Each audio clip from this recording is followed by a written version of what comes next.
Grimoires and Gunsmoke. By Duddlered. In Grimoires and Gunsmoke, fantasy collides with the modern world in an epic struggle for power and survival. An emperor born from divinity and a dragon holds aspirations for his own ascension into godhood. In a twisted act of ambition, the emperor orchestrates a deceitful pact with the devil, setting in motion a quest to harness unclaimed souls from another realm. His pathway to divine ascent takes an unexpected turn when a rift opens up in Ohio, bringing him face to face with a resilient human community unprepared to bow to a new deity. As magic clashes with machinery in the skies and fields of Ohio, alliances are tested, friendships forged, and the true cost of ambition laid bare. Witness a battle where the fate of worlds hangs in the balance. Will the emperor's ruthless quest for power triumph, or will the unrelenting machines of humanity prevail? A lord dined alone in an opulent but empty banquet hall. Methodically, he cut each bite of food before slowly bringing it to his long, feathered dragon-like snout. The brilliant white feathers shimmered with each bite of succulent meat. His feast table was laid with a broad selection of options, but the lord gravitated towards his comfort food and plucked morsels only from the platter of seared but still bleeding meats. To the casual observer, it was merely another grand feast for another person of importance. But to a solitary human servant with a keen eye, it was anything but ordinary. The servant woman automatically adjusted the sleeves on her uniform and brushed her hand over her splendid platinum blonde hair tied up into a neat bun, making sure her appearance was neat and orderly for the lord's gaze. While clasping her pale hands behind her back, she pursed her lips as she felt the tension brewing in the room. This imposing dragon-like humanoid, adorned with opalescent white shading to gold feathers, seemed stressed out of his mind as he poked at his food while lost in thoughts. The servant shifted and gathered her courage. "Why, your grace, Varian?" She spoke up hesitantly. "Is there an issue with the meal? Would you prefer I bring it back to be remade?" Her voice reached the dragonoid through his stupor. His gaze shifted from the window, the view from which showed a sprawling city beneath his gargantuan castle, and he focused on the servant. "Ah. I appreciate the thought, Leva," Varian began, absently smoothing out a ruffled feather, "but no, the meal is exquisite, as always. It's just that these earthly pleasures, they seem to have faded in their allure." Leva felt a surge of anxiety. Emotions coursed through her at the remark and her eyes began to swim. Was the food that bad? Was he displeased with her service? Leva's mind raced with doubts. As a newcomer in the halls of the main castle, she was acutely aware of her insignificance. Here she was, standing in the presence of Emperor Lord Varian of the Seraphic Empire, a being whose decisions shaped the destiny of millions. She felt like an ant in his presence, and Leva feared that any slight could become a grave error leading to her swift dismissal, or worse. However, instead of the scathing scolding she had expected, her lord just offered her another magnanimous look and lifted his hand to gesture for her to speak her mind. "Go on, ask your question," he encouraged, keeping a neutral face. Varian knew from experience that mimicking a human or elf smile would inspire nothing panic instead of confidence. His rows of razor-sharp teeth and his long maw would make it seem more like he was trying to consume rather than comfort her. "Why, your grace," she began softly, choosing her words with care, Perhaps it's my ineptitude diminishing your appetite?" The lord chuckled lightly at that, the sound deep and resonant, echoing through the grand hall. "No, no, no, no," he immediately replied, dispelling her misconception with a wave. "No, there's nothing wrong with what you're doing. It's just, the burden of responsibility is getting to me." A blank look clouded Leva's face as she blinked in surprise. Oh, she murmured before bowing her head deeply. "I apologize, your grace. I didn't mean to presume," she started, but Varian again waved her off. "There's no need to kowtow, Leva," he said with a gentle exhale, amused, the tips of his incisors showing despite his neutral countenance. "You're doing wonderfully. I'm stressed from overseeing such a vast empire. Some of the burdens I bear and expectations I have to meet are too profound for any mere mortal." Leva's gaze cautiously met Varian's. Behind the lord, an enormous gilt painting of his celestial parents loomed, framing him under their watchful gazes. His sire, the dragon who carved the seraphic empire from the ruins of decades-long civil war, the embodiment of vast authority and imperial majesty, and his dame, the ethereal goddess of magic, elven mother, loomed larger than life, dwarfing their flesh and blood son. Lava was struck by his marked resemblance to his father, although he was humanoid and not full dragon kin. She could feel the immense pressure from living up to such an extraordinary lineage. His parents were beings of myth, creatures that humans, and even elves, whispered about in awe and fear. To carry the blood of a goddess and the oldest of celestial dragons meant that expectations were not just high, they were practically impossible. Every decision, every action, would be scrutinized not just by his subjects or his court but by the history and legacy of his ancestors. To be born of both sky and earth, divine and draconic, is both a blessing and a bane. Darian sighed as he brought another piece of meat to his mouth. Lava froze, feeling as if he'd just plucked her thoughts out of her head and answered them. "Your Grace, might there be any way I can lighten your load?" she finally managed to squeak out after gathering the courage to speak.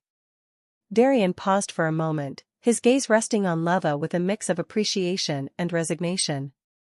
"You are very kind and dutiful, Lava." "But no," he said, his voice carrying the weight of centuries. He stood up, his towering form casting a long shadow in the flickering light of the banquet hall. As he slid his chair in with a quiet scrape against the stone floor, he added, "I think I'm done for now." Lava watched the Lord walk back to his chambers. She felt something pull at her, a desire to alleviate the burden he carried. "Is there nothing I can do to help?" she called out, a hint of desperation in her voice.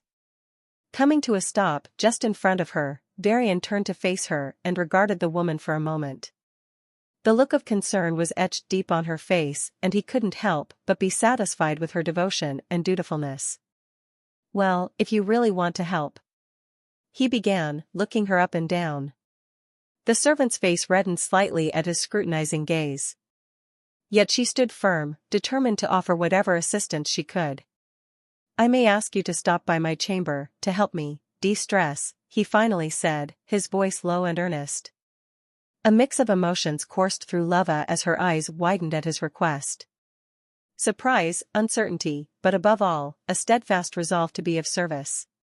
She knew that helping a lord might extend beyond the typical duties of a servant. It might mean lending an ear to his troubles, offering words of comfort, or offering him other forms of comfort.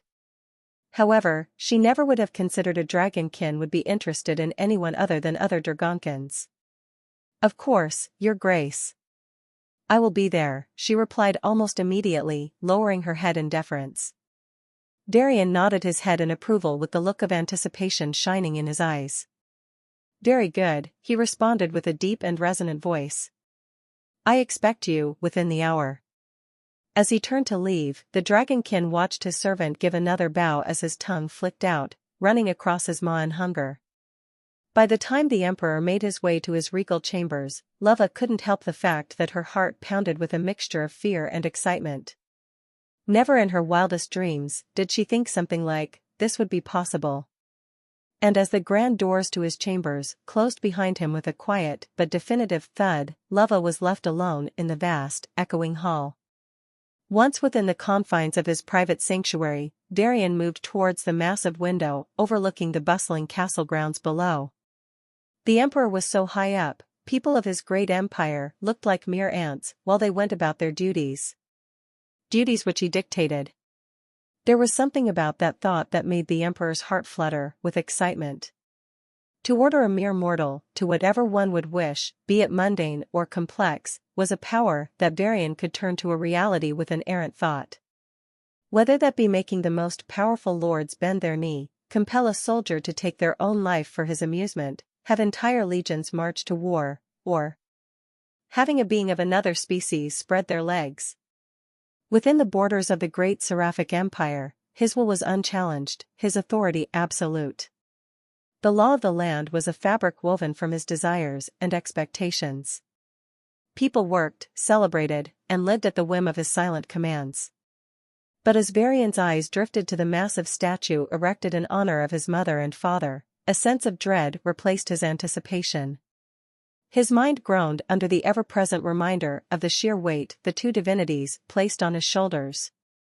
His dragon-like maw remained motionless, but his jaw tightened, his feathers rippling and smoothing flat again. Darian knew he had not yet earned the honor of standing amongst the divines, but that would be remedied soon, he fervently promised himself. His gaze left the window and fell sourly on the ornate hourglass in the corner of the chamber. Golden grains of sand dribbled through the tapered glass and fell onto the massive pile on the bottom. Time. Not much left. Time was an ever-grinding constant, a force that brought everyone to their knees, whether they be beggars or kings, he reflected sourly. Even he couldn't escape it without help.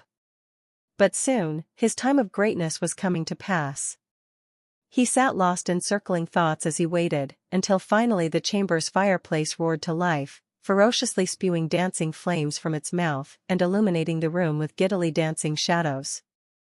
"Ah, Alastor," Darian's sonorous, resonant voice broke the room's stillness as he turned his head back to the window, pointedly turning away from the spectacle of flames, his posture dismissive.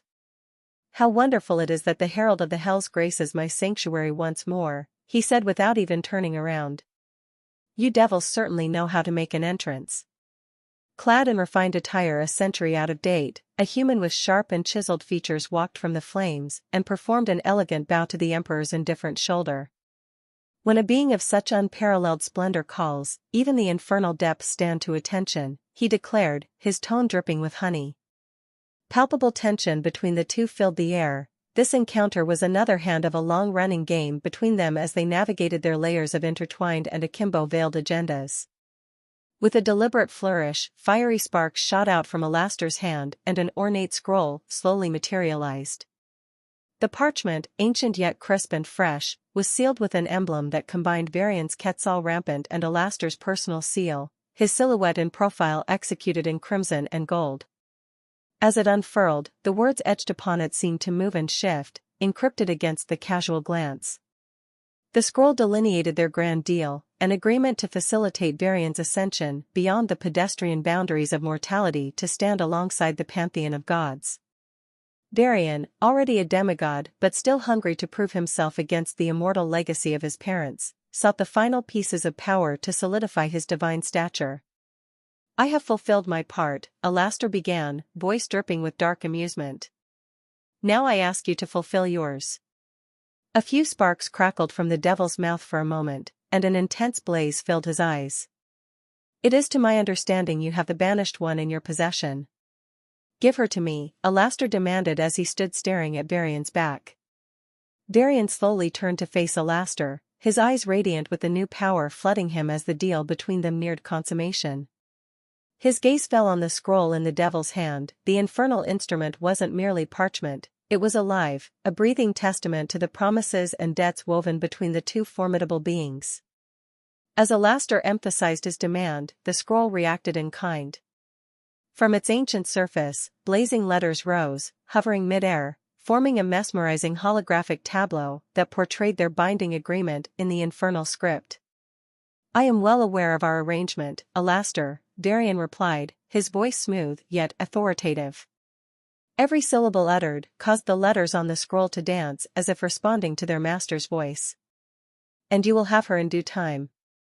But tell me, why do you desire her so fervently? Surely you could wait another week or two." Alastor's demeanor shifted slightly, betraying a hint of impatience and outrage. The room grew hotter as his voice dropped to a venomous whisper. "Every moment she remains out of my grasp, the chains that the infernal realm have on your soul pull tighter. Time, Varian, is a luxury you cannot afford."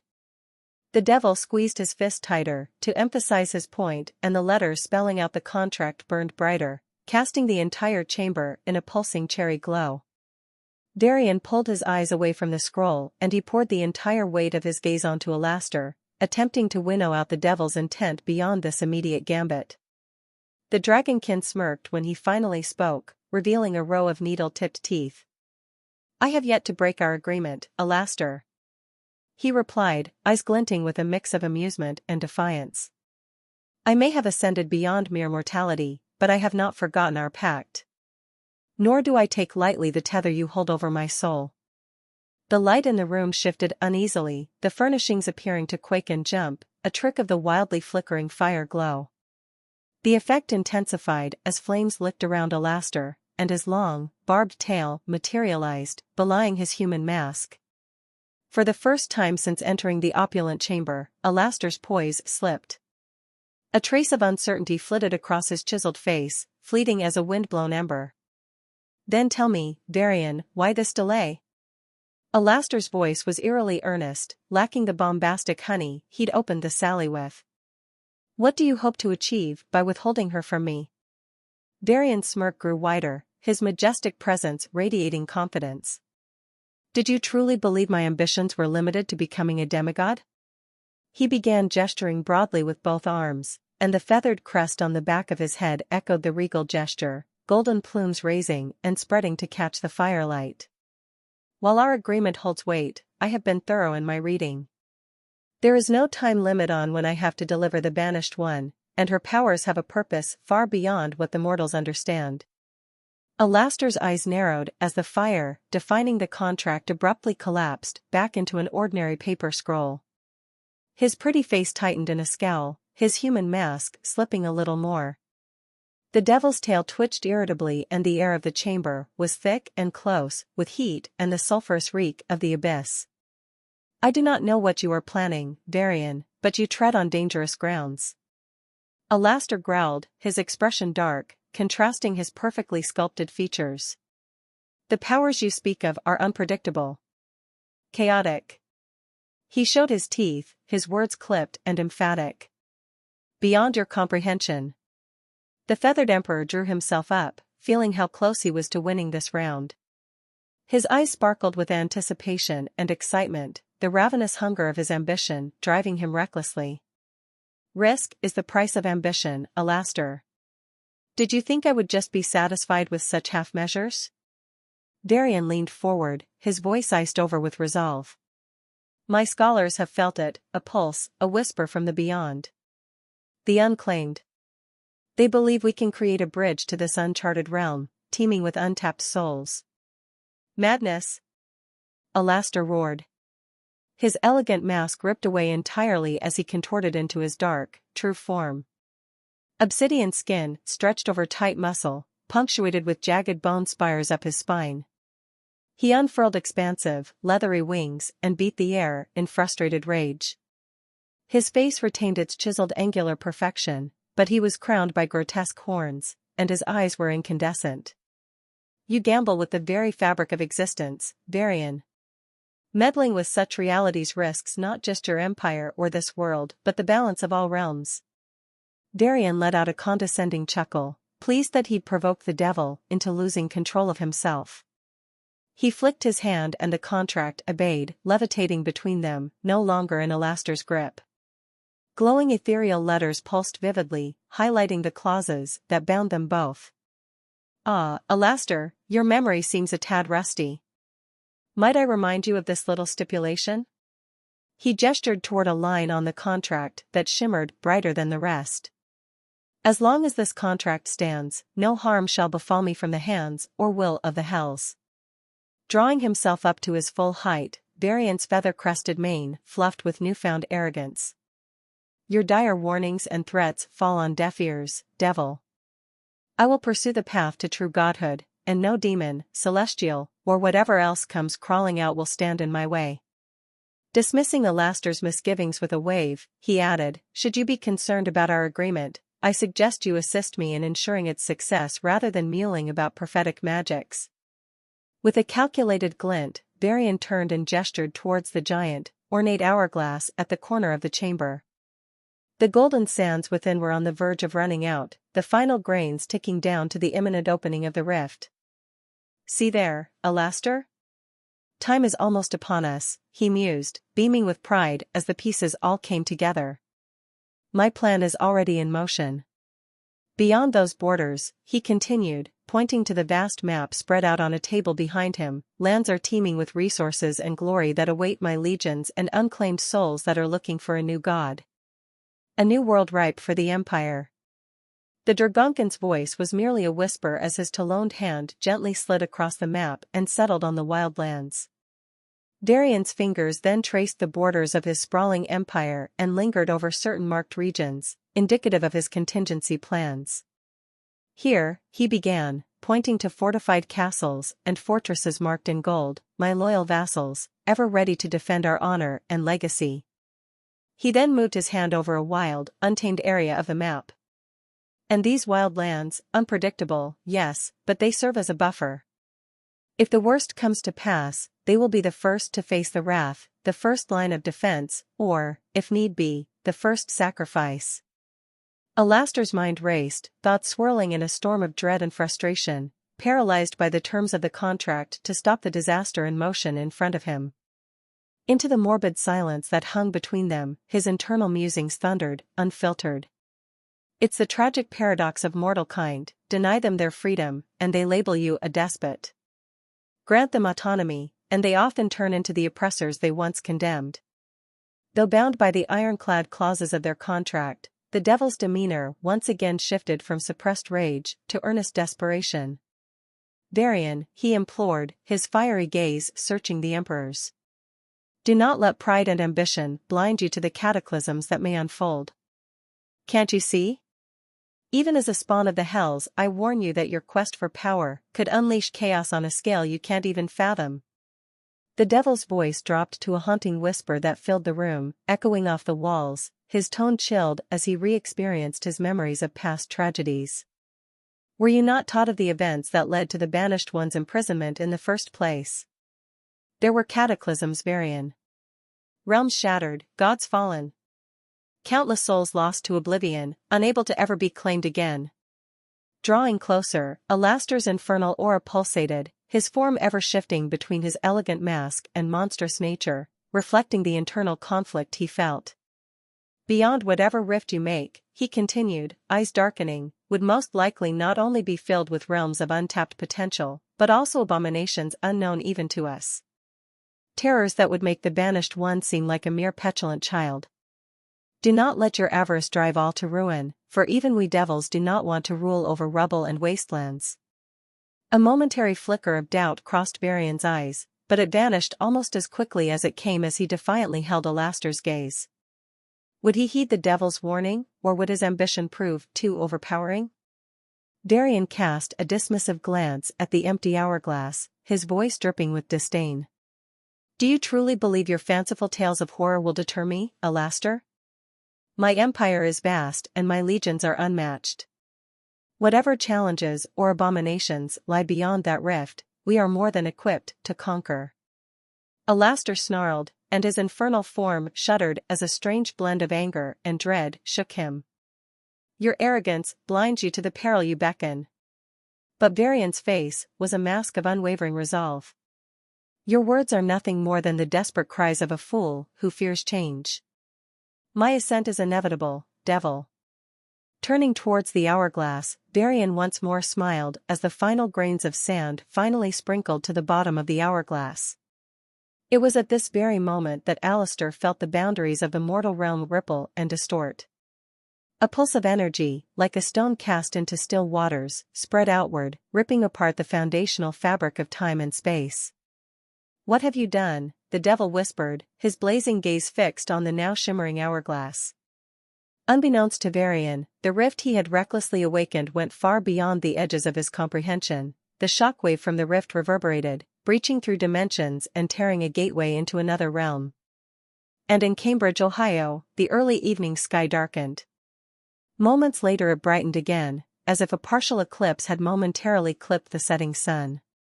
As the evening sky filled with radiant blue light ringed with sunset gold clouds, Bix, a scruffy, balding man with pale skin characteristic of his Appalachian roots, drew a long and exaggerated snort before expelling a plug of spit onto the tall, waving grass.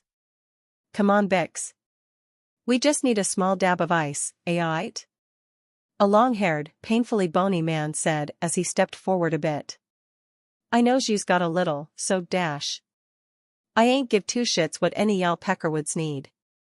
Bix snarled as a cluster of twitching and equally scruffy people stood outside his property line. Eyes has said, we Ain't done cookin'. Now get, before I put some buck in all y'all. Bix then pumped his shotgun, eliciting a clear and intimidating sound that echoed through the silence. He then pointed the weapon towards the group, making his threat all the more real. A yelp of fear broke from the crowd of people as they scurried away, knowing full well Bix was most likely not bluffing. Another glob of mucus hit the dirt as Bix threw his shotgun over his shoulder and turned around. He lumbered his way back towards the dilapidated structure he called home, grumbling to himself, "God damn junkies, can't even wait a day to get they fix." Turning around, Bix looked at his home to see it was a sorry sight, a run-down, one-story shack that seemed to have lost its battle with time and weather. Its former whitewash had given way to grayish streaks, the paint chipping and peeling off in several places, revealing the worn-out wooden skeleton beneath. "I ain't got no patience to deal with this shit," Bix complained as he yanked on the front door, causing it to groan under its own weight. Once inside, the interior was obsessively tidy compared to the house's derelict exterior. The floor and walls were lined with plastic sheets, neatly duct-taped at the corners. The air was pungent with the smell of chemicals, a stench that could burn nostrils and sting eyes. At the center of it all, standing amidst an assortment of makeshift chemistry equipment, was Bo, Bix's younger brother. He was dressed in a hazmat suit, its bright new yellow standing in sharp contrast with the worn gray interior of the shack. His eyes, hidden behind the protective goggles, focused on the boiling flask before him. "Gettin' close, Bo?" Bix asked, shutting the door behind him and stepping further into the room. "God damn crackheads are already outside beggin' for " Bix was cut off by a large concussive force that rattled everything in the house. Bo was quick to react as his hand grabbed at the glass beakers and flasks to keep it all steady. "What in the name of the Lord was that?" the gas-masked brother shouted as he turned to Bix. "It's the 4th, Bo." Bix shrugged. "You know how folks be round these parts, probably just some idiot," Bix finished nonchalantly, his gaze falling back on the desperate figures loitering at the boundary of their property. "Anyways, how much longer you got on the cookin'?" "Another couple of hours, at least," Bo replied, still holding on to the flasks as his eyes darted anxiously between his work, making sure nothing was damaged. "The yield won't be any good if I rush it, Bix." A disgruntled groan was released in response as Bix's gaze flicked back towards the rickety screen door. He was just about to dismiss his brother's worries and go back to keeping watch when another explosion, this one much closer and much brighter, shook the ground beneath their feet. All the beakers and flasks rattled even more violently, but luckily Bo was fast enough to grab the more volatile and dangerous bit before it went crashing to the floor. Glass and lab equipment scattered all along the floor as Bo turned to his shotgun-wielding brother with the look of fury on his face. "Bix, you best go out there and tell them god damn Peckerwoods to stop and they owe us fucking money or you better kill 'em." Bo shouted, his voice muffled by the gas mask and the reverberating rumbles that seemed to shake their entire world. Bix rolled his eyes and gave a disgruntled sigh. "Always the money with you, ain't it, Bo?" He threw his shotgun back over his shoulder before approaching the screen door. Aight. I'll go shoot some dipshits," Bix grumbled as he shouldered open the door. About to step off the porch, he froze in confusion. The land on the horizon seemed, somehow disjointed and warped and completely different. Where once there was the familiar Appalachian Hill forest, now there stood a vast, flat expanse of land covered in strange vegetation unlike any he had seen before. He blinked, rubbing his eyes, wondering if he'd inhaled some spilled product. The landscape wasn't the only thing that was off. A group of people, all strangers, stood just outside his property line. They were gesturing wildly and yelling in a language Bix couldn't identify, and they looked about as confused as he felt. "What in the hell?" he mumbled under his breath, taking a moment to reassess the situation. He missed his step off the porch and stumbled into the long grass. His first thought was these were most likely just some junkies, and he was most definitely high on a chemical leak. Shaking his head, Bix yelled at the strangers. "Hey! You! What the hell y'all just do?" he yelled, pointing his shotgun at the group. The strangers turned towards him, looking equally puzzled. They muttered amongst themselves in their strange language before one of them, a tall, thin man with, oddly enough, a full suit of metal armor, stepped forward. He began speaking, but the words were strange, foreign, nothing like the Appalachian drawl Bix was used to. Bix squinted at the man, annoyed at his lack of understanding, but then noticed the pointed ears of the person speaking and the folk around him. "I don't know what the hell you're saying, but y'all cosplayin' fucks owe us some goddamn money for whatever the hell y'all just did. Ya understand?" Bix demanded, but all he got were more confused looks. The figure in armor looked back at his colleagues and exchanged a few heated words before returning to Bix. Pulling out a sword, the pointed-eared individual and one of their companions started swinging their hands in the air, causing a small ball of ice or fire from their fingertips. The sight was utterly captivating but still completely out of Bix's comprehension. He stood rooted in place with eyes wide in disbelief. "Ah, hell no, I must be high as a kite," Bix said, pointing his shotgun at the armored fellow with ice forming on his fingertips and pulling the trigger. A deafening crack rang out, dropping one of the armored figures. Their companions, however, immediately sprang into action. The nearest individual to the downed man started to drag their fallen comrade behind them as another group formed a defensive wall. Their arms rose in unison, presenting a shield wall while a brilliant, almost impenetrable energy barrier took form just before them. Behind this shield, the fire-casting man didn't hesitate. His hand motions quickened, and his chanting much harsher while the fireball in their hand grew brighter and more prominent. Meanwhile, Bo shouted a string of profanities as he opened the screen door, ripping off his respirator and pointing directly at Bix. "God damn it, Bix. Why'd you kill someone here? Now we gotta, what the?" Bo cut himself off as he stared at the strange sight in front of him. "Bix, what the hell is that?" "I dunno, Bo, I thought I was high, but it looks like the cosplayers are." Bix was cut off by the firecaster launching the fireball directly towards the two brothers, and in an instant, their world was engulfed in the searing heat and blinding light. The last thing they saw was their shanty house being consumed by the massive fireball. The crackling fire and screams faded, replaced by the steady hum of an aircraft engine. "A la verga. What the hell are we getting ourselves into?" Corporal Luis Santiago, a Puerto Rican with a tanned complexion, complained as he turned his head to see his M2A4 Bradley infantry fighting vehicle chained to the cargo plane's floor and sighed. After Corporal Santiago's little outburst, no one in his platoon could even formulate anything resembling a reasonable answer. They all had the very same question as they sat there staring at their machines of war, rows of M2A4 Bradley infantry vehicles locked and loaded ready for a combat drop. "I mean, let's face it.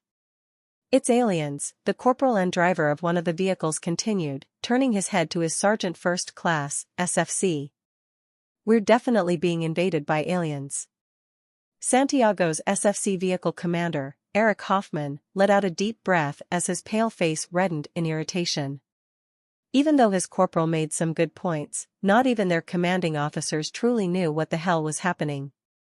The only thing anyone knew what was happening was that there were attacks on the mainland and they all needed to dogpile into C-17 Globe Masters with enough ammunition to level an entire city. "Shut the fuck up, Santiago," Hoffman retorted, leaning back against the wall of the cargo plane. "Come on, LT, get my back here," Santiago replied, unfazed, as he looked to his platoon leader this time and gestured to the 3 Bradley IFVs. "No one can just pop out of nowhere other than aliens." He yelled down the line at the lieutenant, who seemed more exasperated than anything else.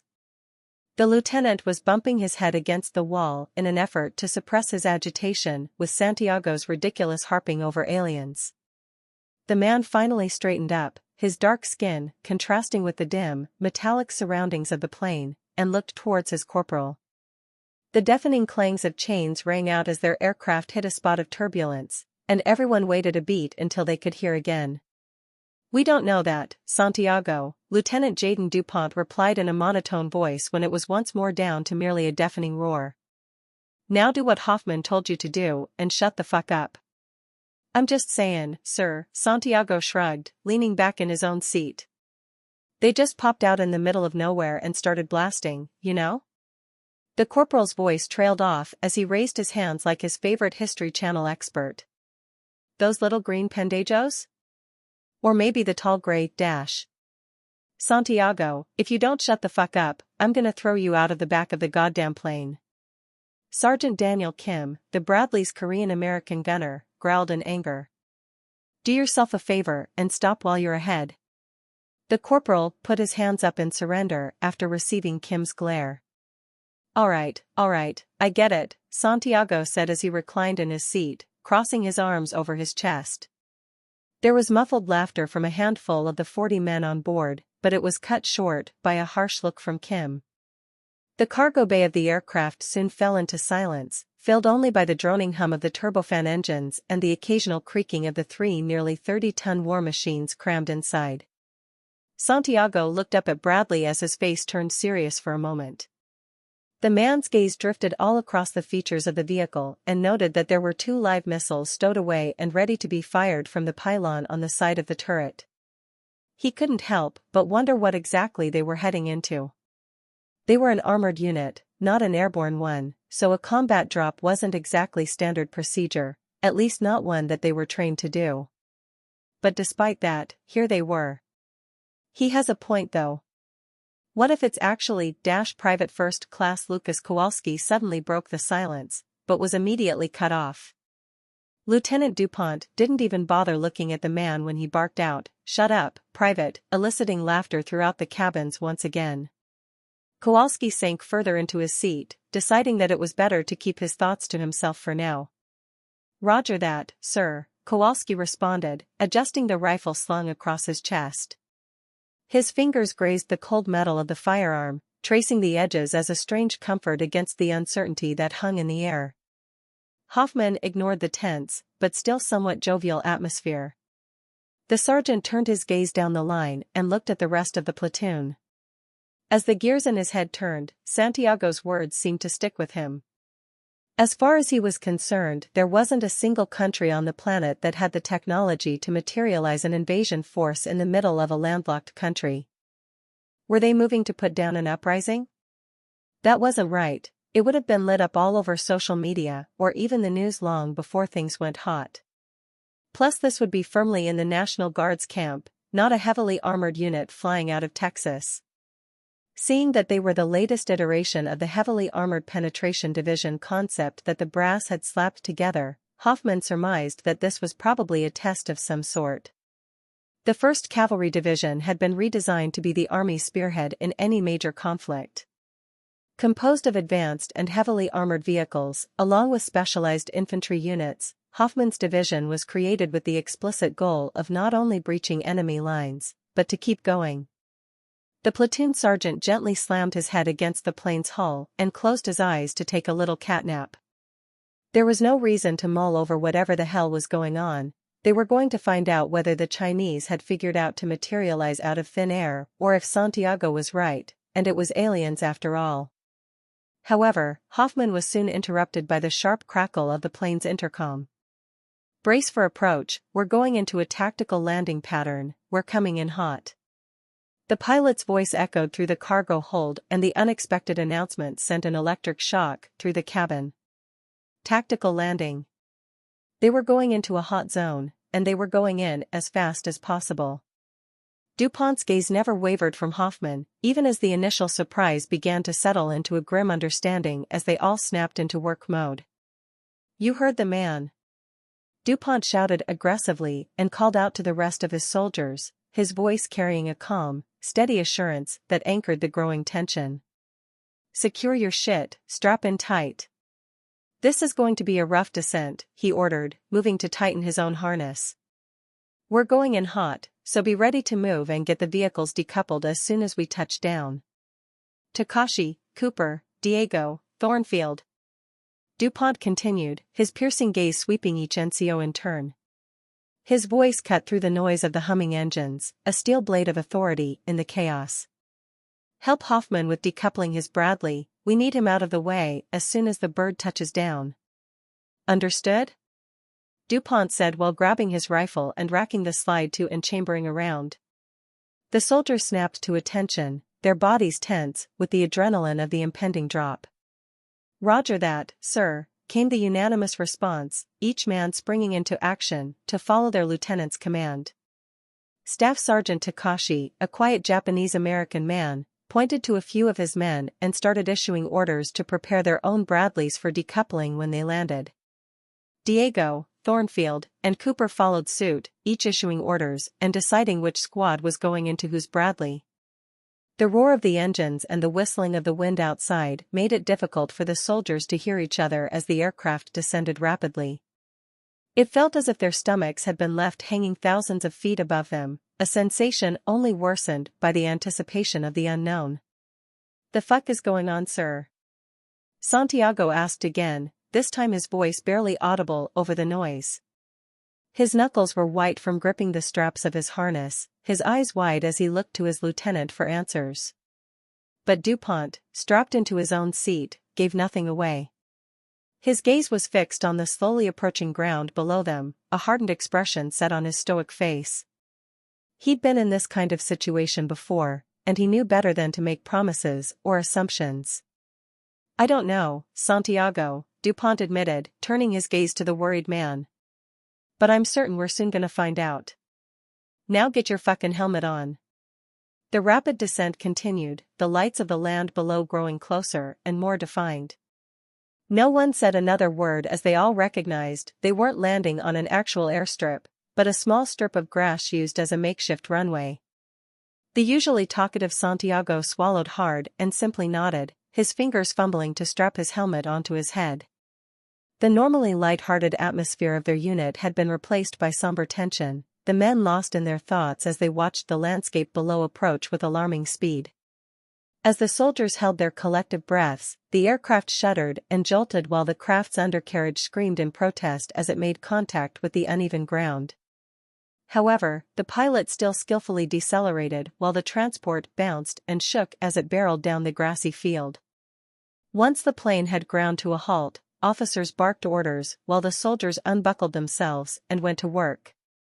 They had half of the bindings chaining their vehicles off before the cargo bay doors touched the ground. The doors banged open, revealing a starlit night punctuated with intense gunfire and explosions echoing in the distance. The sudden sounds of conflict outside caught everyone off guard, momentarily freezing them in their tracks. The soldiers' heartbeats echoed in their ears, drowning out the distant sound of gunfire. The booming echo of an explosion somewhere off in the distance jolted them back into motion. "Move! Move! Move!"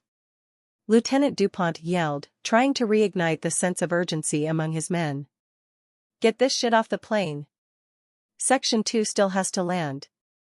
Remembering that the rest of their company was still in the air, the soldiers swiftly went back to work. The rumble of heavy diesel engines roared as the first large metal beasts roared to life as a new wave of soldiers started to flood in and assist in decoupling their vehicles. With the first Bradley free of its chains, the massive vehicle roared down the ramp, churning up dust and grass in its wake. The second Bradley roared past while Lieutenant DuPont walked down the ramp and shook hands with one of the men directing the vehicles down. "First Lieutenant DuPont." He introduced himself, looking his contemporary up and down. He took in the CCT patch on the other officer's chest, indicating he was an airman belonging to the Air Force's famed and fabled combat controllers. Technical Sergeant Anthony Pena, the airman introduced himself, returning DuPont's firm handshake. "I'm sure you want to know what the fuck is going on, but to be honest, you're better off seeing it for yourself."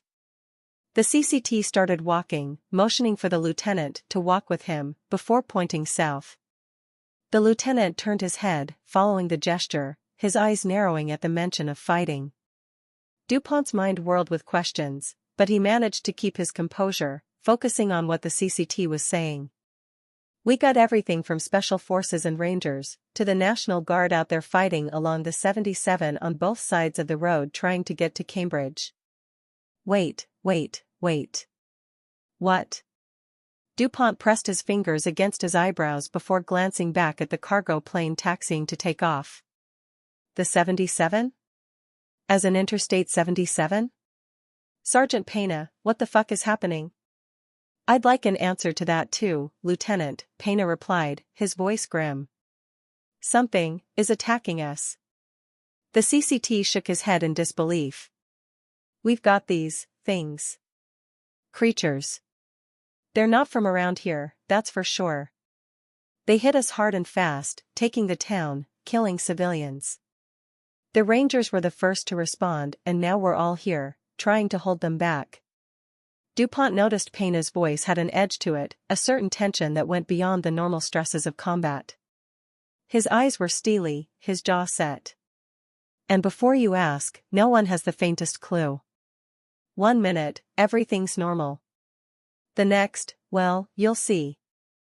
Pena turned around towards the cargo plane as it was starting to take off. If it doesn't look like it belongs on this planet, shoot it. If it doesn't look right, shoot it. If it doesn't have an IR strobe, shoot it.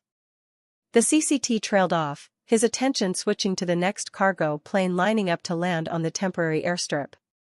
He raised his hand to his radio to communicate with the next landing cargo plane, tacitly dismissing the lieutenant. DuPont stood there for a moment in complete and utter shock as he let the information sink in. Jesus. Santiago was right. He turned around and jogged to the lead Bradley, his mind racing with thoughts of preparation and action. Fuck, Santiago was right. DuPont shouted, as he climbed up the IFV's ramp and joined the rest of his troop. Sergeant First Class Hoffman, perched in the vehicle's command seat, snapped his head around to face DuPont, his eyes wide and shocked. What? Hoffman's face contorted in disbelief. Santiago was what? A series of frustrated grunts resounded from DuPont as he struggled to fit himself into the only available seat. The goddamn corporal was right, we're being fucking attacked by aliens. He replied hurriedly, shoving a soldier's M240 machine gun out of his way to make room for himself. We've got unidentified hostile, something's out there.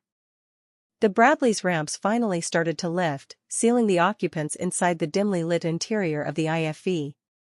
The vehicle filled with the dull resonant roar of its engine in operation, filling the oppressive silence left behind by DuPont's revelation. The normal banter, the jokes, the sounds of soldiers preparing for a mission, it all felt muted. The gravity of the situation hit like a mortar, leaving the men dazed. Did humanity even stand a chance against a spacefaring enemy attack? Everyone in the unit had grown up playing video games or watching media about alien invasions, and their imaginations ran wild with what-if scenarios. The very idea that an extraterrestrial race had the capability to travel across the vast cosmos, reach Earth, and launch an assault was terrifying.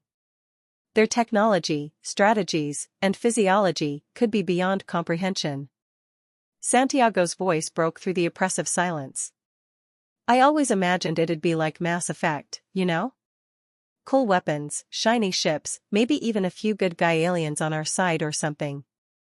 He tried to laugh, but the sound died quickly and silence took hold of the Bradley once again as it rolled towards the road, grinding the grass beneath it to mud as it churned ahead. DuPont completely ignored the comment. He was busy accessing his end-user device, a phone mounted to his chest. The man was doing his best trying to access the tactical map and other intel available via the digital interface. The device provided him with real-time updates from the higher command and fellow units, but all the responses he received right now were disorganized. DuPont came to the conclusion that everything was a cluster fuck. God damn it, the lieutenant muttered under his breath as they finally met the road. The officer was trying to figure out who to actually talk to amidst the random bursts of chatter that filled his ears. Everything was an absolute mess as distressed voices cried for help, harsh barks of commands, or desperate attempts to rally scattered troops. The cacophony made it nearly impossible to discern if there was any kind of cohesive command and made it seem like they had just been dropped into a free-for-all. Hoffman opened his mouth, getting ready to chime in on Santiago's joke, but just as the words were about to leave his mouth, something surreal passed in front of his commander's screen. Just 200 meters away, several soldiers with infrared strobes on their heads sprinted out of the tree line in a mad dash to the other side. He initially thought they were just breaking contact or trying to get past the other side, but he soon realized they were running away from something. "Gunner!" Hoffman yelled desperately as an enormous armored beast, rivaling the Bradley in size, burst through the forest edge and onto the asphalt. The damned thing had an eerie resemblance to a wingless bipedal dragon, and its massive claws scraped and sparked against the road's surface. It skidded out on the asphalt like a dog hitting a polished wooden floor at a dead run. It was a ridiculous, awesome vision right out of a fantasy story. Its muscular body was covered in dark scales that seemed to both reflect and absorb the ambient light, casting eerie shadows around it. Powerful, clawed limbs dug into the road as it righted itself, revealing rows of sharp, gleaming teeth in a maw that seemed to stretch endlessly. The beast's eyes, a fiery orange, scanned the area hungrily. With a predatory speed that defied its size, it immediately surged forward again, giving chase to the fleeing soldiers. The raw power of the creature was terrifying. Each bound it took covered an alarming distance. "Tracking!" The gunner, Sergeant Kim, screamed in response, quickly getting a bead on the creature. Pump, pump, pump, pump, pump, pump, pump. The Bradley's 25mm Bushmaster chain gun roared into action as Kim unleashed a rapid barrage at the behemoth lizard. Each high explosive, round struck true, causing the creature to falter momentarily with every small explosion against its thick scales. Yet, the monster's resilience was astounding. While a few hits did cause visible wounds around softer and fleshier areas, the barrage was far from enough to bring the creature to a halt. The beast in turn shifted its now furious gaze towards the Bradley, its eyes glinting with malevolent intelligence. Muscles rippled beneath its armored hide as it repositioned itself, sizing up the armored vehicle as its new primary threat. Abruptly, the creature let out a deafening roar that echoed across the battlefield, sending an involuntary chill down the spines of every soldier in the vicinity. The sheer power and volume of the sound caused the Bradley's hull to vibrate. "Armor piercing. Fucking USAP!" Hoffman shouted as he saw the thing sprint towards them at a mind-boggling speed. Sergeant Kim reacted instantly, switching ammunition. "Loading AP." He called back, his voice desperate. Just as a mechanical clunk signified the switch in the chamber, the sergeant held down on the trigger once more, and the Bradley's chain gun released another furious volley. Each shot struck with a more noticeable effect than before. The rounds found their mark, digging into the thick hide of the creature. A series of high-pitched metallic pings could be heard as the AP rounds made contact, some ricocheting off, but several penetrating deep into the monster's tough exterior. Dark, viscous fluid, reminiscent of blood but with an odd luminescent quality, spewed out from the beast, painting the asphalt as it crumbled to the ground, slamming into the IFV before sending it rocking back. The force of the impact knocked several of the crew off their seats, and the Bradley was sent screeching back several feet. Hoffman was momentarily dazed, his vision blurred, and his ears rang from the brutal collision. "Out! Out, now! Everyone dismount!" DuPont yelled, his voice filled with urgency, grabbing hold of the lever to lower the Bradley's ramp and pushing it with all his might. With a mechanical hiss, the ramp slowly began to descend, revealing the hazy outside atmosphere. The infantry inside of the uncomfortably cramped vehicle scrambled out, some on their feet, others rolling out. Even as the infantry did their best to shake off the dizziness from the impact, the sound of the 25mm Bushmaster cannon continued to roar, engaging other targets down the road. By this time, the 2nd and 3rd Bradley in their little convoy had also come to a halt, forming a makeshift defensive line alongside the main road. A cacophony of fire roared from each vehicle as soldiers poured out of their respective vehicles and made a beeline to the tree line and out of the open, with the world around them turning into a blur of pure chaos. Lieutenant DuPont was among the first of his platoon to make it to the tree line with the rest of his men close behind. As he darted past the first tree, he collided with something solid yet slightly squishy and was sent tumbling to the floor. Recoiling, the lieutenant looked up to see what he had hit and found himself facing a small humanoid-like creature that looked to only be as tall as his chest. Its large yellow eyes blinked in surprise, and a long reptilian snout, somewhat akin to a dinosaur, jutted out, with a row of small, pointed teeth visible even when its mouth was closed. It had a sleek, lithe body, shimmering with a deep blue hue where the light struck, and covered entirely in those same black, protective scales. Thin, almost frail-looking limbs ended in clawed hands and feet, giving it an appearance both delicate and deadly. DuPont and the creature locked eyes for a brief moment, unable to register each other's existence, when one of the lieutenant's men screamed out in a panic. "Contact! Contact!" Almost immediately, the forest was flooded with the cacophony of gunfire, with bullets whizzing by, tearing into trees, underbrush and creatures that seemed to surround them. It only took a fraction of a second for DuPont to shove his own weapon into the small monster's face and pull the trigger. A series bang echoed, adding into the flurry of gunfire as the creature's head rocked back before it went limp. "Check your fire. Check your fucking fire, god damn it." Lieutenant DuPont barked, trying to regain some semblance of control of his squad while pushing the lifeless creature off of him and regaining his footing as his heart raced wildly. Taking a brief glimpse at the fallen creature, the man couldn't help but widen his eyes in disbelief, but as he surveyed the chaos around him, the feeling only intensified. All around, his squad battled identical monstrous reptiles, desperately trying to keep them at bay. The situation only took a turn for the better when the rest of his platoon entered the forest, laying waste to the creatures with a well-coordinated onslaught of gunfire. Whatever small monster that wasn't cut down quickly fled, disappearing into the dense underbrush and shadows of the trees. DuPont did his best to take stock of the situation around him as he peered down at his chest-mounted phone. The tactical battle map that was supposed to track friendly units and mark enemy positions was of absolutely no use. From the looks of things, they were in an outright cluster-fuck with both friend and enemy units mixed together all over the place. And it didn't help that the sounds of gunfire and explosions echoed in every direction, leaving them disoriented and directionless. What do we do now, sir?" Staff Sergeant Takashi asked as he approached, stepping over and staring at the humanoid reptile bleeding out on the ground. His eyes were wide with confusion and fear as looked at his platoon leader for guidance. The lieutenant bit back a sardonic chuckle as he wiped the reptilian blood from his face. Looking over his man and back at his staff sergeant, a single thought echoed in his mind: that was a good fucking question. More deafening thumps echoed throughout the forest as the Bradley IFVs on the road main guns erupted again, sending a volley of shells towards enemy concentrations and more large monsters.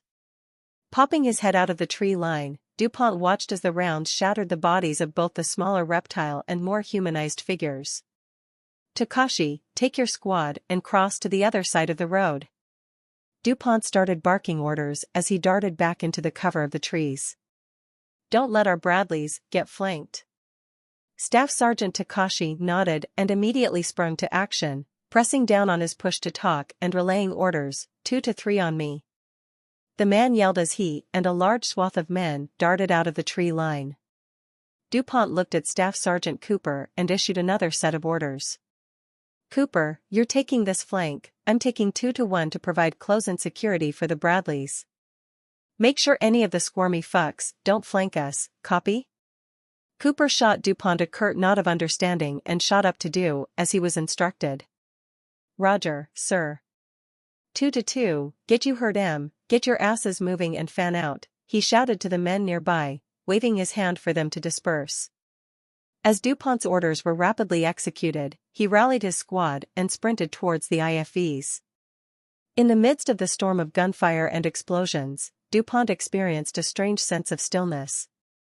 He shook his head slightly, attempting to clear the fog of uncertainty. The unfamiliar terrain, the bizarre creatures, and the blurring line between friend and foe, none of them had trained for anything like this, but then again, the military was notorious for putting their men into positions they didn't train for. They just had to roll with it and make it up as they went. "Gunner, traverse right 20 degrees. 150 meters, enemy out in the open." Hoffman shouted as he stared at another large group of small, humanoid reptiles popped out of the forest. "Light 'em up." A metallic thunk resounded as Sergeant Kim, the gunner, switched the ammo from armored piercing to high explosive and adjusted the turret accordingly. "On the way." he shouted back, pressing down the trigger and causing the vehicle to rock as the 25mm cannon came to life. With the platoon's 4th Bradley catching up, the vehicles unleashed fury, their shells screamed through the air before ripping and tearing through the invaders. The resulting carnage threw the surviving reptilian creatures into panic, scattering them in every direction.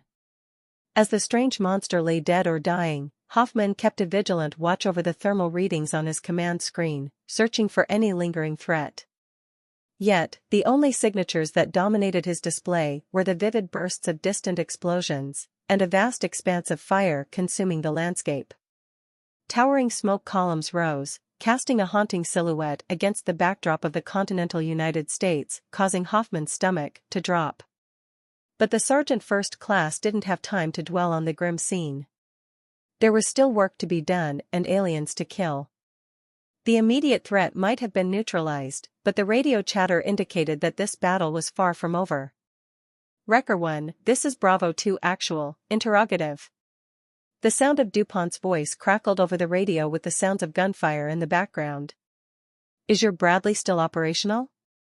Roger that, Lieutenant, Hoffman responded crisply. She's a bit dented, but she's still roaring.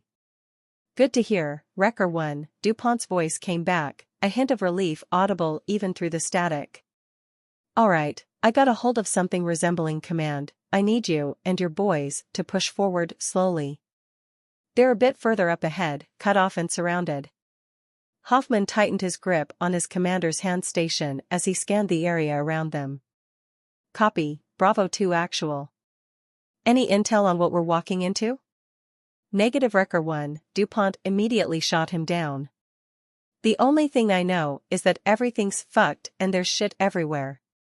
Now start moving, out. And with that, the squad radio went silent and the chaos of the battlefield took its place. With a deep exhale, Sergeant First Class did his best to clear his head and steel his nerves. Alright, you heard the man, Hoffman began, addressing his crew inside before pressing the push to talk to the rest of the Bradleys under his command. This is Wrecker 1 to all vehicles, we're going to start pushing forward, slow and steady.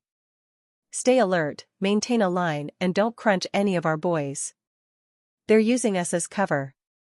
The driver, Corporal Santiago, let out a deep sigh as he adjusted himself in the forwardmost compartment. We're all going to fucking die. More like you're going to fucking die, Santiago. Sergeant Kim chimed in, a smirk evident in his voice. Your dumbass jinxed it and so you're the one that's going to pay. He continued to tease as the Bradley lurched forward, its powerful engine growling and tracks churning the dirt beneath. Hey, fuck you Pendejo. Santiago shot back as he turned to avoid the strange, but dead tank-sized dragon in the middle of the road. The other Bradleys in formation followed suit, maintaining a spaced, but uniform wall of metal as they advanced up the road. Each of their turrets were pointed in different directions, maintaining 360-degree security amidst the uncertain landscape. As the soldiers trailed behind them, the platoon slowly crept forward and once they finally passed the bend, a scene of destruction awaited them. The air was thick with smoke, the scent of molten metal and burnt flesh almost overpowering. The once busy interstate that should have been filled with commuters and families traveling was now an apocalyptic wasteland. Bodies belonging to both humans and these strange aliens were strewn across the roadway in a macabre and chaotic jumble. Cars and armored vehicles of all types had their metal frames twisted and contorted from the intense heat and explosive force. Fuck, Kim cursed as he used the gunner's sight to take in the full scene. What the hell is even happening? First contact, Santiago replied grimly. And it didn't go well. The platoon maneuvered past the charred remnants of a Bradley, its front appearing as though it had been subjected to an intense, searing heat that caused it to melt and cave inwards abruptly. Popping open the commander's hatch, Hoffman pulled himself out to get a closer look at the destroyed vehicle and furrowed his brow. God damn, he said. He watched a few soldiers from his platoon peer inside the back.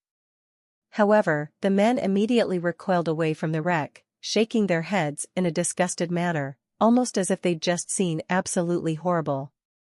Yep, no one survived that shit, one of the men said, stepping over a still red-hot glob of molten metal. Hoffman, drawing a deep breath against the acrid smell of burnt metal and rubber, scowled and retreated back into the confines of his vehicle. The man shook his head, attempting to dislodge the visceral images for his mind's eye. "Keep your eyes open and toes ready, I don't want to let whatever happened to them happen to us," the sergeant first class commanded with a voice that held a trace of uncharacteristic tremor. A series of affirmations from each of his subordinate Bradleys resounded over the radio as they slowly maneuvered through the still-burning hellscape. Even though the sounds of roaring battle still raged on in every direction, the men of Bravo Company, 2nd Platoon advanced towards the very heart of it where it was the most intense. Peering around at the destruction, the lieutenant couldn't help but wonder where in the hell was their air power. The fact that they weren't all already dead meant that the invaders haven't gained air superiority. By all accounts, the United States Air Force should have thrown everything they had, including the kitchen sink, at these creatures. Yet, the vast majority of distant booms didn't quite add up. This wasn't the sound of artillery and DuPont, so no obvious signs of bombardment. Something was different. That's when it clicked. The source of the cacophony wasn't just from the ground. Instinctively, DuPont looked up and what he saw left him utterly speechless. The sky, normally a haven for human air power, was now a battlefield of its own. An array of dragon-like creatures, some as large as the vehicles he commanded, others dwarfing even the largest planes he'd ever seen, were clashing and diving among the clouds. Fiery breath met icy blasts in mid-air, resulting in explosions that made the ground battles look like minor skirmishes. What took him completely off guard were the projectiles, missiles from unseen SAM sites and fighter jets, zigzagging between these creatures, trying to find a mark and keep their distance at the same time. It had seemed DuPont had been unfair. The Air Force was indeed in play and they were struggling just as much as he was. And with that thought, a giant explosion lit up the night sky after one jet strayed too close to a dragon and paid dearly for it. "The damn things are intercepting our missiles by breathing fucking flames," the lieutenant said dumbfoundedly. The rest of his squad gave him an odd look before they too turned their vision skyward, their expressions shifting from initial disbelief to mounting horror. The sheer magnitude of the chaos unfolding overhead was as mesmerizing as it was terrifying. Sleek, state-of-the-art jets, designed with the latest stealth and maneuverability features, were struggling against these flying behemoths. A reasonably massive volley of missiles were launched simultaneously, only with most of them to be met with searing flames or a chilling blast of ice. The dragons, for all their mythical reputation, showcased an uncanny knack for intercepting advanced human weaponry. Only a handful of missiles managed to breach the aerial defenses of these damned creatures, but their impact varied greatly. While the colossal creatures remained unscathed, their smaller counterparts weren't as fortunate. The mid-sized dragons were only momentarily stunned, briefly plummeting for several seconds before regaining their composure and flight. In contrast, the smaller, car-sized dragons were devastatingly affected, erupting in a gruesome spectacle that showered the air with debris and gore. Lieutenant DuPont had seen a lot of shit during his time in the army, both as an enlisted man and an officer, but never in his years had he seen a spectacle quite like this. These dragons were once confined to fairy tales and epic poems, but now they seemed to dominate the airspace with unparalleled agility and ferocity. It was a scene stranger than that of a fantasy novel, yet the grim reality of it was inescapable. What was the saying? DuPont said as he shook his head again and marched onward. The only difference between fiction and reality is that fiction has to make sense. He finished, motioning his men to keep moving and to catch up with the Bradleys. "Hurry up, we can gawk when we're dead," the lieutenant barked, not wanting to lose focus on the mission.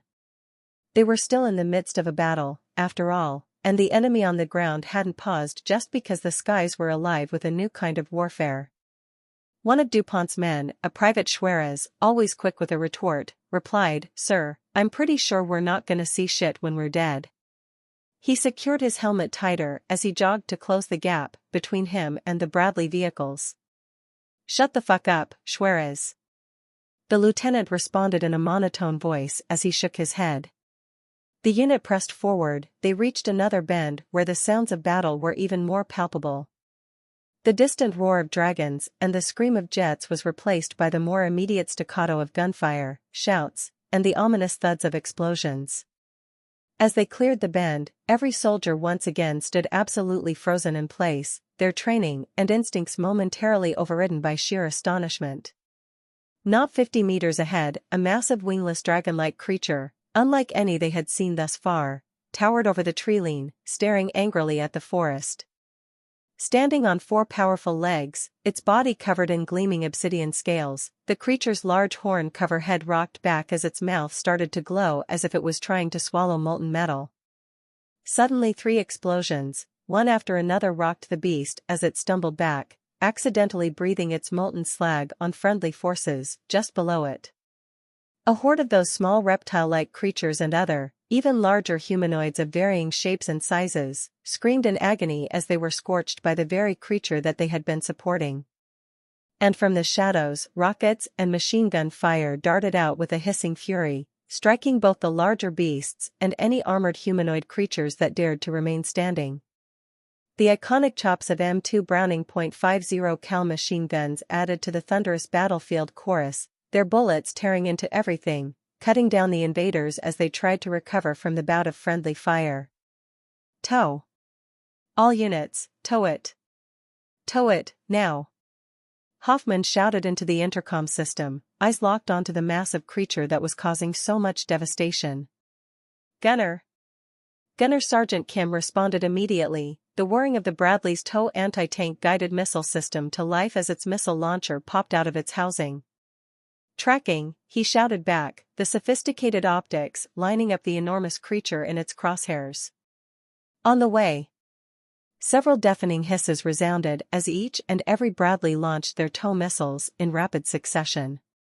Trails of smoke and fire crisscrossed the battlefield as they honed in on the towering beast. 4 deafening explosions resounded as the gargantuan beast screamed in pain, thrashing wildly in its torment. Its massive clawed limbs crushed everything in its path, inadvertently squashing scores of its own allies beneath its bulk. The smaller reptilian creatures scurried in panic, only to be caught under the colossal foot of the creature or thrown away by its tail's violent swipes. The larger humanoid allies, trying to assist the wounded beast, became collateral casualties as they were either trampled or smashed by its uncontrollable movements. Then came the second volley from the tree-line.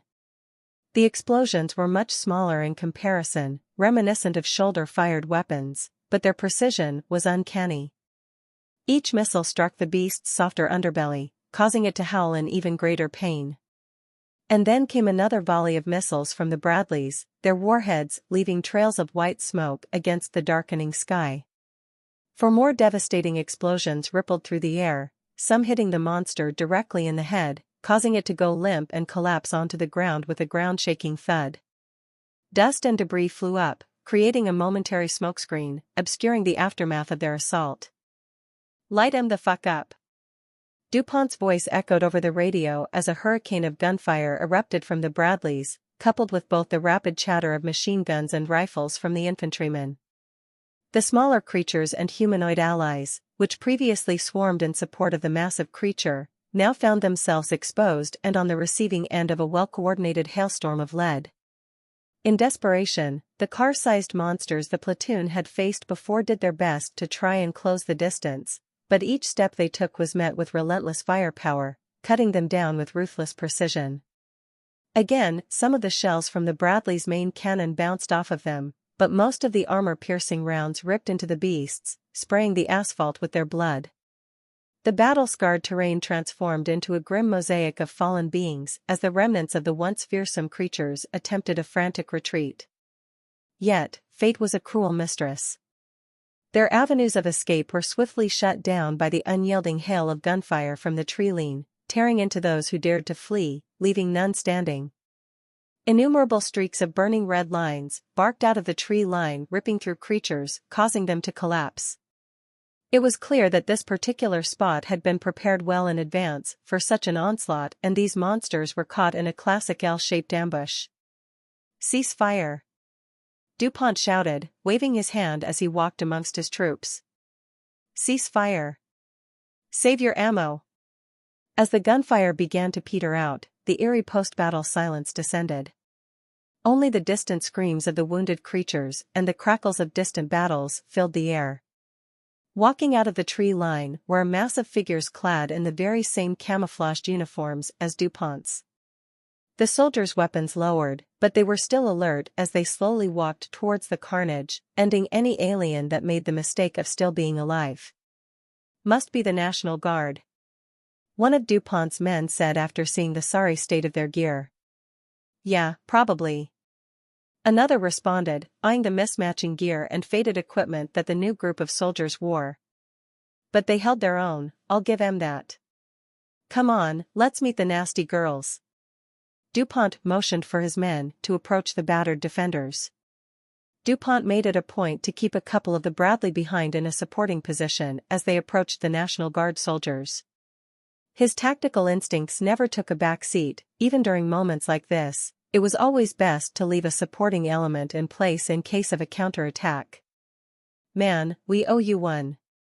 One of the defenders laughed, walking towards the lieutenant, his face smudged with soot and grime. Didn't think we'd see the cavalry coming our way. Captain Duggan. The man introduced himself and extended a dirty, gloved hand towards DuPont. With a nod, DuPont returned his handshake with a firm grip. Lieutenant DuPont. And trust me, it wasn't a one-way street. You guys gave us the window we needed. We didn't do shit, they did. The captain said, pointing at the tree line. Following Captain Duggan's gesture, DuPont's gaze landed on a group of extremely well-equipped figures. Two held Carl Gustav's shoulder-launched weapons designed for armored targets. Their advanced helmets, fitted with night vision, tactical lights, and state-of-the-art comms, gave them an ethereal quality. This customized theme continued with their modular vests, filled with meticulously organized gear ranging from specialized electronics to ornate knives, and in their hands were customized guns with higher-end optics. But most surprising was the fact that most of them wore beards. Hey, Eli! One of the operators said, nudging another. Go see what the dude wants, he's pointing at us. Beyond the violent and chaotic battle on the other side of the rift, a magnificent and enormous sovereign, a type of celestial dragon, unfolded its golden feathered wings that cast its intimidating shadow over the luxurious enclave it had claimed as its resting ground. The expeditionary forces of the Empire had spared no expense and no effort in constructing its vast sanctuary, which contrasted greatly with the utilitarian tents surrounding it. Not only were the massive pillows the being was laying on embroidered with the finest threads the mortal realms could offer, but they also rested upon expansive padded ground mattresses that were requisitioned from the army proper. With this particular patch of the military encampment transformed, the sovereign found itself as satisfied as a great being like itself could be with its new haven. At least, that was until some petulant mortal disturbed their slumber. Before the creature of legend, a dragonborn general, covered in a cascade of dark, iridescent feathers knelt before them in fervent reverence. The celestial dragon's grand form dwarfed the general's proud frame as he prostrated himself. The general in question immediately brought his to the ground as the hateful eyes of the ancient creature tried to bore a hole in his head, furious at how such a lowly being could fathom interrupting their leisure time. Korthax, the dragon earth-shaking voice sounded almost like a symphony of thunderous clouds and flowing rivers. I am assuming you have come to me with words of victory and conquest. The sovereign asked, narrowing its radiant eyes. But instead of the answer it expected, the atmosphere hung heavy as silence reigned. Korthax had been a warrior of unparalleled might amongst his peers and heralded as a genius strategist. Yet, the man found himself kneeling and shaking like a leaf as the sovereign's glare grew increasingly hostile. No, my sovereign, Korthax finally managed to utter, his once confident and commanding voice falling flat and turning more into a mule. The general's eyes were a whirlpool of conflicted emotions. Shame because of his failure, humiliation in failing to assess the threat, and unmitigated fear as he met those burning golden eyes that seemed to want to disintegrate him right then and there. This realm's dwellers have a resilience we did not anticipate. The colossal being let out a loud and irritated huff as they leaned forward, creating a majestic and intimidating canopy over Korthax. "Speak, you unsightly cur. And let not your words falter, for your failure as general on the battlefield is mirrored tenfold in your cowardice now." The sovereign's booming voice echoed throughout the enclave, causing the ground to shake as their eyes bore into Korthax. The fiery orb seemed to pierce into the very core of Korthax's being, seeking to ignite a flame where now only smoldered ashes of doubt. He could feel every vertebra in his spine crystallizing with an age-old and primal dread birthed from the legends of yore. Their constructs might even make the green-flamed furnaces of the stalwart mountain-born dwarfs flicker with envy. Korthax blurted out hastily, his voice fluctuating between desperation and awe.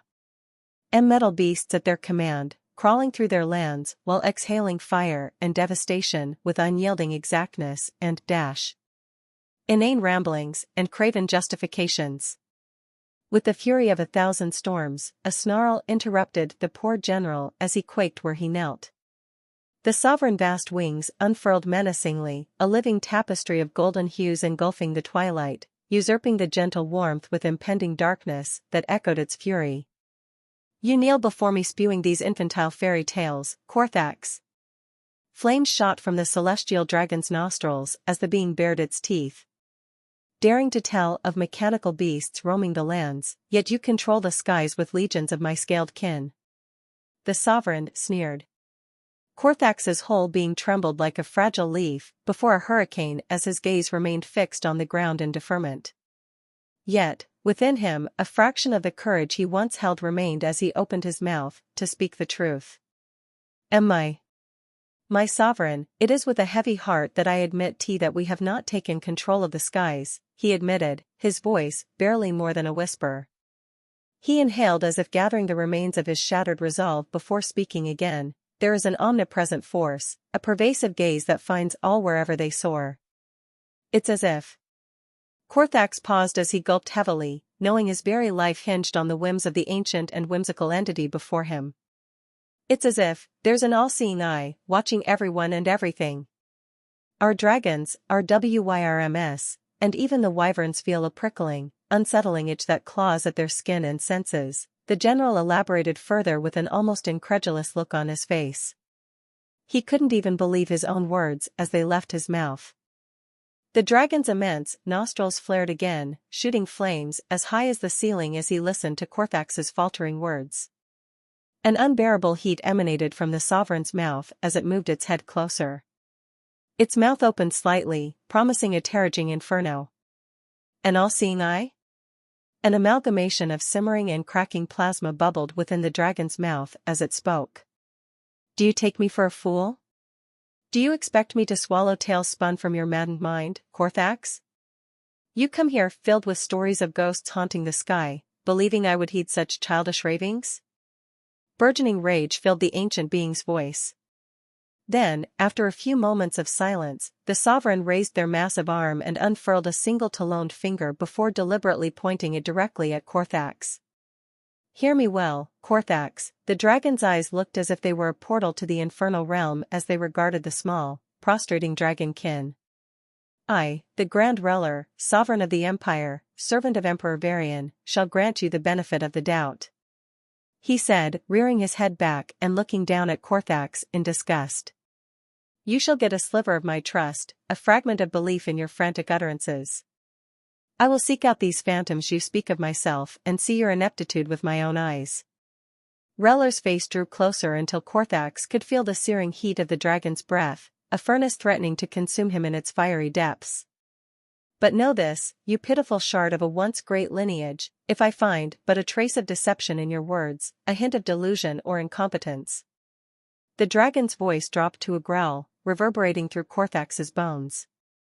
"I shall extend your life and set ablaze the very flesh that clings to your pitiful frame. I shall render your skin a canvas of agony and ruin. And you shall serve as a living testament to the price of falsehood and cowardice, a beacon of suffering for all to witness." The sovereign's voice was a cataclysm, an apocalyptic that was less of a threat and more of a promise. A moment hung between the two as Korthax took in the sovereign's words. The sense of impending doom wasn't the right combination of words to describe how the general felt. And if he was honest with himself, he didn't think he knew if any words in any language existed to describe how one would feel with the promise of eternal torment hanging over them. Because he knew he was fully capable of doing just that. May the gods and emperor have mercy upon your soul, Korthax, for I shall grant you none if your words prove empty, the unimaginably large dragon decreed as its giant wings began to unfurl, expanding like the very heavens stretching to the very edges of the enclave. With one ferocious downbeat, the sovereign launched itself upwards, sending a vortex through the haven, turning it into a whirlwind of chaos. The roof of the enclave shattered and fragmented immediately under the sheer might of the sovereign's ascent.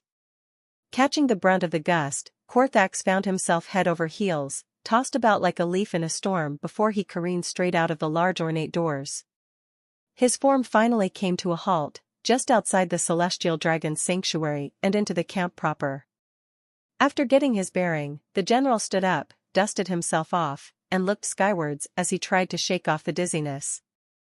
It didn't take him long to refocus his eyes and see the sovereign's silhouette glowing radiantly from the sun's reflected light as it shot toward the ominous rift on the horizon.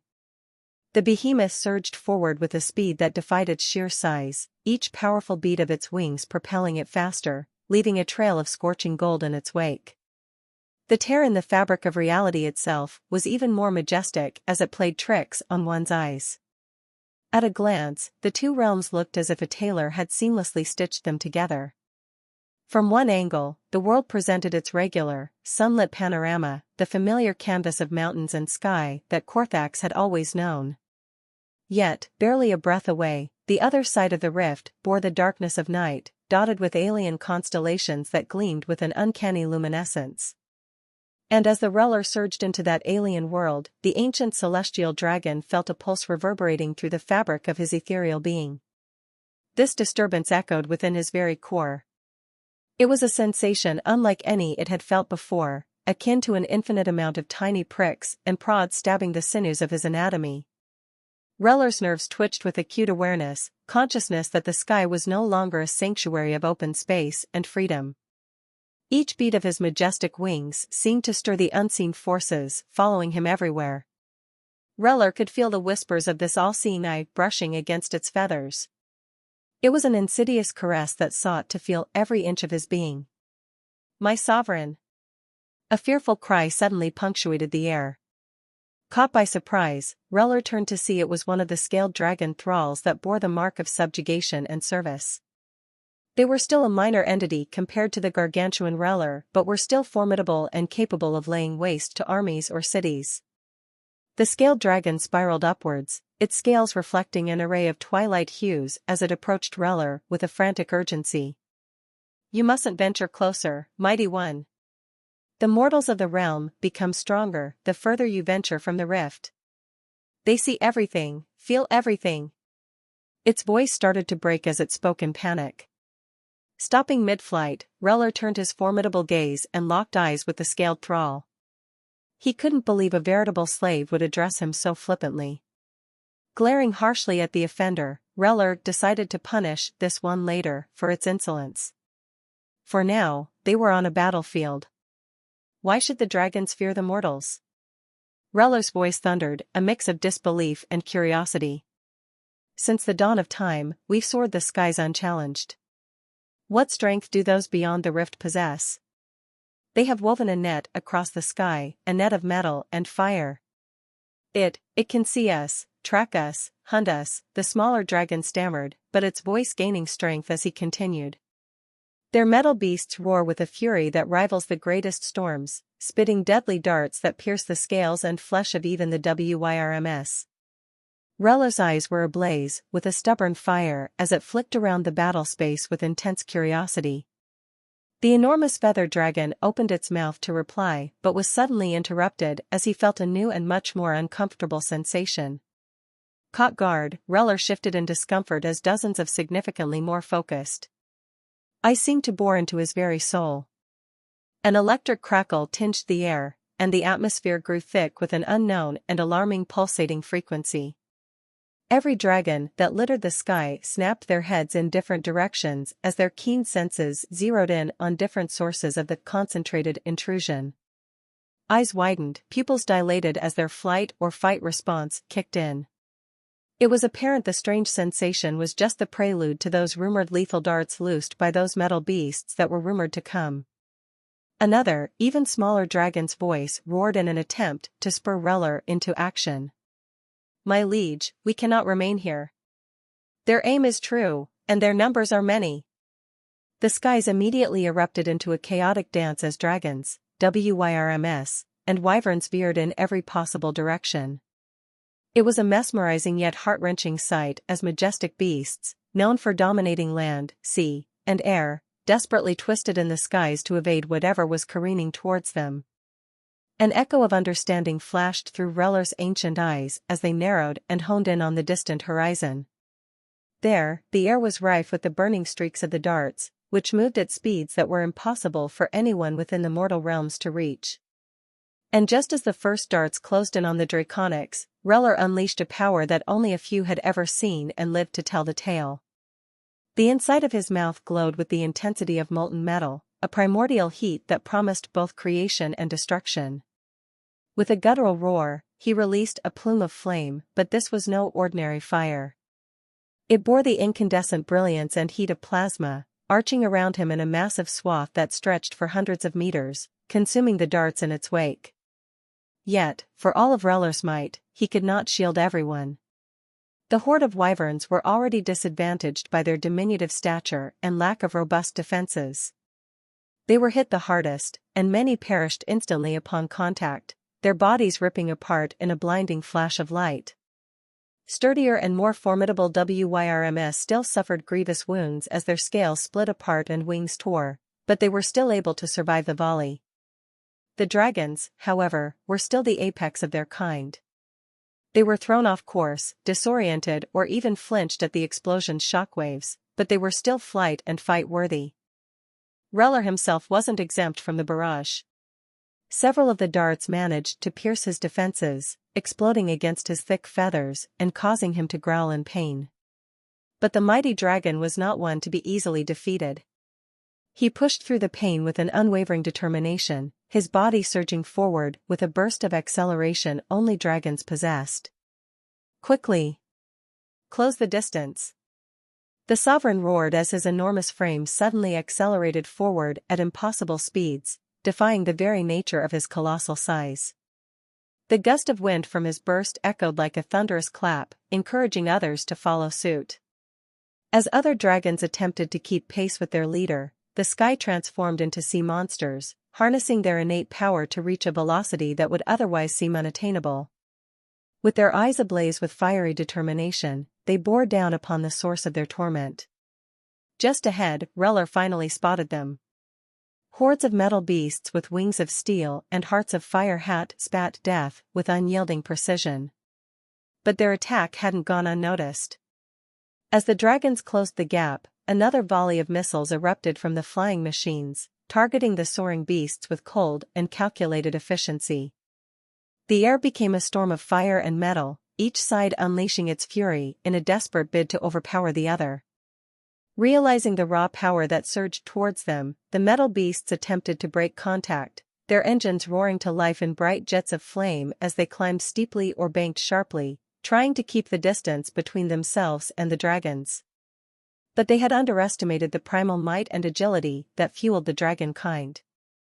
With a fierce cry, Reller led the charge. His mouth glowed like a forge, and a torrent of molten fire erupted, consuming the sky in hellfire. The flames enveloped the closest metal monsters in a fiery embrace, melting their cold, steel exteriors in mere seconds. To their side, another dragon utilized its raw physical might, stretching its powerful limbs to seize one of the fleeing machines. With a fierce swipe, claws as hard as diamonds sheared through metal and machinery, ripping a wing off and sending it spiraling uncontrollably to the ground below. The machine became a tumbling mass of fire and debris, a testament to the dragon's unforgiving strength. The sky became a canvas of chaos, roars of loud buzzing of strange alien weapons, swirls of fire, ice, or lightning, and blinding explosions lit up the night sky as the two groups merged. For every dragon that fell, a metal beast ended in a symphony of destruction. It was a battle that defied the realms of possibility, where ancient might meet modern steel in a clash that threatened to tear the very sky asunder. Yet amidst the frenzy of destruction, a glimmer of unity emerged. Reller's commanding presence surged through every dragon, binding them as one, a living entity of flames and scales that made them operate with a collective will. They moved as a unit, a formidable force that wielded both elemental breath and flight with synchronized mastery. The smaller dragon that had spoken earlier now found its voice again amidst the maelstrom, shouting instructions and encouraging its comrades with newfound bravery. The dragons began to utilize tactics they had never needed before, working together to outmaneuver and overwhelm the seemingly inexhaustible metal adversaries with their superior acceleration. Reller could feel a unified pulse of intent and will flow between him and the flight of subjugated dragons. Together, they formed a living entity, a tapestry of flames and scales woven with a collective resolve to preserve their lineage and skies. Yet, the metallic intruders also seemed to bear an eerie semblance of unity. Even when the dragons turned the bodies of the metal monsters into molten wrecks, the horde maintained their cruel, relentless assault, swooping in and retreating with cold precision. From the eyes of the dragons, these flying beasts were devoid of life yet bore a sinister intelligence, a reflection of the merciless beings who seemingly forged them. The dragons could see how they capitalized on their distance, striking with their metal talons from afar and retreating before any dragon could reach them. Everything flying above the clouds found themselves locked in a dance of death, and in the pulsating heart of the battle, Reller and his brethren fought with a primal fury that echoed the ancient battles of their ancestors. Their cries filled the sky, a symphony of raw power and determination reverberating across the heavens. Despite the ferocious onslaught, the dragons exhibited grace and harmony in their movements, a ballet of fire and wind that defied the metallic monsters that sought to control their skies. Memories from battles of yore started to flood into Reller's mind.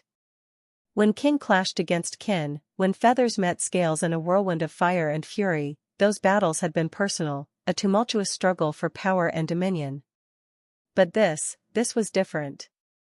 The metallic adversaries bore no emotion, no sentiment, no regret. They were instruments of destruction, each move calculated, each strike executed with an admirable and horrifying precision. Reller roared angrily at the sight of these soulless mortal-built machines striking down his majestic people as if they were mere game.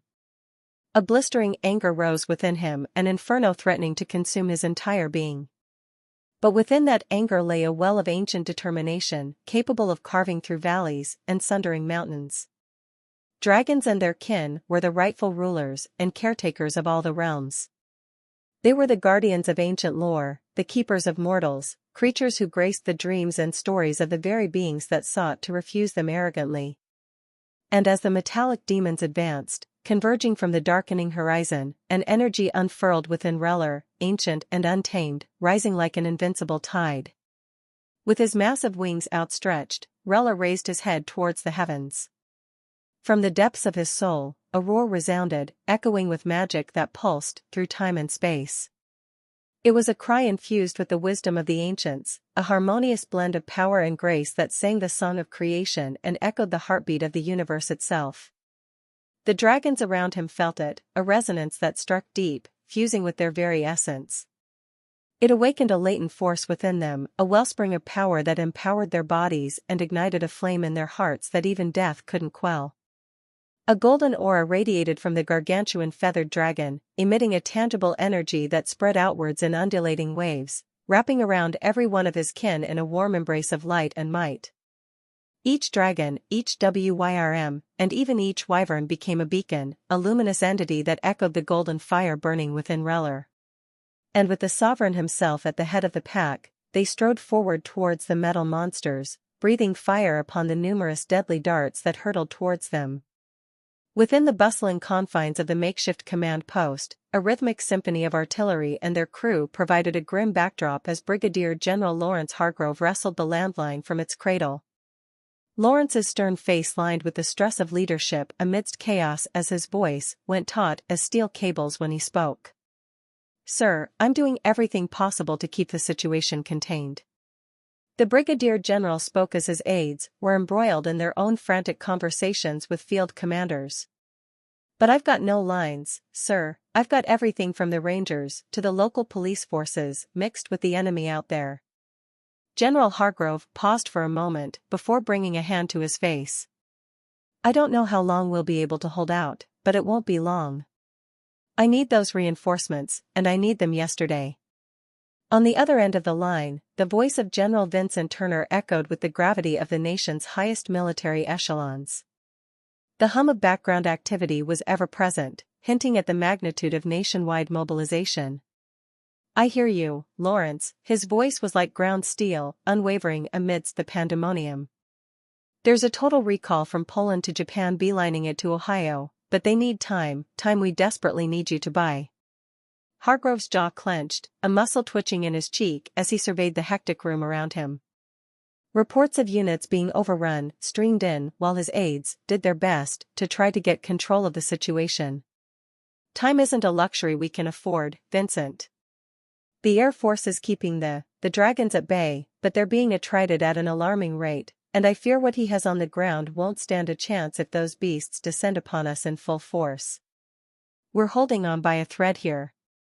There was a long silence, filled only by the cacophony of artillery batteries working distant battlefields and the frantic movements of personnel within the command center. The map spread on the table seemed to pulse with a life of their own, bearing witness to a clash of worlds that was as unimaginable as it was brutal. Vincent's voice crackled back, carrying a sense of depression that mirrored the dire circumstances. I understand, Lawrence, and I want you to know we're moving heaven and earth to back you up, but... The chairman of the Joint Chiefs of Staff sighed deeply. But if these things break through and make it into any of the surrounding major population centers, the president has authorized a nuclear strike. The words hung heavily between them as General Hargrove sat down and placed a hand on his head. God, Vincent, he muttered in horror. I'd never thought I'd live to see the day where that would be an option on our own soil. His voice nearly cracked while his mind raced to find another way. Any way, to prevent such a cataclysm. He could almost picture Vincent on the other end, in the well-lit rooms of the Pentagon, surrounded by the most brilliant military minds, all grappling with the unimaginable. Yet, here it was, happening in real time. We'll hold, sir. The Brigadier General declared that he cradled his head. We'll hold, or we'll die. Vincent took another moment before his voice came through, frayed but steady. Elements of the 1st Cavalry Division and the 82nd Airborne are already in theater, but their full strength won't be there another 24 hours. General Turner's words felt like a gut punch to Hargrove. The seconds stretched painfully, the weight of leadership and responsibility pressing down on him. ISR is also reporting that the enemy's main body is pushing north. My recommendation is to start pulling back. Godspeed, Lawrence. After the line fell silent, Hargrove slammed his field phone down and immediately stormed over to the expansive map sprawled on the table. He meticulously examined the crucial locations between their current HQ and Cleveland. We need to implement a defense-in-depth approach, draw them close, extend their lines, and bleed them relentlessly at every juncture, he directed, voice firm and resolute. All of the officers in the tent rushed over to the table as the general highlighted Zanesville, Wheeling, Marietta, and New Philadelphia. Have our boys retreat to these positions, and these towns should act as our secondary line of defense, giving us some breathing room. Hargrove continued, sketching out defensive points with swift, precise movements of his hand. We'll stagger our defenses, using the natural terrain and any urban environments to our advantage. We can use the highways as choke points, fortifying overpasses and intersections. They'll become kill zones for artillery and close air support. Hargrove's executive officer, Colonel Reynolds, spoke up as he mulled over the possibilities. I don't know about that, sir. The big lizards may be preoccupied, but there's still plenty of those small bastards flying about. They've already proven they can pick apart our rotary aircraft. Major Lee, the HQ's operations officer, chimed in. Hargrove shot a firm glance in Major Lee's direction. Listen, gentlemen, he began, his voice gravelly and resonating with a gravitas that commanded immediate attention. "We aren't in a position to be shy about the attrition rate of our aircraft. I want anything and everything in the air, we can't afford to hold back. We need as much of our forces intact when we get to New Philadelphia." The general's finger then slammed down on Akron, just below Cleveland. "Because this is where we're making our last stand. We hold there, or we die there." Silence settled heavily upon the room, the gravity of Hargrove's words sinking into every individual present. Every officer in the HQ maintained a stoic face as they glanced at each other, but a maelstrom raged inside each of them. With a silent nod, the HQ staff dispersed to get to work, leaving Hargrove standing alone, leaning heavily over the map. BRT.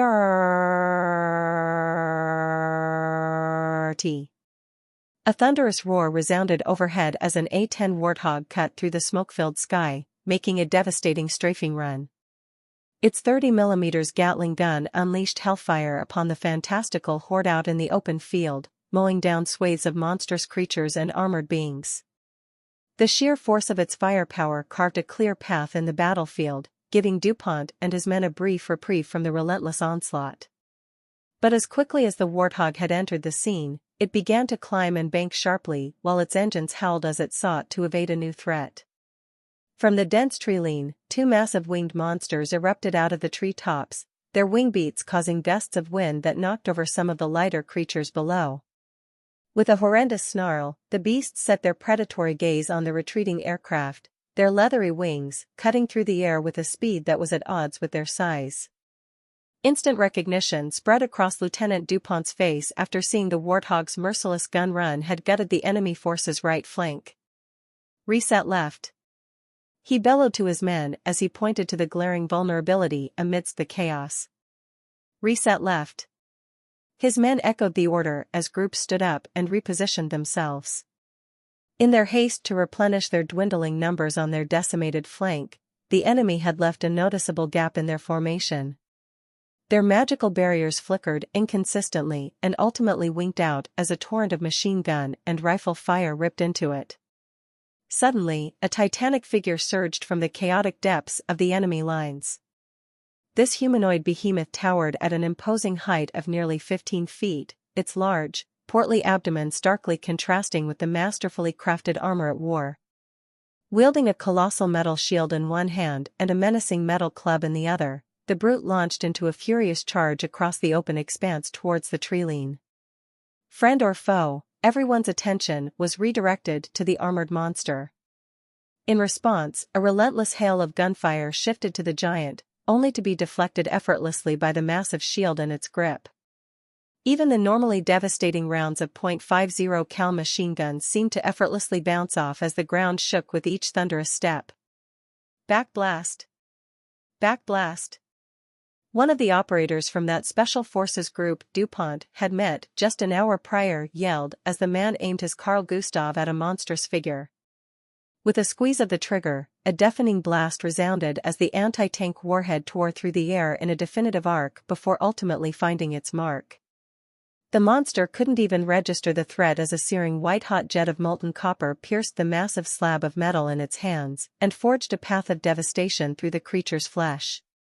However, the giant wasn't the only casualty as the force of the explosion expanded violently within its vast body and ejected out of its back into whatever poor soul was brave enough to follow behind it.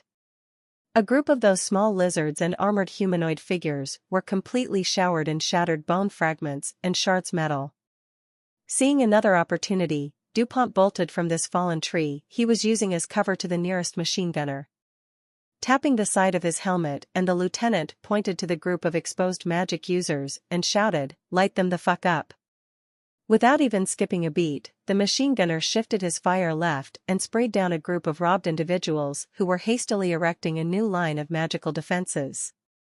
The machine gun chattered incessantly, and each bullet that was found that slammed into the bright barrier sent out ripples of distortion until a few rounds started to poke through.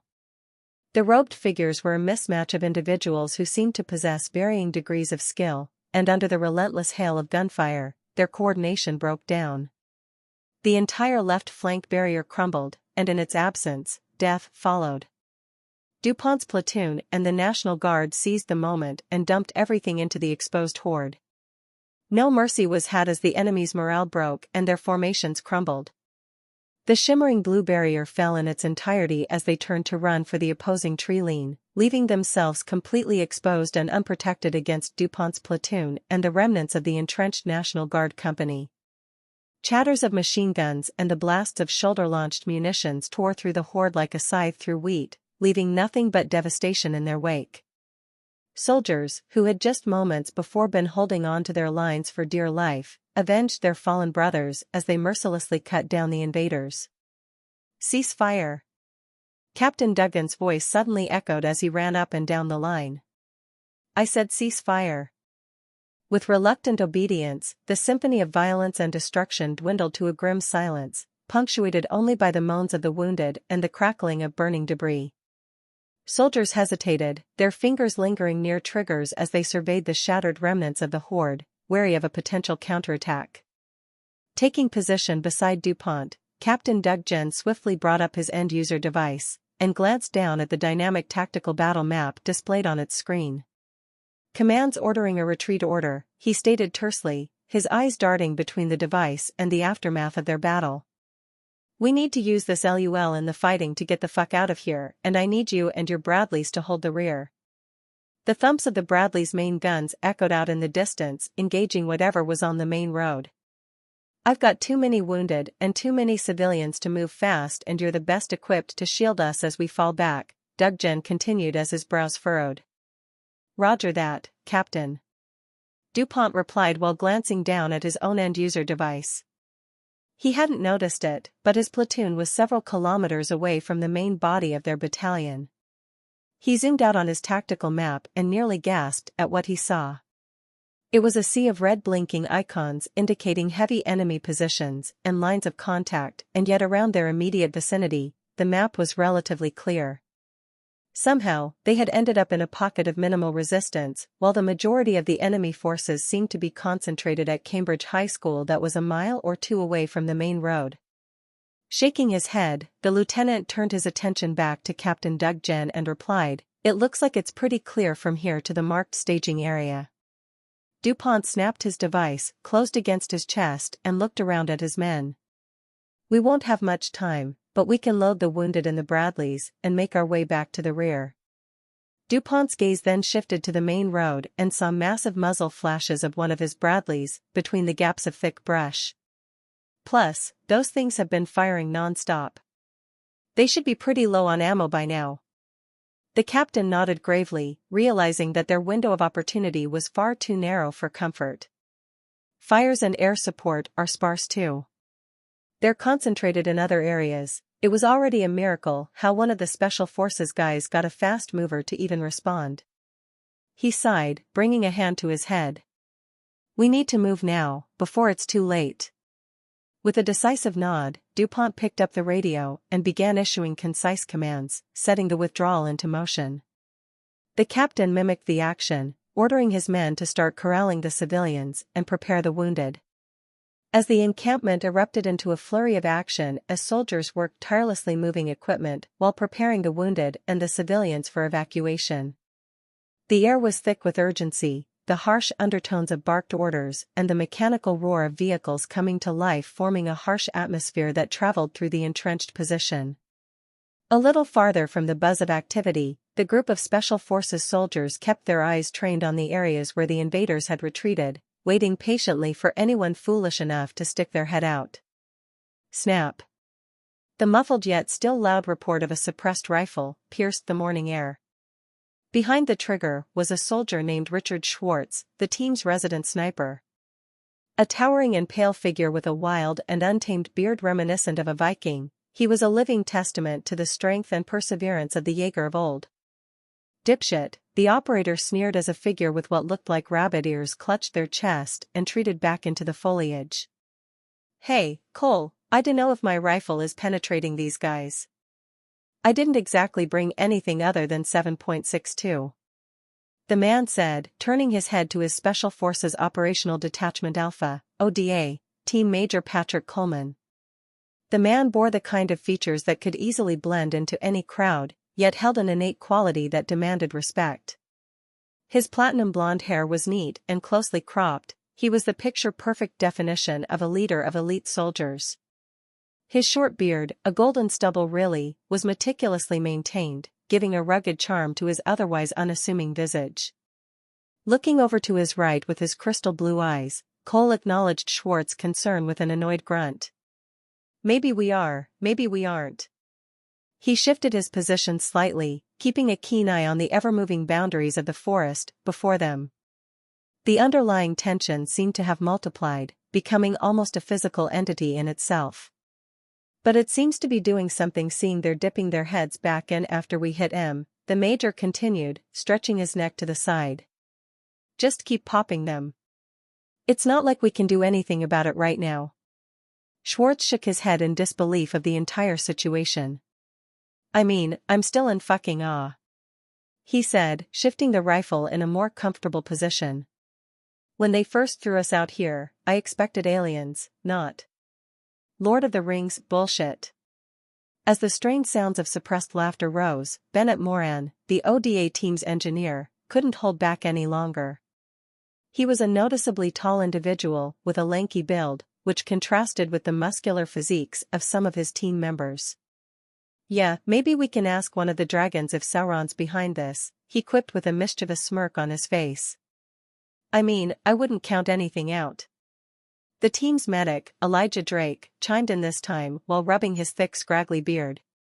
The man rolled his sleeves up to reveal the warm hue of his earthly brown skin as an attempt to cool down during the hot summer night. I did blast a fatty cosplaying as a Balrog with a Gustav. The medic laughed, smirking at Coleman. Coleman simply shook his head in derision. Fucking nerds. He muttered before refocusing on the tree line. You're just jealous we have hobbies outside the army.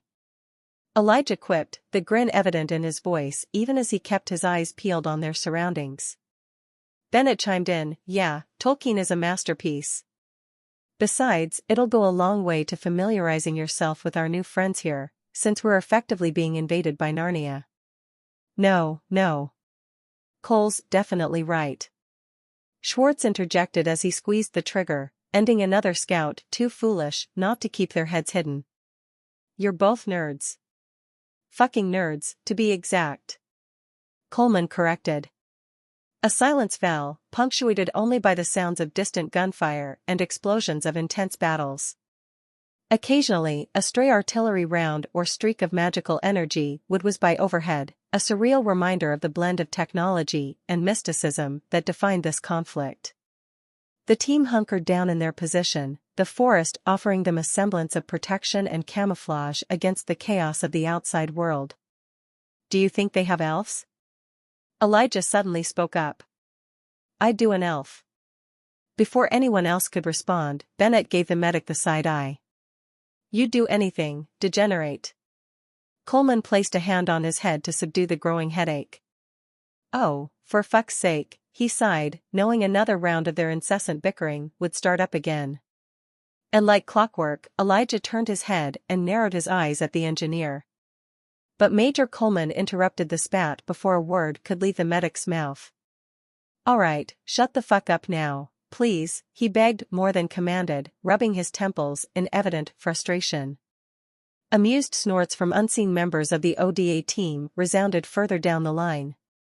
Another bout of silence reigned as the group waited for their conventional counterparts to hurry up with their preparations. However, Elijah could not help himself as a retort flew Bennett's way. Fuck you. The medic said. No, fuck you. Bennett immediately shot back, knowing the insult was coming. Coleman's growl of annoyance was drowned by the crackle of their radios coming to life. Baron, this is Viking. Be advised that a large mass of enemy forces are starting to converge on your location. We're going to saturate the area with artillery, ETA 20 minutes, how copy? After glaring at the two idiots, Coleman grabbed his push-to-talk and responded, Roger that Viking, Baron copies all. Baron, out. He turned to his Elijah and threw his head towards the makeshift encampment. Alright, let's do this shit. Without needing further prompting, Elijah stood up and followed Coleman to help speed things along. As the two navigated through the dense brush, Coleman looked up and frowned. He wasn't able to properly process the sight of enormous building-sized dragons chasing after fighter aircraft that were trying to desperately keep their distance. It felt like a fevered dream, especially when his eyes fell upon the absolutely gargantuan golden being spitting fire like a fire hose while twisting and turning as if physics was just merely a suggestion. "Maybe we are being invaded by Narnia," he muttered as he picked up the pace. A melancholic chill filled the air while DuPont and his platoon sat atop the Bradleys as they traveled north. He and his platoon weren't alone, however. Everywhere DuPont looked he saw soldiers and guardsmen riding on top of their vehicles, clutching onto their gear and weapons. Each vehicle, from Humvees to larger transport trucks, was packed to capacity with wounded soldiers and civilians, many of whom were in visible distress, their faces pallid from shock and fatigue. Children clung to their parents, trying to comprehend the chaos around them. Medics worked tirelessly, tending to the wounded even as they moved, stabilizing injuries, and offering what little comfort they could. The freeway itself was a sea of both military and civilian vehicles. As far as the eye could see, the lanes were congested, with a seemingly endless convoy all heading in the same direction. Pickup trucks, SUVs, and even the occasional school bus repurposed to ferry evacuees rode alongside tanks and artillery units. Every so often, the skyline would be pierced by the blades of helicopters flying overhead, surveying the ground below and providing aerial support. As they fled, DuPont turned his vision south, towards the dark horizon lit up by the many fires of the town they had been supposed to defend. Some would have called the retreat organized, but DuPont figured it only seemed that way because everyone was running in the same direction. Cambridge was lost the moment that rift opened, and those monsters came out. No matter how he or anyone else deluded themselves, DuPont realized there was never any real chance of holding that town. But he couldn't stop thinking about all of those who they had to leave behind. Captain Duggan kept some semblance of order, but the lieutenant couldn't figure out whether they were all obeying his command or they just happened to coincide with what everyone thought best. They followed the freeway to the next town with the horde close on their heels. Not too long ago, DuPont learned that those monsters had their own version of artillery, and some of it had already landed in the area. He looked around and saw a small country home, similar to his granny's house, just outside of Atlanta. A cute, dainty home now turned into blackened slag with its garden and white picket fence still intact. That was when it hit him. They had been invaded. The scream of low-flying aircraft letting loose a couple of missiles before steeply climbing back into the sky abruptly knocked DuPont out of his reverie. The missiles arced up, illuminating the horizon with blinding flashes as they struck unseen targets. Cries of fear rippled throughout the convoy as civilians huddled closer together, trying to shield themselves and their loved ones from the impending danger. Children buried their faces into their parents' chests, their tiny bodies shaking with terror. "I've never thought I'd see the day where we're the ones retreating while the Air Force is charging headlong into the fray." Hoffman's voice came gruffly over the commotion, a mix of awe and disbelief evident in his tone. Thankful for the distraction, DuPont turned his gaze towards Hoffman, who was perched in the commander's cupola of the Bradley, his eyes fixed on the distant aerial ballet of fighter jets darting through the sky. "They're the tip of the spear right now," DuPont said with genuine admiration. "The Air Force and the Air National Guard have been just throwing themselves at those things, just to keep the bigger ones off our ass." Hoffman frowned, adjusting his helmet slightly. "The bigger ones? How much bigger are we talking?" He leaned back, glancing up at the sky to see a few more missiles being loosed by another set of fighters. "Those fuckers in the forest were as big as F-16s. DuPont grimaced, his blue eyes reflecting the weight of what he'd heard from intel. "Big enough to take out an Abrams." Heard it over the net, Delta was screaming how some big piece of shit slagged an entire tank platoon with a single breath. A deep sigh left Hoffman's mouth as he closed his eyes and hung his head momentarily, absorbing what DuPont had just shared. "Fuck me," he whispered, "slagged. As in melted?" The lieutenant nodded slowly as his soldiers around him shifted nervously. melted, vaporized, whatever you want to call it. The tank armor didn't stand a chance. Reports suggest that the metal just liquefied. But that's not even the worst of it. DuPont looked back towards the south, where faint plumes of smoke marked their previous encounters. Reports are coming in that they're getting smarter, adjusting their tactics. Every move we make, they're responding faster, adapting. Their ground forces? They're no longer standing out in the open like they're reenacting some ancient battlefield. They're using cover, flanking, and coordinating. Hoffman's brows furrowed in frustration. You're saying they're learning from us? DuPont shook his head. I'd say it's more like they're starting to pay attention to what works and what doesn't. He sighed and adjusted his rifle. Command thinks they underestimated us and waltz in here, thinking they could just burn a few towns, all us with their size and might, and then watch us kneel. They probably expected a swift and relatively bloodless victory on their part. And now they realized we're dangerous after bloodying their nose. Hoffman mused, casting a contemplative glance at the horizon. A silence ensued, broken only by the distant roar of jet engines. Suddenly, Hoffman squinted at the sky, noticing a formation of lower-flying fighters launching missiles toward the horizon. By the way, why are they flying so low? Hoffman questioned, pointing at the sky. DuPont followed Hoffman's gaze, recognizing the pattern. Those fucks are hiding in the trees. He explained with a grimace on his face. They're blasting any of those smaller dragons whenever they pop out of the forest. Hoffman's eyes widened in realization. Great, so you're telling me these dragons are tolls that can just hide in the goddamn trees and ambush us whenever they like? Yeep, DuPont nodded grimly. It's harder for the flyboys to detect them when they're so low and nestled in the foliage. Even our recon drones have been having a hell of a time spotting them until they're practically airborne and on top of our units. DuPont leaned back, feeling the vibrations from the Bradley beneath him.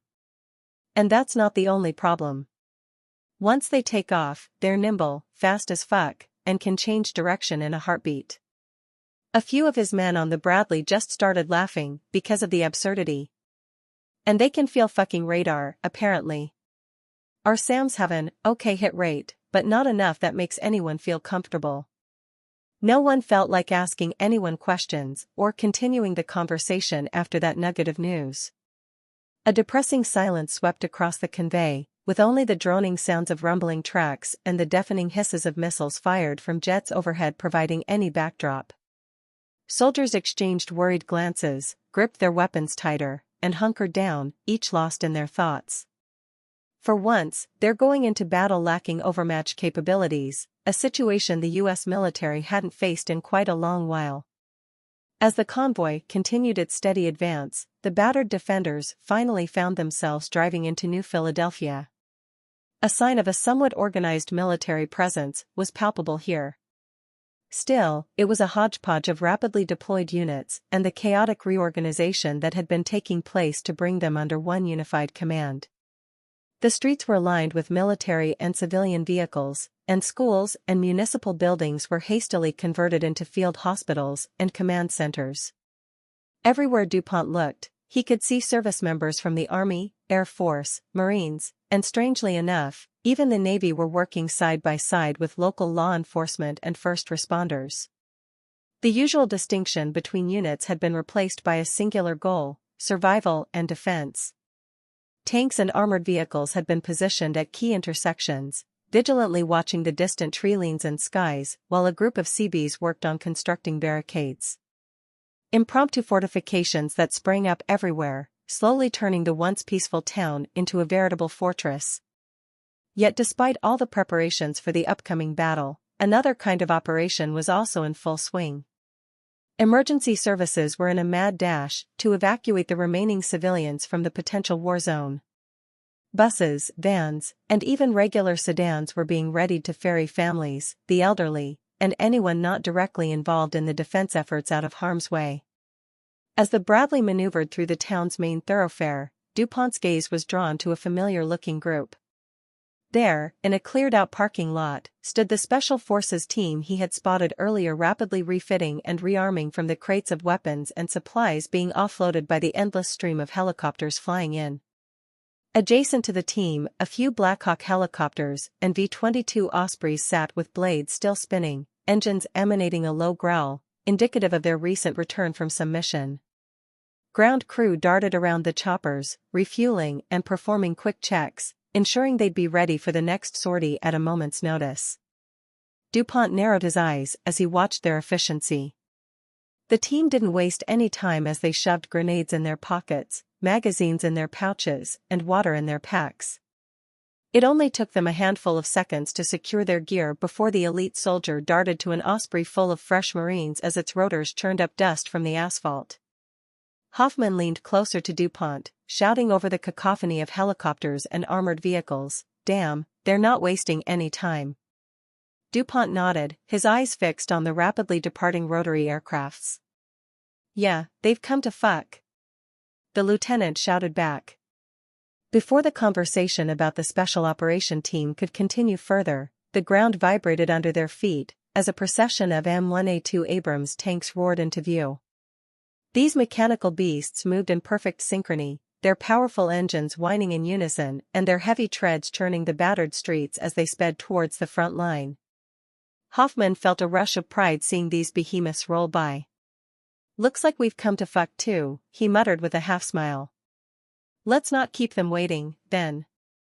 DuPont, catching the sentiment, nodded in agreement. "Come on, let's drop off the wounded and get resupplied, we've got lizards to kill." The Bradleys once again roared to life and stormed towards the aid station and the assembly area.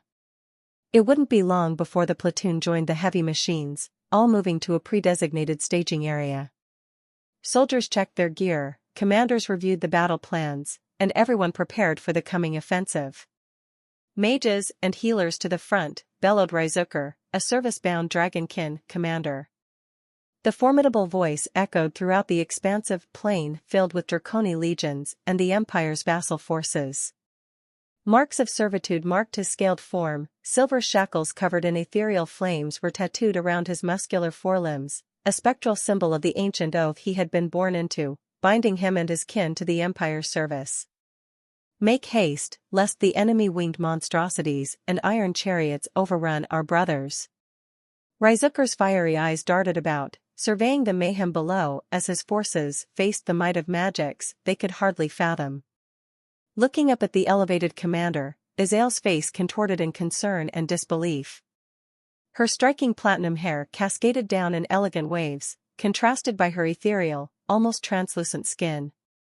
Her elongated ears, characteristic of the High Elves, stretched out nearly as long as a forearm.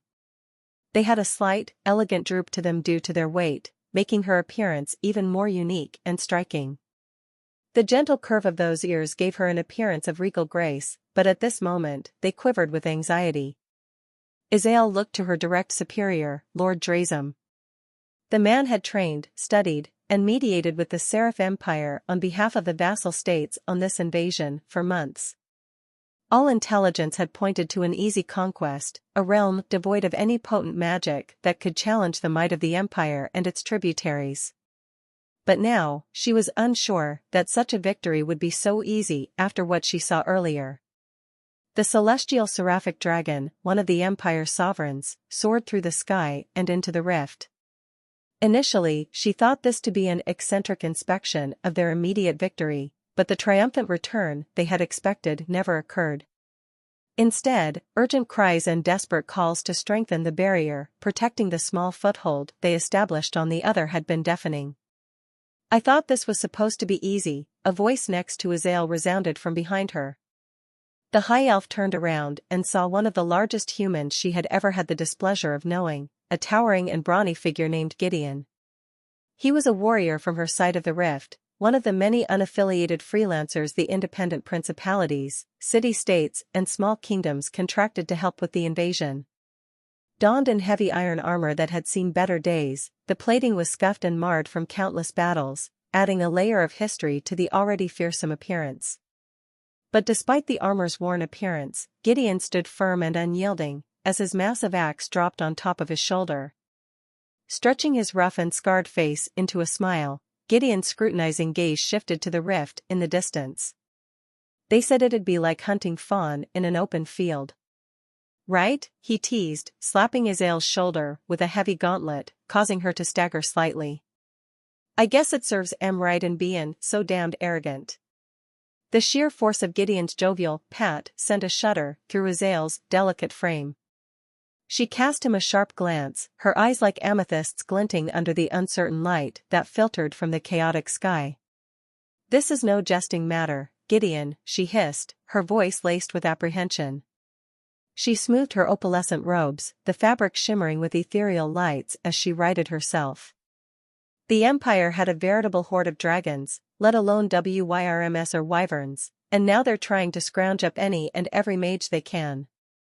By the hells, they've even sent their sovereign in, and that was hours ago. Azale snarled as she gripped her grimoire tightly. Gideon's laugh echoed loudly across the field, clanging metal and desperate commands, providing a chaotic symphony in the background. His laughter, devoid of mirth, bore the bitterness of a warrior who had seen the follies of many a campaign. But the mirthful demeanor soon dwindled, the warrior's face, then hardened by the unspoken worries, mirrored in Azale's wide eyes. He watched the desperate scramble further ahead, the once mighty legions in disarray, dragons and their kind limping back into the encampment with wounds that seemed impossible to inflict. He grumbled, his gaze hardened by the chaotic panorama unfolding. They thought to tame another world, bind it in chains, but look now, they're caught in their own snare. His attention shifted back to Azale, with a face devoid of emotion. They were fools to think they could just march into another realm and claim it as their own. Fools to underestimate the might that dwells in unknown worlds. Azale's eyes were shadowed with foreboding as she stared at the confusion and turmoil unraveling amongst their ranks. But we are bound in this folly now, Gideon. Our fate is intertwined with theirs. Her words were soon interrupted by innumerable and brief flashes of light in the direction of the rift. Then came the sound of deafening explosions as the barrier protecting the growing outpost on the other side of the rift glowed a bright blue. Azale felt it, the barrier screamed in agony as it absorbed the concussive forces, its ethereal membrane shimmering in and out of existence as it battled the overwhelming onslaught. A torrent of hushed whispers flooded throughout the mass of mages as Azale's eyes widened, fixated on the mesmerizing, terrifying display. Her heart thundered in her chest, the cacophony of explosion magic assaulting her senses. By the ancients, she whispered in horror. That was not the familiar, heated embrace of fire magic. The violent concussions and blinding light were the hallmarks of the ancient and forbidden art of explosion magic, a power so uncontrollable and deadly, only wielded by archwizards or the dragons themselves. Yet here it was, being unleashed with a terrible and precise wrath by a realm that was supposed to harbor no magical essence. Gideon, though unversed in the intricate lores of magic, sensed the extraordinary nature of the assault. The blows that reverberated through the earth spoke of an immense and fearsome power. What in the realms is happening, Azale? He inquired, his voice tinged with the unfamiliar sting of dread. His steel armor, staunch and unyielding before, now felt like a fragile shell in the face of this boundless onslaught. The high elf's visage, painted in hues of despair and awe, met Gideon's questioning gaze. Explosion magic, Azale gasped, her voice almost lost amidst the cacophony around her. How do they command such power? Well, Gideon responded by hefting his axe into his hands. Suppose we're about to find out, ain't we? With trepidation, the armies of the vassal states marched forward with the draconic and seraphic commanders leading their units as the vanguard. The elite legions moved with unwavering discipline in stark contrast to their disorderly vassals. And thus, the armies traversed the threshold, their forms bathed in the astral luminescence of the barrier's embrace. They emerged amidst the unknown, the realm beyond whispering a cold and deadly welcome. Looking up at the alien night sky, Azale and Gideon saw the formidable forms of dragon flights fresh from their realm soaring overhead.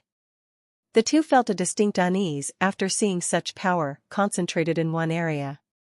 Even just one of these monsters were enough to bring a city to its knees, and here they saw a veritable horde flying over the lands of these realms. And they were trouble. "I bet you an entire gold we won't live to see the morrow," Gideon said through a derisive laugh, his gruff voice cutting through the silence. He might have continued his pessimistic musing, but Azael's sharp reprimand interrupted him.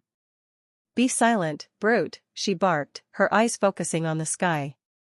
While the vast majority of the flights went to reinforce their brethren much further in the sky, the mage noticed that a fair number of the dragons were lingering just a ways in front of the barrier and the outpost that was being constructed. The majestic beasts were fixated on the horizon as if anticipating something, their thick necks craned, and their eyes shimmering with a spectral glow. The sight filled the troops on the ground with a cold, unsettling expectation. "What are they waiting for?" Gideon muttered, disregarding Azael's earlier admonition. His eyes squinted towards the distance, trying to discern what had captivated the dragon's attention. "Hush!" Azael hissed, her hands clutching her grimoire tightly to her chest as she too attempted to pierce the distant haze. The smoke from the still-burning town filled the night sky, leaving visibly much to be desired for. As they all watched in silence, one of the dragon's deafening roars cut through the night as it hurled itself towards the horizon with frightening speed. One powerful bat of its wings and it was gone like a comet, others quickly followed suit, their forms growing small into the distant gloom, leaving only the beating of their wings echoing in the air. The troops watched the breathtaking scene unfold as each dragon unleashed its own unique might upon an unseen adversary. Through the murky air, a spectacular array of colors blossomed. Fiery plumes of red and orange mingled with vibrant torrents of icy blue and white, while bolts of lightning interlaced them all, stitching the sky together with threads of electric gold. Azael's eyes widened at the mesmerizing spectacle, displaying a dance of beauty and destruction. "By the ancients," she whispered in awe. Despite the grave circumstance, the sight held an elegance, a testament to the diverse might of the dragons as they wielded their elemental fury. But soon, the mesmerizing lights ended and the low roar of something alien took its place. Suddenly Azael and the others spotted them. Uncountable amounts of metallic creatures, their bodies narrow and arrow-like with stubby wings, silhouetted by the otherworldly moon as they sped across the night sky. Azael's heart pounded against her chest as the world around her seemingly drowned in the ominous roar of these impossibly fast alien entities. They darted through the air with an unnatural, mechanical precision, moving in unison like a school of fish. Half as long as a wyvern, the entities emitted no aura of life, and their cold, metallic bodies seemed to suck the very warmth from the air as they passed. As the swift metallic creatures reached the barrier, their advance was halted by the ethereal shimmer of the barrier that the mages had hastily erected. Upon contact, enormous explosions bloomed against the barrier, each detonation casting violent ripples of blue energy to ripple across the barrier. The luminescent shield absorbed most of the impacts, its hue flickering erratically with each successive strike. However, the sheer magnitude and frequency of these explosions began to take their toll. Fissures of raw magical energy started to form, spider webbing across the barrier's surface. Soldiers, mages, and all onlookers watched in horror as the protective walls briefly flickered out. With a sound akin to shattering crystal, a section of the barrier faltered and collapsed and a new wave of metallic entities broke through, with dragons hot on their heels. The advancing legions watched in horror as explosions ripped through the staging area, just in front of the rift. Azael nearly fell to her knees after witnessing the sheer destruction those things caused. She couldn't imagine the loss of mages they must have sustained, let alone the loss of life. The barrier should have been near impenetrable with the amount of magic being forced into it by powerful sorcerers and wizards. Gideon was the first to react as his voice roared above the maelstrom, attempting to bring order to the disarray. "Rally! Form ranks, we need to end whatever is spitting such hatred," he ordered amidst the cacophony of explosions and the incessant shrieks of the alien projectiles still streaming in and the dragons desperately chasing them. The commanders of the retinue echoed the command, their voices amplified by magic, reverberating with urgency. "Keep moving, we aren't the targets." Their commander, Lysandra clad in her magic armor, commanded. But be prepared to erect a barrier on my command. The legions, shaking with a mixture of fear and anticipation, gathered their wits at the orders of their commanders. The indomitable will of Gideon and Lysandra shone like a beacon through the chaos as they approached the town. Heaving a deep breath, Izael moved to the front and started chanting. A strange energy started building around the tips of her fingers as they moved deftly in the air, weaving intricate patterns as she recited her spell. A slight whistling sound grew louder and louder until the smoke started to shift. What started as a gentle breeze swiftly transformed into gusts that pushed back against the smoky tendrils that sought to obscure their path, showing a scene of carnage. The acrid scent of burnt wood and liquefied metal filled everyone's nostrils. "What do you think this was?" Gideon asked, pushing to the front next to stand by Izael, his heavy boots crunched against someone's broken, charred remains. An equally curious look colored Izael's face as her eyes fell upon a burned-out, misshapen metal hulk. "I even cannot fathom," Izael said, her voice somber. The outline was odd, alien to their realm, and was marked by strange symbols scorched and barely visible on the malformed metal. "This thing seems to be wheeled, so some vehicle or carriage of some sort." Gideon's eyes followed the shrunken and burnt frame of what appeared to be wheels, now mere molten blobs beneath the monolithic hulk. "Where would one latch the beasts to pull?" he mused aloud. "Seems awfully inefficient for a carriage." Izael furrowed her brow and looked around for their commander until her eyes finally fell upon Lysandra and her brilliant magic armor. The domineering woman was deeply engrossed in a conversation with the draconic commander, their large form towering over her. The dragonborn was clad in dark earthly scales, his voice a deep, thrumming resonance, spoken in urgent tones. Lysandra's face was drawn in a worried and tense expression as the dragonborn spoke and frantically. Izael had never seen a being of their species look so panicked before in her life, and that just added to her growing anxiety of this operation. Her and Gideon finally made their way towards them, their steps hesitant as they approached the duo. "If you hear the whistling of the wind, you must take shelter. If out in the open, you must seek any cover possible, be it a ditch or depression in the land. Spread out your ranks. Bunching together will end in catastrophe for your formations." The draconic commander's voice spoke with urgency, a sharp contrast to their usually calm and composed demeanor. His vibrant, golden eyes flicked from face to face, ensuring his words sank deep into the hearts of the other two commanders in front of him. "If there is no shelter or cover, dig holes as fast as you can and stay low. Do not linger out in the open, and above all, keep communication as quiet as possible. Those things lurk in the shadows. They can see in the night as if it were day." Lysandra's hands clenched tightly as she listened to every word with a difficult look on her face. If this came out of anyone or anything else, the woman would have marked this up to the raving of a madman, but coming from one Draconics, made it all the more credible. The Draconics were already known for their unyielding bravery and stoic demeanor, but with their servitude branding, made their advice and word of caution extremely unsettling. "Thank you for the warning, my liege," Lysandra said, her voice full of skepticism yet layered with a deep respect. "We will take your advice to heart. Our people and our realm are unfamiliar with these adversaries and their methods of warfare. We must rely on each other's strengths and knowledge if we are to protect our lands." The draconic commander nodded, seemingly expecting her skepticism. "You do not believe me?" "I too was in disbelief when I first faced these creatures, but I've witnessed the devastation they can bring firsthand. Trust in the experiences of those who have faced them. They are unlike any foe our world has ever seen." Gideon, with a hard expression, asked, "What are these things you speak of? Are they the reason behind the mangled remnants we found earlier?" "Gideon, know your place," Lysandra snapped as she clutched her sword tightly, giving Gideon a stern look. The draconic commander intervened, sensing the mounting tension. "No, it is quite all right. I take no offense." His eyes remained locked on Gideon as he took a few steps closer. A maddened look took root in the dragonborn's eyes. "They take the shape of humans, like yourself. he said darkly, maintaining eye contact with Gideon. A deep silence enshrouded the group as everyone felt as if they were just slapped in the face.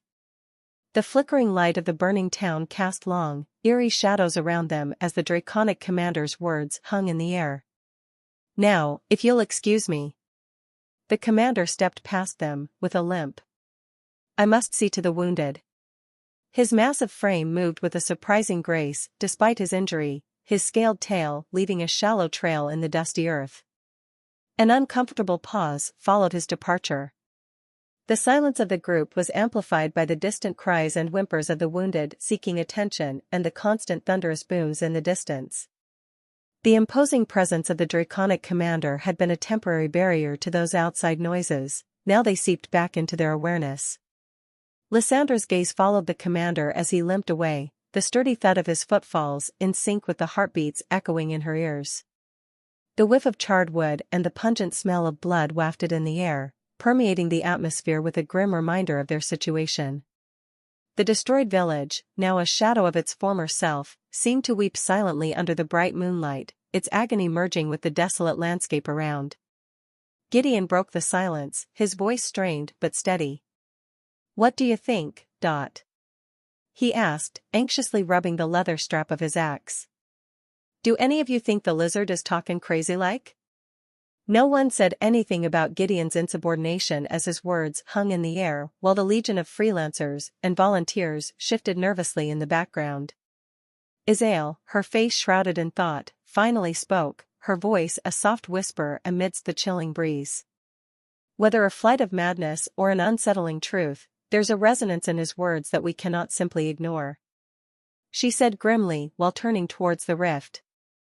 "We all saw those projectiles or whatever they were slam into the barrier."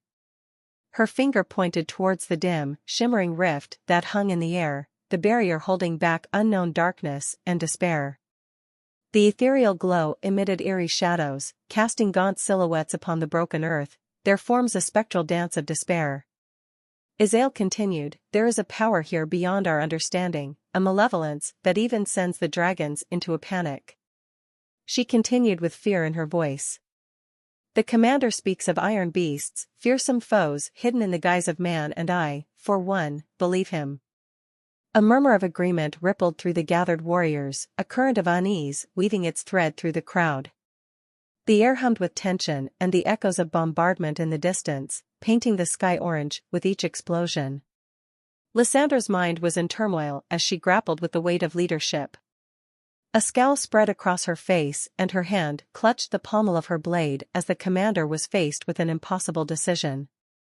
Every fiber of her being told her to turn back before it was too late, but she was bound by contract and oath to march on and subjugate whatever lay on the other side. However, her contract never mentioned metallic horrors and magic that could contend with a damned sovereign. She sighed and looked up at the night sky. The majestic golden dragon, the size of a mountain, twisted and turned in the sky, fighting a swarm of almost imperceptible enemies in comparison to its size. Explosions against its brilliant feather lit up the darkness.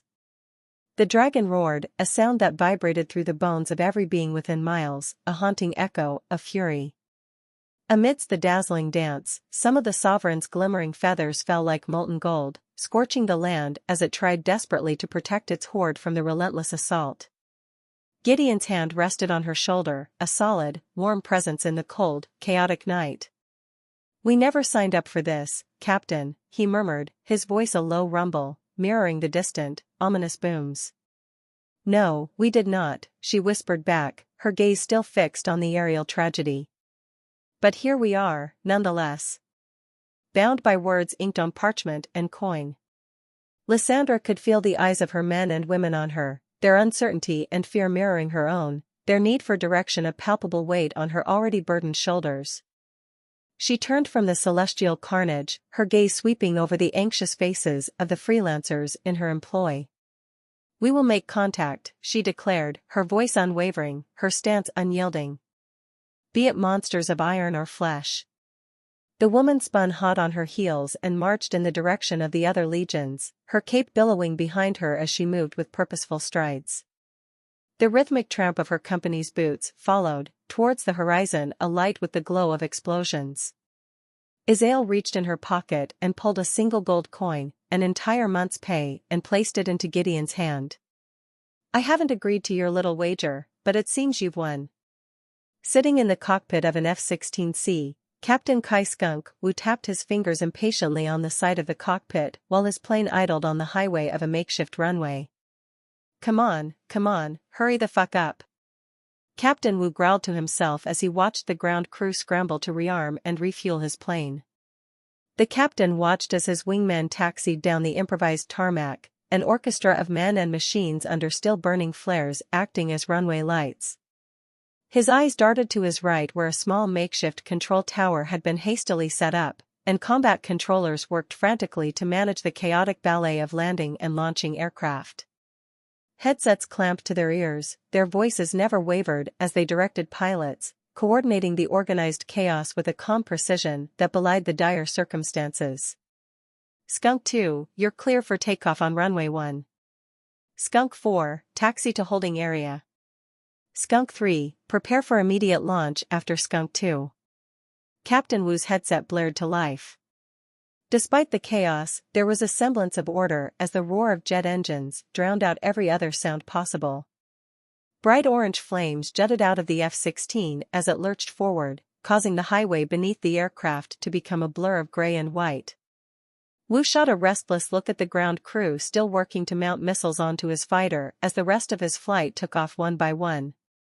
The air vibrated with the hum of machinery and the crackle of communication devices.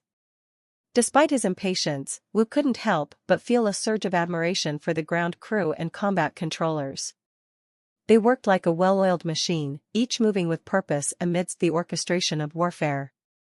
His attention snapped back as he felt the final click of his armaments being secured. The crew chief signaled their completion with a thumbs up followed quickly with a salute. The captain returned the favor as his canopy closed and his gloved hand gripped the throttle. Noticing the last plane of the flight was ready to go, control radioed in, "Skunk 1 runway 2, cleared for unrestricted takeoff. Happy hunting, Dragon Slayers." As Captain Wu pulled his aircraft alongside the rest of his flight, his radio crackled back to life as the airborne early warning and control, AWACS, transmitted orders to his headset. "All Skunk elements, ascend to Angels 25, Vector 220, maintain formation. Vol time, vol time." Wu felt his heartbeat echoed in his ears while gripping his flight stick tighter. Vol time or vulnerability time was such an oddly poetic term for such a lethal context. In its essence, it refers to the period when one's forces were most exposed to adversary action, the window where risk was at its peak. Even after just taking off, they were already in range to engage these dragons or whatever the hell they were with long-range missiles. The F-16's advanced radar systems and other sensors worked in synchrony, offering a high-resolution view of the airspace ahead. A swirl of colorful indicators and graphics painted his multifunctional displays, each symbol representing a different aircraft or projectile, friend or foe. The AWACS continued to relay vital information, their overarching view of the battle space invaluable in these trying moments. Skunk 1, Dark Star, Group bearing 220, 30, 28,000, hot hostile. The AWACS code-named Dark Star relayed the bearing, range, altitude and aspect of the enemy in the sky. All players, weapons free. Wu's eyes snapped to the radar screen as his hand instinctively moved to the weapon control system.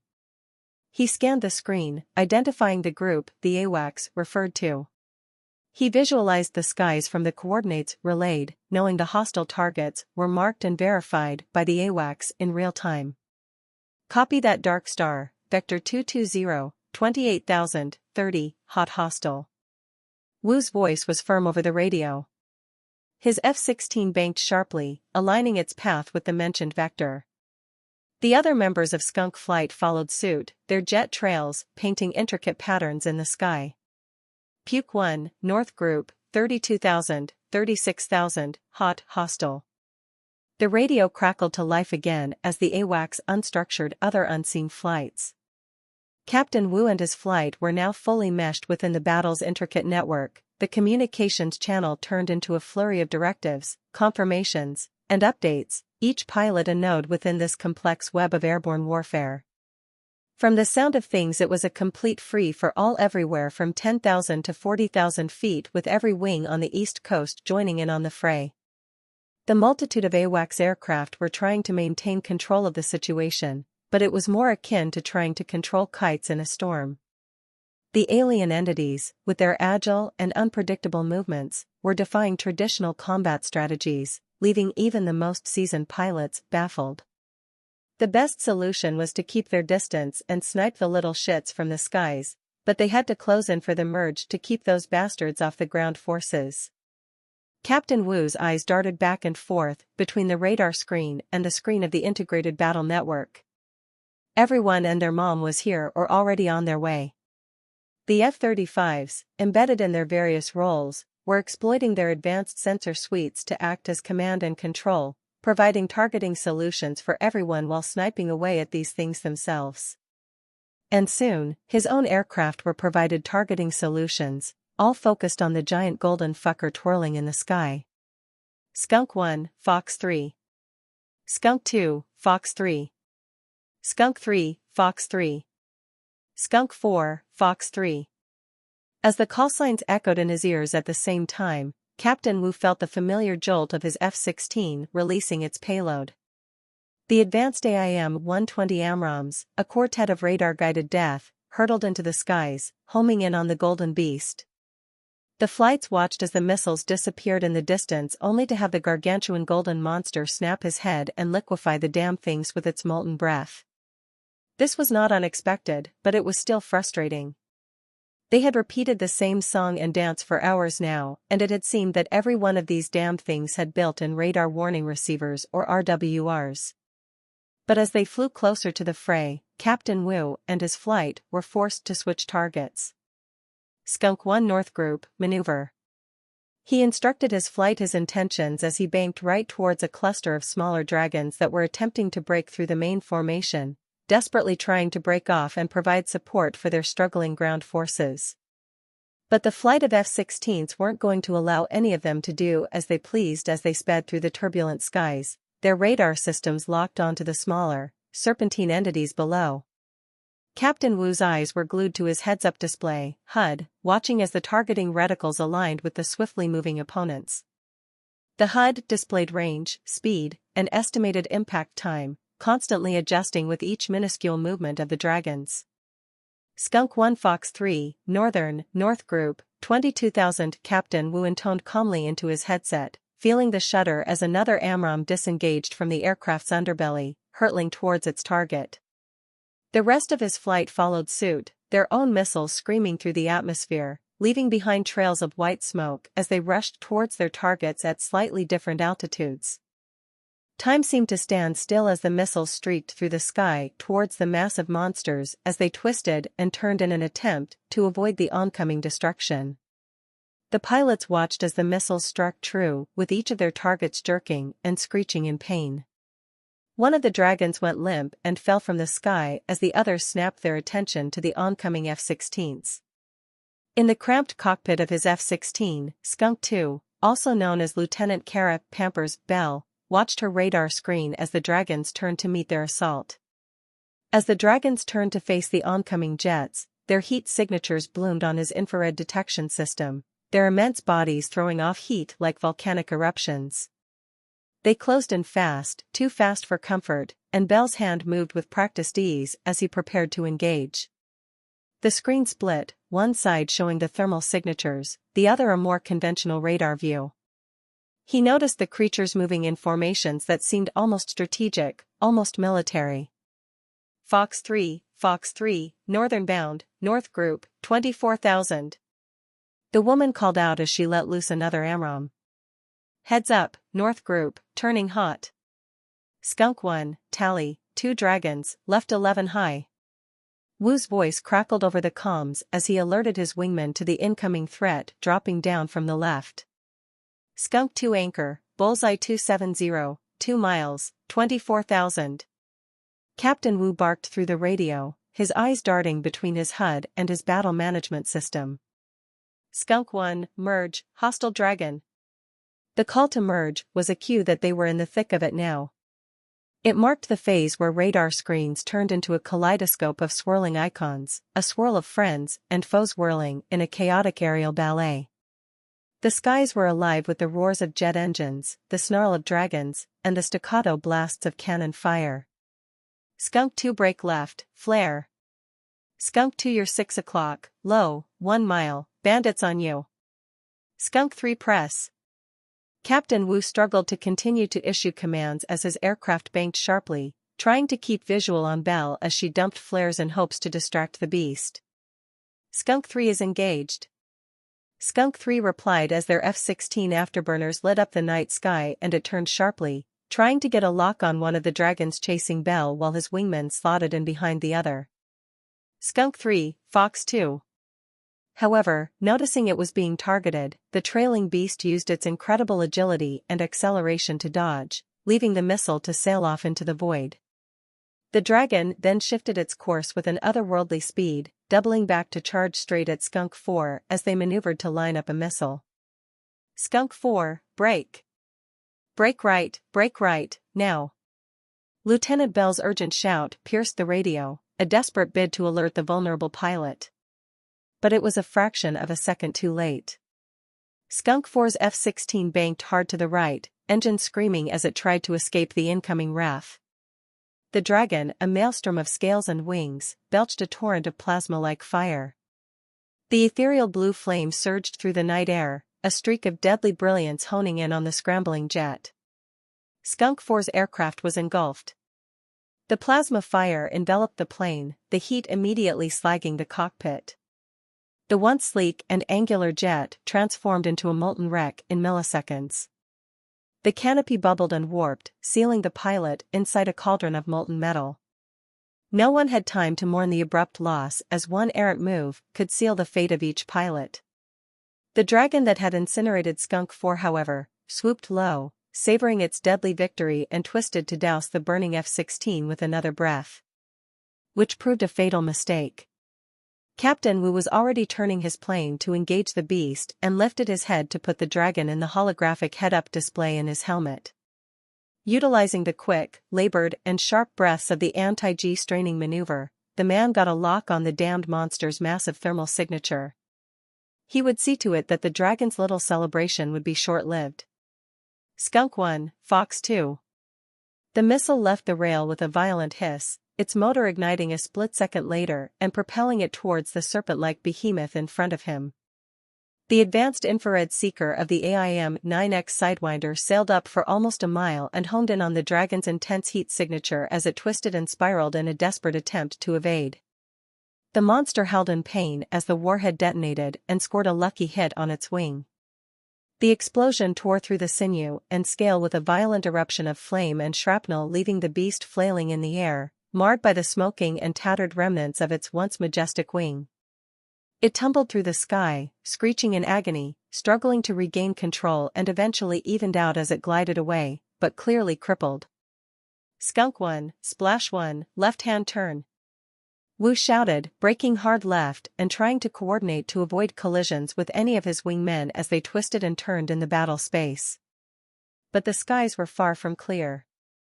The cacophony of battle was overwhelming, with aircraft and dragons mingled together as far as the eye could see. Captain Wu's Sidewinder had hit its mark, but no one had the time or the opportunity to capitalize on the injured beast as more, even larger massive dragons, surged from the clouds, threatening to overrun their formation. Before they could be flanked, Captain Wu noticed the dragons suddenly began taking erratic evasive maneuvers. Streaks of white smoke blues blurred overhead as missiles sailed right past the dragons, but a few found their mark, causing the beast to howl in pain and anger. The exact same tactics he had used before with his flight was being mirrored by several flights of Navy F divided by a -18E Super Hornets as two of them flew a few hundred meters overhead, hauling ass to get the dragons to chase them while their wingmen sniped the monsters out of the sky. No matter where he looked, Wu could see the same scene playing out. The sky was an absolute clusterfuck of jets and dragons chasing either other. Missiles darted around, fire, ice, and lightning crackled while claws and teeth ripped through the air, swiping at jets. If it weren't for the fact that Captain Wu was feeling the intense G-forces forcing the blood from his head as he maneuvered his F-16, he would have considered this a fever dream. The world had turned on its head, and the impossible was now the daily reality. Dragons, creatures of legend and mythology, were not only real, but they were fucking engaging them in aerial combat. Snapping his flight stick to the left, Wu banked left, hard. His head kept track of Skunk 2, who was acting as the low man, baiting out beasts with a tempting target by firing a missile or two at them and breaking off. The fight took them deeper into the middle of the brawl, and there he saw the visage of an F-22 with almost the entirety of its tail liquefied by what looked like acid. Wu watched as the most deadly aircraft in the world corkscrewed and flipped wildly, dipping under the brawl before a bright burst of light illuminated the cockpit. The canopy explosively jettisoned, spinning off into the darkness, and a heartbeat later, a figure was catapulted outwards as the pilot ejected. Wow, that was actually pretty fucking smart. Captain Wu said to himself, his strained voice carried a mix of amazement and respect as his F-16 banked to avoid an F-15 that was in the middle of his own evasive maneuvers. In this chaotic mess they found themselves in, pilots needed to be a step ahead when the sky was full of teeth that would consider you a tasty mid-air snack. Turning his attention back to his Skunk 2, Wu found a pair of much smaller, but still brutal creatures on her 6. Their wings were bat-like and sinuous, more agile than the larger dragons, with streamlined bodies that darted through the air. Their scales, while sturdy, lacked the dense resilience of their larger counterparts, making them much more vulnerable. Guns, guns, guns. The captain yelled over the net as he lined his jet up with the 2 and squeezed the trigger. The M61 Vulcan cannon attached to his fighter's fuselage roared to life, sending a stream of hot 20mm armor-piercing incendiary rounds tore through their hides, sending splashes of blood spraying into the sky as their bodies jerked under the onslaught. The first beast had its wings shredded and body riddled with bullet holes as it plummeted to the earth below, while the other had been cleanly cleaved in half. Captain Wu didn't have time to celebrate the 2 rapid kills. The skies were still swarming with threats, and if he wanted to survive, then he needed to maintain his edge all night. And it was going to be a long night. Waiting patiently deep with a grove, Coleman and his ODA watched as a strange lumbering creature that traipsed clumsily into the forest clearing. Its bulk was immense, similar to that of a dump truck, and it moved on 6 thick, stubby, spider-like legs. Despite the fur that covered its body, an unsettling exoskeleton formed a segmented armor over it, gleaming with an alien sheen. Elements of molten plasma or lava roiled beneath its chitinous plates, casting an eerie glow that painted the trees in sinister shades of crimson. Coleman couldn't tell whether the damn thing was a crustacean or an arachnid, as its large, flat head was reminiscent of both. It bore heavy, frowning mandibles that clicked rhythmically and multiple eyes that glinted with that same otherworldly, molten light. It seemed out of place in the verdant, cool environment of the forest, appearing more as a creature carved from the heart of a volcano or nestled snug in some horrible desert. "What the fuck am I looking at?" Schwartz whispered with a troubled look, his eyes narrowed in disbelief as he peered through the foliage. "A nightmare," Coleman replied impassively. Even though he didn't look like it, the man shared Schwartz's sentiment as his eyes remained glued to the odd spectacle unfolding in the clearing. Especially when the gigantic creature's tail lifted towards the sky as its body nestled snugly into its dirt cradle. "Jesus fucking Christ." Elijah muttered with a disgusted and hateful look on his face.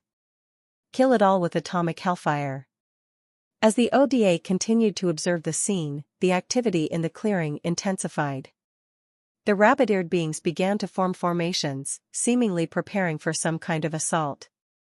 They moved with a strange synchronicity, as if controlled by a single mind, their movements fluid and precise. The smaller creatures from the beast scurried between the ranks of the rabbit-eared infantry, adding an additional layer of confusion to the bizarre scene. Elijah couldn't help but let out a small chuckle at the absurdity of it all. "Nah bro, this is some Final Fantasy shit," he whispered with a shake of his head, his voice a mix of disbelief and amusement. Settling his rifle on a fallen log, he peered through the scope, trying to make out more details of the alien beings. Coleman, crouched nearby, kept his focus on the unfolding scene. Fantasy or not, we should probably take that thing out before we figure out what it does. He turned to one of the Marines who just settled in near them. Can we get ordnance on it? Tell fires it's a priority target. The Marine made a difficult face as he turned to Coleman. I don't think so, sir. Everyone's got a priority target, he said, grabbing a hold of his push-to-talk. I'll try, but last I heard, artillery has been firing non-stop. They've practically melted their barrels, but I'll try. Worst they can do is tell us to fuck off. Coleman nodded, appreciating the Marine's efforts despite the low odds. And if so, we'll hit 'em ourselves.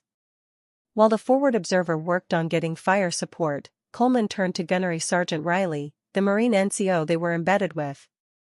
They're probably going to tell us to eat shit, so we're gonna have to do this the hard way. Coleman's voice was firm as he looked over to the monster that was starting to nestle in and violently shoved dirt out of the way as if it were burrowing the bottom of its body into the ground. The staff sergeant silently motioned for his Marines to gather around as he considered their options. His eyes were trained on the gigantic creature in the clearing, its unsettling movements creating an aura of anticipation and anxiety among the men. With the Marines quietly hoarding around him in the thicket, Major Coleman looked at every face and smirked. If they were going to pull this off, he was going to need the most rabid and unhinged group of degenerates he could get his hands on. And luckily, the Marine Corps were just the animal he needed. Alright, this is what we're gonna do.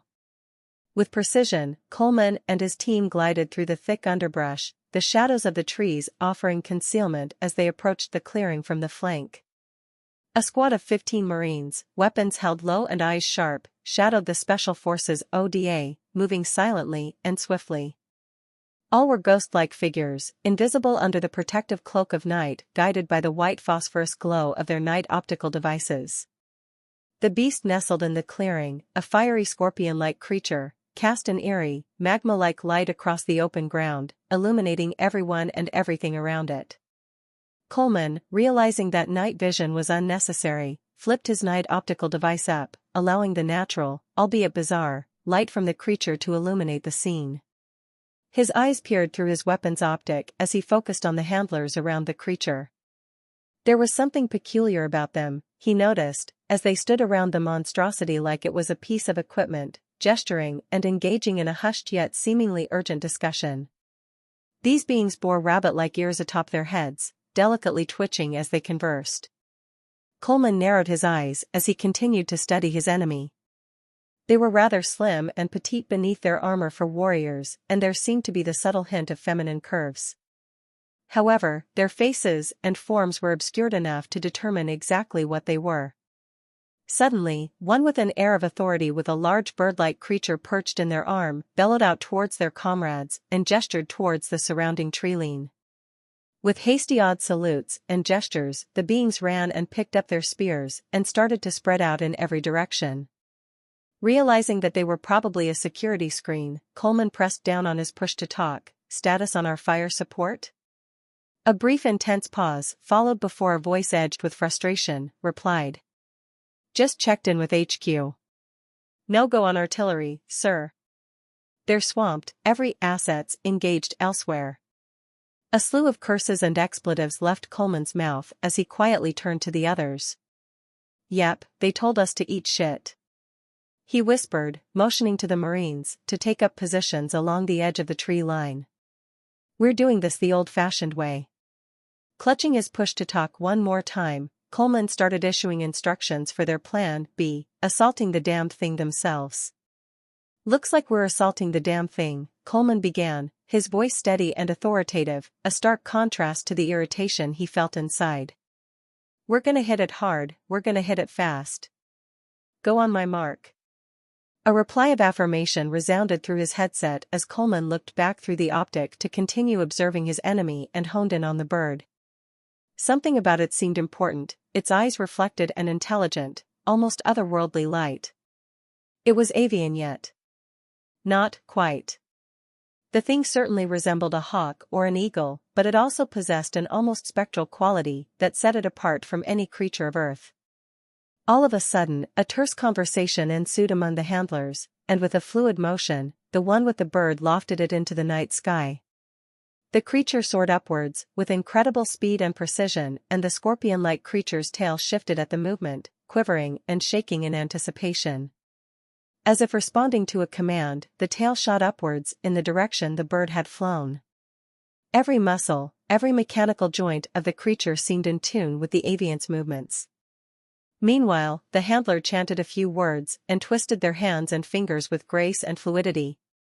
As the chant grew louder, the eye sockets of their helmet began to glow a milky white color.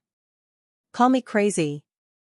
But what if that person is somehow controlling or seeing through the eyes of their bird thing? Elijah whispered, using his own optic to focus on the handler's glowing eyes. And what if this thing is their indirect fire? Coleman opened his mouth to say that was utterly batshit insane, but then immediately closed it again. That conclusion, as crazy as it sounded, was perfectly in line with all the weird fantasy bullshit they were dealing with. From flying and land dragons to feminine-looking, rabbit-eared people controlling a fucking lava scorpion. Why wouldn't magical bird spotters and living artillery be a part of the package? Yeah, it's a stretch, Coleman admitted, scanning the clearing with renewed urgency. But it's starting to make a lot of sense. That bird gives them the eyes in the sky, and this creature provides the firepower. We're dealing with their version of a Joint Terminal Attack Controller, JTAC, with airborne reconnaissance. That's one hell of a combo, Bennett remarked with what sounded almost like admiration in his voice. Yeah, Coleman noted, as his hand went to his radio. All the more reason to take it out, as soon as possible.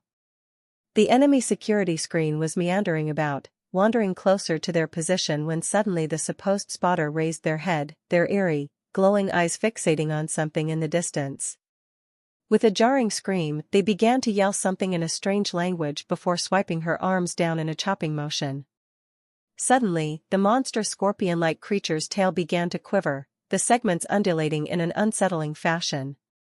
Its once hard carapace seemed to balloon outwards, glowing with an internal, fiery light that built in intensity. And then, with an ear-splitting pop, a massive, searing glob of plasma rocketed upwards into the night sky, tracing a path of blazing light as it ascended. Coleman's gaze followed the plasma's trajectory, tracking its path as it soared into the abyss above. He and his team were witnessing a feat that was both mesmerizing and horrifying. "Fuck me, you were right," Schwartz whispered under his breath. "Everyone turn on your EUD, start recording this shit." Coleman barked in hushed tones as he grabbed his end-user device and started to prepare the 8K camera functionality.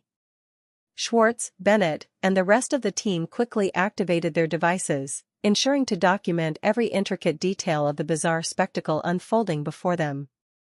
Just in time too, as another series of instructions from the spotter echoed out in the clearing. The spotter's tone was intense, its hands weaving a sequence of animated gestures, conveying urgency to the monstrous scorpion creature. The alien beast, in turn, adjusted its tail and aimed at a slightly different angle. "They're adjusting fire," murmured Bennett as he narrowed his eyes. The ground began to tremble faintly, humming in resonance with the creature's energy buildup. Once again, that same ominous glow emanated from the creature, spreading like a heat mirage as the air around it started to shimmer. The night, which had once been cold and dark, was now warm and bathed in the fiery light before another glob of plasma-like substance shot out towards the sky. Having captured the event, Coleman swallowed hard and pressed down on his push-to-talk. "Next time that thing balloons up, hit him."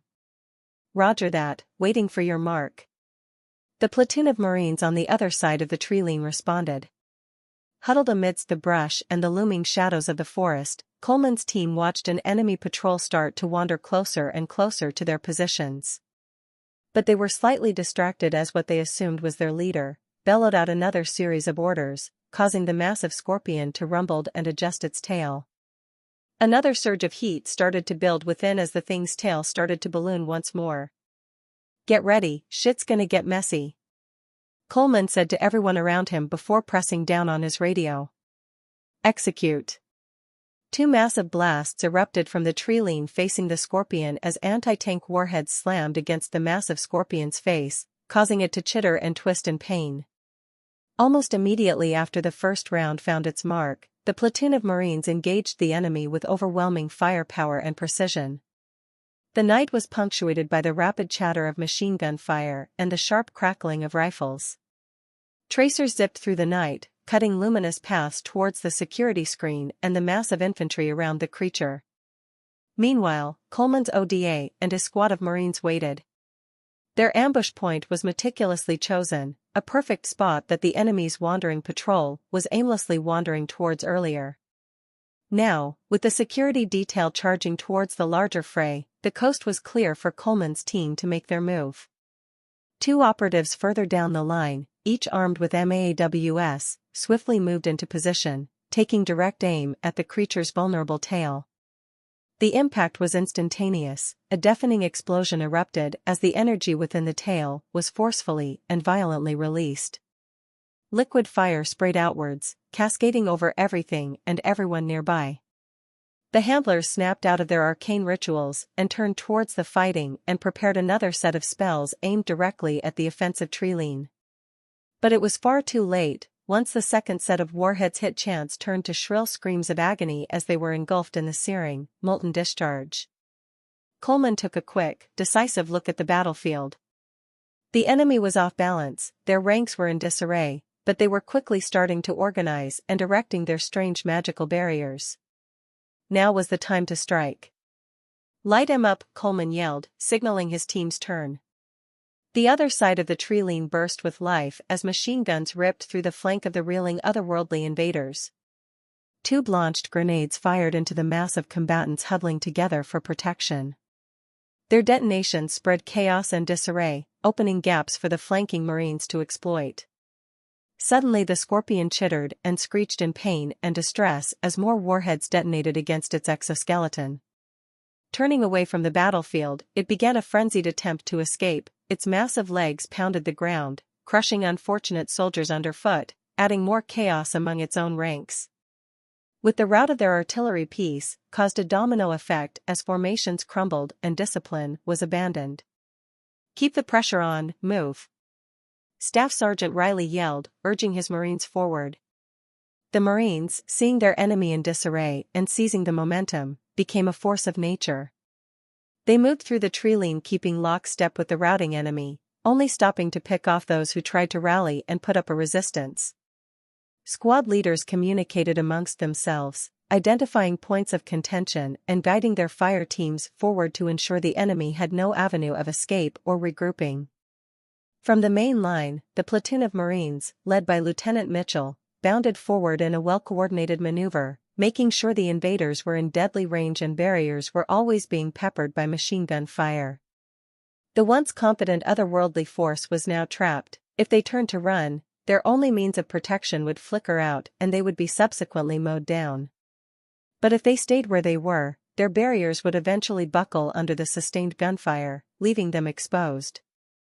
But it would seem the decision would be made for them as a Marine took aim with his M3E1 multi-purpose anti-armor anti-personnel weapon system and pulled the trigger. The fin-stabilized projectile cut through the air in a gentle arc, heading straight for the dense cluster of enemy combatants. Upon impact, a deafening explosion resonated across the battlefield, sending a shockwave that shattered the invaders' magical barriers like glass under a sledgehammer. Coleman and his ODA winced as he saw the mass of soldiers drop like flies under the relentless barrage of machine gun fire. However, the sight didn't stop Coleman for long. "Move, move," he yelled to his team, pressing forward, quickly getting on top of the enemy, ending anyone who still moved. The ever-so-aggressive Marines had the same idea and quickly pressed forward, their shouts mixed with the sporadic bursts of their weapons. Once upon the enemy, a new, eerie quiet swept across the clearing, save for the still-burning hisses of those drenched in plasma, the distant explosions in the background and dying moans of the defeated. Marines and the ODA members alike regrouped and scanned the area for any remnant as the smell of burnt flesh, molten metal, and expended gunpowder hung heavy in the air. "Clear!" The Marines shouted one by one as everyone took a more relaxed, but still ready posture. Coleman took a moment to survey the battlefield. Dozens of bodies of the strange beings were scattered everywhere, along with their equally strange equipment. These are women. Elijah's voice suddenly cut through the quiet, as he stared down at one of the beings with its helmet in his hand. The entirety of the Marines they were embedded with and the rest of the team turned to him, puzzled expressions on their faces. One of the Marines crouched next to a body and pulled off their helmet. "Well, I'll be damned. He's right," the man muttered with furrowed brows. Staff Sergeant Riley pulled the helmet of another fallen alien and stared down at the face.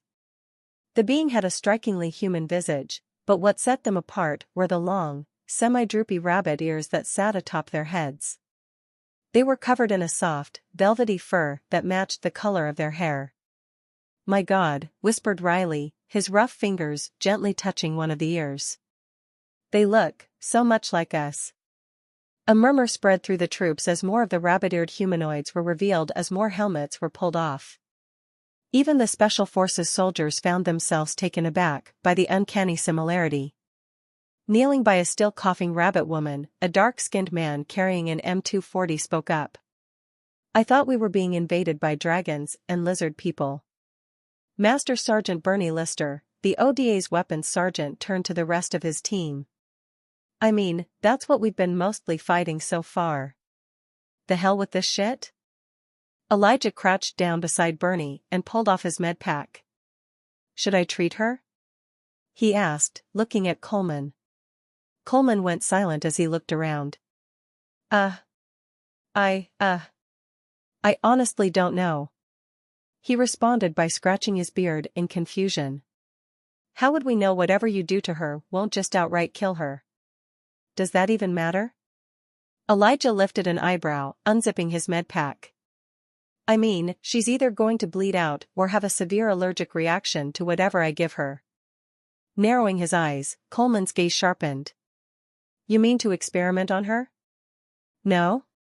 What the fuck?" Elijah looked up at his team leader in both outrage and confusion. "I mean to save her, man. Jesus, look." Elijah pointed to the hyperventilating rabbit woman as she stared up at the men. "She's scared, in pain and dying.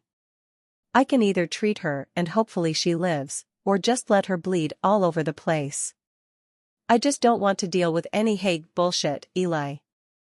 Coleman replied, pinching the bridge of his nose. Another hush descended upon the clearing as Elijah's brow knitted and his eyes turned side to side in contemplation. "Are aliens even covered in the Geneva Convention?" Master Sergeant Bernie chuckled under his breath, breaking the tension. "Now there's a question I never thought I'd ever fucking hear. International law and Amazonian space rabbits." His laugh grew louder as his hand hit face. "What kind of fucked up fever dream is this?" The Marine who had earlier revealed the humanoid's ears piped in, "I think the convention covers persons, doesn't it? Now, whether or not the international community would recognize them as such is another debate entirely." "You can't fuck it, Jackson, you'll get space AIDS." Another Marine joked and drew out chuckles from the rest of their platoon. Jackson, however, took it in stride. "Hey look, I ain't said I would, but..." He made the famous hand gesture from one of the hosts from Ancient Aliens on the History Channel made. "But, aliens." This led to an uproar of laughter, easing the tension in the clearing. "Whatever, man. Patch her up, I guess." Coleman finally relented, shaking his head at the absurdity of their situation before turning to Staff Sergeant Riley. "And make sure none of them fuck it, please." Staff Sergeant Riley's expression shifted from amusement to the stern demeanor for which he was known. His eyes honed in on Jackson. "Jackson," he barked, utilizing the classic Marine Corps knife hand gesture, pointing directly at him. "You're pissing off the snake eaters. Don't diddle the fucking space rabbit or you'll be licking shit off all the latrines." Jackson's grin faltered a bit under the staff sergeant's fierce glare. Aye, Sarge," he replied, trying to keep his composure. The sergeant continued, his gaze sweeping over the gathered men. "And that goes for all of you. You're all making us look bad, so stop being fuck-ups for once in your goddamn lives. The intensity of his tone made his Marines flinch. Elijah immediately got to work on the rabbit woman's injuries. She seemed to be conscious, but in obvious distress. The alien's ears twitched erratically, and her large, glossy eyes stared up at him with fear and pain. After stripping her armor, his hand steadily as he assessed her injuries and started treating her. A piercing scream echoed throughout the hall as the medic shoved his fingers into a still bleeding gunshot wound. Coiling his medical dressing, Elijah pushed it firmly inside to stanch the bleeding. The rabbit woman's legs thrashed, another cry escaping her lips. "Quit your yappin', if you're screamin' you ain't dyin'." The medic said, causing everyone around him to cringe. A few of the Marines turned away, their faces pale, clearly unaccustomed to such up-close trauma work. "Goddamn," muttered Coleman, turning towards Staff Sergeant Riley. "Have your boys and your corpsmen sweep the area for more wounded," suggested Coleman, turning to the rest of the Marines. "If there are more like her, then we should find them and radio for evac." A nod came from Sergeant Riley. "Roger that, we could use as much intel as we can get." Spinning around, Riley looked at the rest of his Marines. "All right, you useless fucks. You heard the man, go look for any survivors and make sure Baptiste doesn't get shanked." The men sprang into action, while Coleman shook his head and looked down at his still recording end-user device. Bringing his hand to his radio, the man switched channels to talk to HQ. "Warmonger, this is Baron, be advised we have POUS and critical intel. Requesting immediate evac, over." The forces dug in around New Philadelphia did their best to prepare themselves against the veritable horde on their doorstep, but as the saying goes, when it rains, it pours. "Gunner. Sabo, Walker. Traverse left." Staff Sergeant Jones, commander of an M1A2 Abrams tank named Aggravated Assault, bellowed over the cacophony of battle. The turret swiveled as the gunner, Sergeant Alfonso Hendricks, got the mind-boggling quadruped land dragon into his sights. The beast sprinted across the battlefield with frightening speed, closing the gap on an M2A4 Bradley and ripped the turret off after slagging another Abrams with its plasma-like breath. "Identified!" Hendricks yelled, his hands gripping his controls tightly. "Fire!" Jones commanded as the beast snapped its head towards them. "On the way!" Hendricks responded, squeezing the trigger. The tank roared, sending a fin-stabilized depleted uranium dart hurtling straight towards the creature. The projectile hit the dragon square in the chest, sending up a shower of sparks and what looked like dark red blood as it was sent stumbling back. However, the creature wasn't down for the count and let out a roar of agony and fury that echoed across the battlefield as it tried to regain its composure. "Sabo up!" Private Derek Miller, the loader, yelled, signaling that another round was ready. "RE engage!" The commander yelled. The Abrams turret realigned with the monstrosity as it struggled to get back up. The beast, dubbed a walker, now bearing a deep gaping wound in its chest, managed to lock eyes with them. With another snarl, the creature moved to charge at the offender, but first it had to close the massive gap between it and the Abrams. "On the way!" Hendricks called out as he squeezed the trigger again as the entire tank shuddered. The projectile was on target, impacting the beast's right front limb, tearing through the scales and flesh beneath. It let out a deafening roar of pain, collapsing on its wounded limb, leaving a trail of its blood in its wake. "Up!" Miller announced, loading another round 40-pound projectile as swiftly as the first. The walker, despite its grievous injuries, was not about to back down. With its remaining strength, it bellowed and lunged towards the tank in an effort to cover the distance, with surprising speed for its injuries. "It's still fucking alive. RE engage!" Jones yelled, his voice echoing through their headsets and the steel hull of the tank. "On the way!" The gunner responded instantly, letting loose another round of fury. This one seemed to do the trick as violent sparks erupted from the creature's chest, sending it face first into the ground. The crew of the Abrams watched as the monster tumbled ass overhead, its massive form rolling like a juggernaut just 100 meters away. But before anyone could even think of celebrating the takedown of the walker, Staff Sergeant Jones's voice cut through the crew's momentary relief. Next target, infantry out in the open. Amp. Gunner, traverse left. Amp, up. Miller announced as he swiftly placed the advanced multi-purpose shell into the firing chamber. The turret of the tank swiveled and the targeting reticle hovered over a decent group, pushing forward with a shimmering blue shield projected just in front of them. The strange barrier was lit up like a firecracker as tracer fire from almost every direction slammed into it and other similar shields protecting different units of the alien forces. The barrage, while intense, seemed to only minimally affect the enemy's advance. Beyond the initial infantry wave, more of those daunting walkers prowled the battlefield, flanked by a new type of creature. These quadrupeds bore a peculiar resemblance to a hybrid of hyenas and rhinos, yet they were much larger and sported a metallic sheen on their fur. But what was most frightening was they had their own distinctive shield that glowed with a reddish tint. These creatures led the charge, creating a path for the following infantry. However, they had to take care of the infantry that managed to get within spitting distance first. These magic users were equally as dangerous and they needed to be dealt with. Identified. Hendricks replied, spotting one of the shimmering barriers, which seemed to be powered by several of these mages, standing in formation and channeling their energies into the protective field. On the way. The tank shuddered as a deafening blast illuminated the darkness of night and a bulbous fin, stabilized round, tore through the air. Holding on for dear life, Isaelle put everything she had into keeping her shield up as the world around her turned into a blur of chaos and noise.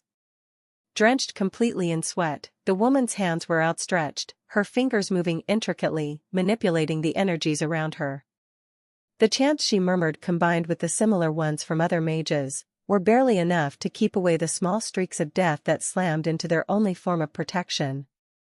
Behind her barrier, Lysandra barked orders to get the small band of freelancers to regroup and reorganize behind her as the incessant chatter of death streaked through the field.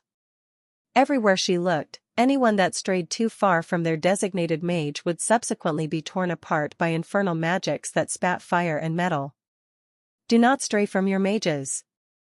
Lysandra shouted, her voice echoing over the battlefield. Healers. Use the opening to bring the wounded back to safety. Isaelle, her face a mask of concentration and fatigue, grunted as a nearby explosion shook her shield violently. The force of the impact nearly knocked her off her feet, her eyes widening in alarm.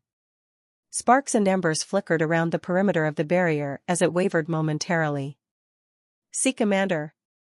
They're not letting up, Isaelle gasped, the strain evident in her voice.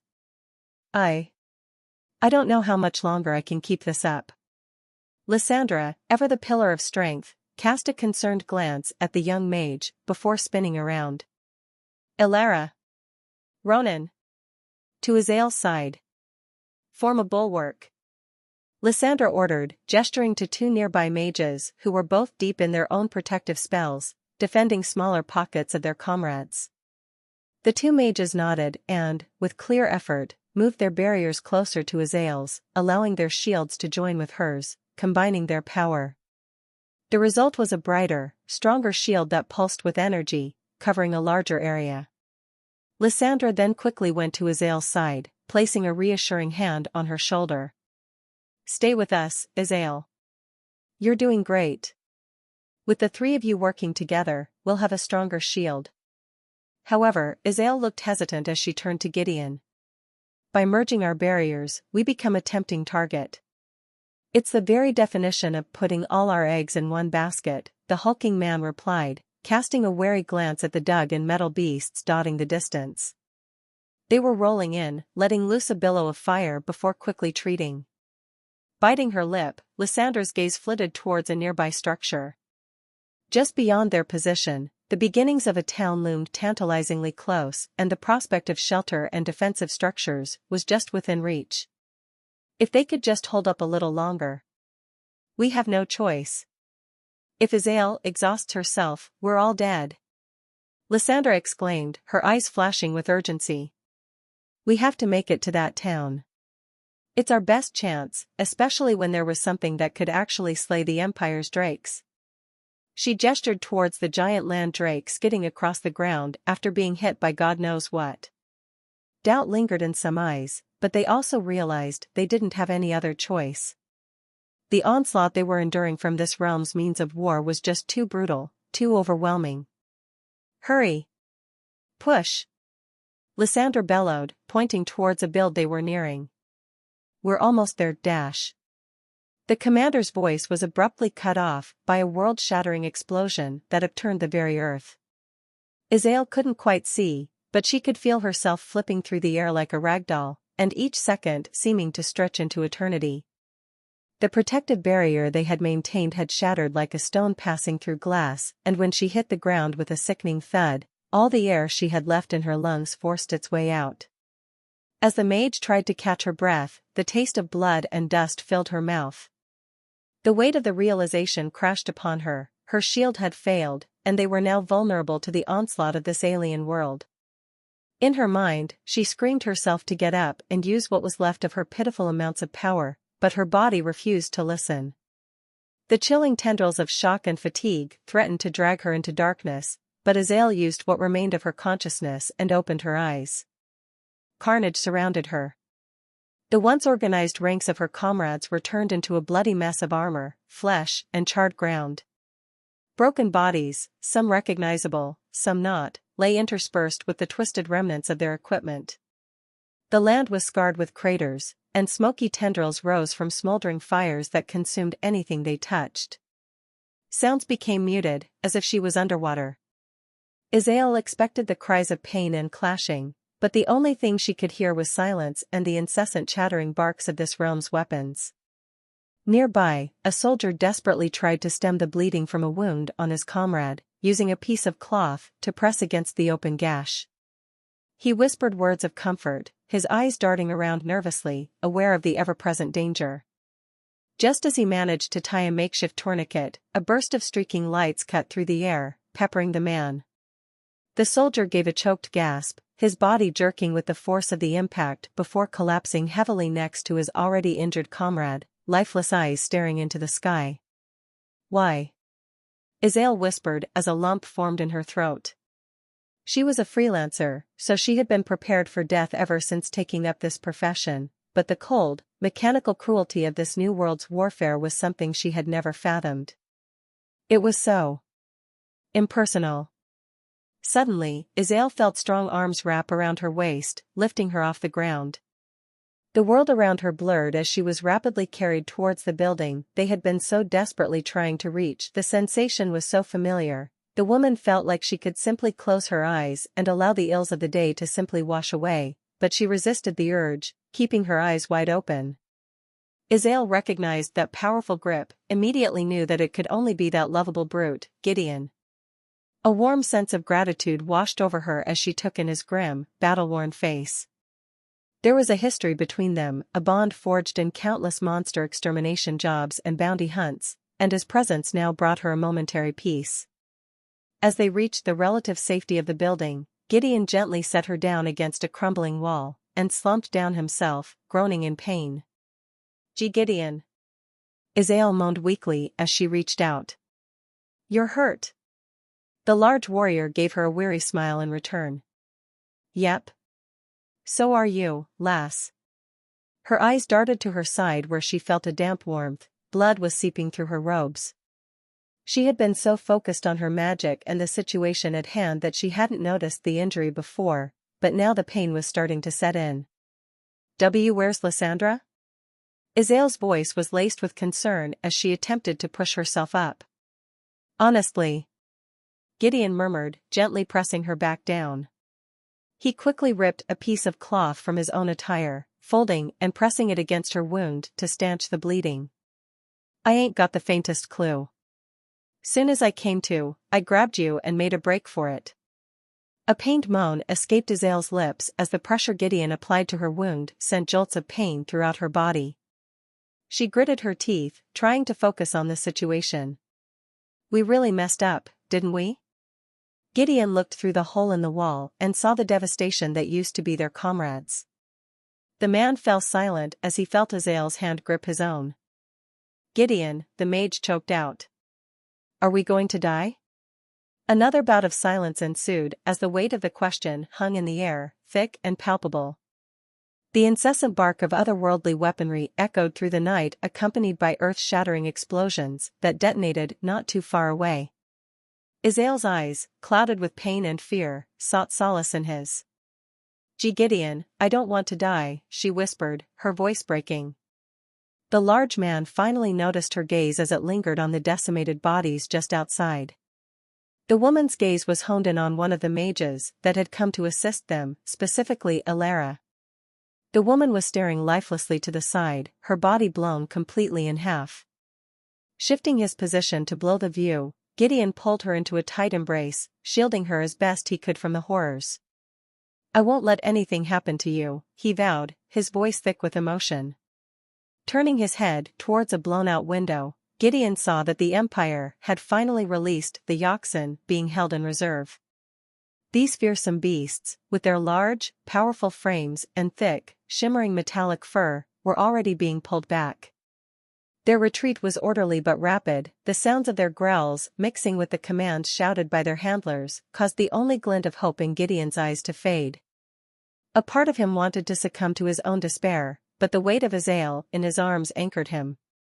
Her breaths, shallow and quick, reminded him that they were still alive, still fighting, and as long as they had breath in their lungs, they had a chance to survive.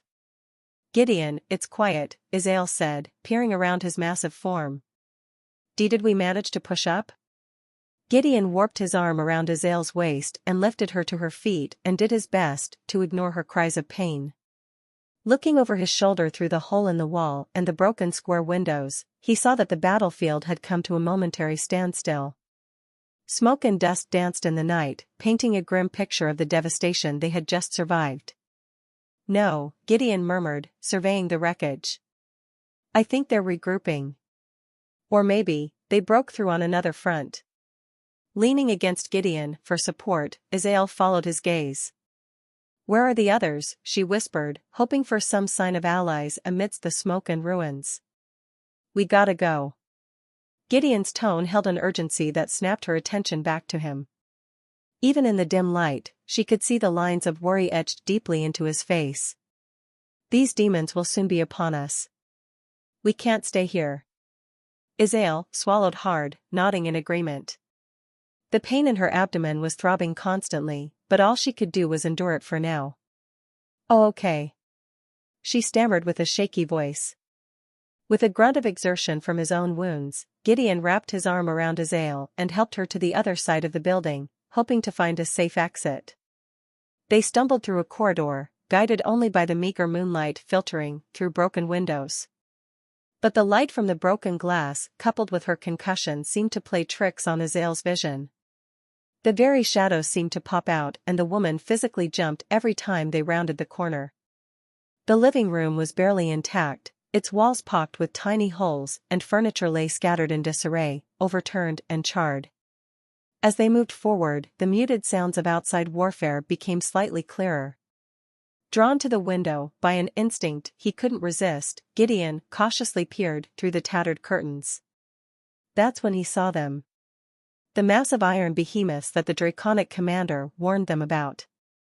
Their heads swiveled as if they were scanning the horizon for anything else to breathe its unholy wrath on. The monsters moved steadily through the shattered streets, accompanied by groups of soldiers in strange foliage-colored clothes. Their weapons were unlike any they had encountered before. One of the soldiers shifted, giving Gideon and Azael a look at the long and slender object made of a dark, gleaming metal in their hand. The design was foreign and intimidating, with no blades or arrows in sight. Instead, it had a cylindrical front and a curious protruding stock that the soldier nestled into his shoulder. Those things must be enchanted, Azael whispered, her voice laced with both awe and terror. They release their fury without incantation, no visible spell work. It's like they've captured raw power in that slender metal staff. Gideon scowled as they pushed past the window towards what looked like a door. As fascinating as it is, I ain't fixin' to stay and find out how it works, he said, pulling Azael along. The woman groaned in pain and clenched her teeth as they hurried through the house, but she mustered enough strength to keep up with Gideon's brisk pace. Every step she took sent jolts of pain up her body, making her more aware of the extent of her injuries. When they reached the door, Gideon tried the handle. It wouldn't budge. He cursed under his breath as he stared at the strange and unfamiliar mechanism. Unlike the doors of their world, which either had simple latches or intricate magical locks, this door had a small metal slit and an oddly shaped rotating knob. "Am I really going to be bested by a damned door?" Gideon grumbled, his fingers fumbling with the foreign device. However, in the middle of his fidgeting, Azael shook his arm urgently as her face drained of any semblance of color. "Gideon!" she hissed softly, pointing to the window. "Gideon, they're coming this way." Without another thought, Gideon grabbed Azael's sword from its scabbard, the blade gleaming with a deadly promise. Set in his stance, Gideon's every muscle tensed as he prepared for what he believed would be their final stand. Azael, even with her injuries, gripped her dagger and summoned the last of her energy for the fight as tears started to roll down her face. Just as the first soldier stepped into the threshold, a resonant hum of magic pulsed from the opposite direction. Bright, radiant light burst forth, momentarily turning the night into day. The soldiers, caught off guard, immediately turned their attention to this new threat, opening fire with their metallic staves and causing the all-too-familiar snaps of death. With the soldiers distracted, Gideon saw his chance. Without a moment's hesitation, he pulled back his leg and slammed his boot into the door. The strange wood, already weakened from the day's conflicts, gave way under his force, and the door swung open violently. With Azael's sword in one hand, he scooped up the injured mage with the other, literally carrying her like a sack of potatoes as the hulking man darted to the other building. With the soldiers' attention preoccupied by an obstinate stronghold, Gideon and Azael slipped deeper into the town covered by the shouting of commands and coordinated assault. Then, just as the two reached the adjacent building, a roaring sound that seemed to shake the very earth, causing them to stumble, the colossal iron beast released a devastating blast, blowing apart a massive section of the targeted building's wall, sending chunks of debris hurtling through the air. Azael screamed in pain as she clutched at her wound after they crashed through the front door. I think I'm losing too much blood." Pulling Azael to a more sheltered corner, away from the shattered windows, Gideon brushed the mage's blood-soaked hands away to take a closer look at her wound. It was bleeding, yes, but not as profusely as he initially thought. The small projectiles seemed to have cut straight through her torso, but they didn't seem life-threatening. At least for now. However, the shock and pain seemed to have made Azael's mind race to the worst-case scenario. "Gideon! There's so much blood." Azael's voice quivered, her usually vibrant eyes clouded with fear. "It hurts so much. I can't die here." Gideon held her face in his hands, forcing her to meet his gaze. "Listen to me," he said firmly. "You are not going to die. This wound is bad, but it's not fatal." "You're stronger than this, Azael," Gideon murmured, tenderly stroking her hair, stained with the grime of their flight. "I've seen you face wyverns and chimeras, so I know you will prevail, just as you have before." Azael's breathing hitched, and her pale face was streaked with dirt and sweat. The mention of their previous encounters, those moments of life or death they had danced with countless times before, brought back memories of triumphant victories and narrow escapes. A shaky laugh escaped her lips. "Wyverns and chimeras. Seems almost quaint now, doesn't it?" she replied, attempting a weak smile. Gideon chuckled softly in response, before turning back to battle behind them just as it went quiet. "Come, we need to keep going." Another moan of pain left Azael's mouth as they stepped back into the chaos outside, leaving the semblance of safety left behind. With the flicker of hope of reaching their allies, they trudged forward through the war-torn streets of this damned city while the whistles of death resounded overhead only to detonate in the distance from where they came. There was a complicated mix of feelings going through Lysandra's head as she stared up at the night sky. If she was forced to name one specific emotion, then it would have been most likely despair. Or would it be regret? Guilt was another strong contender in the whirlwind that was tearing through her.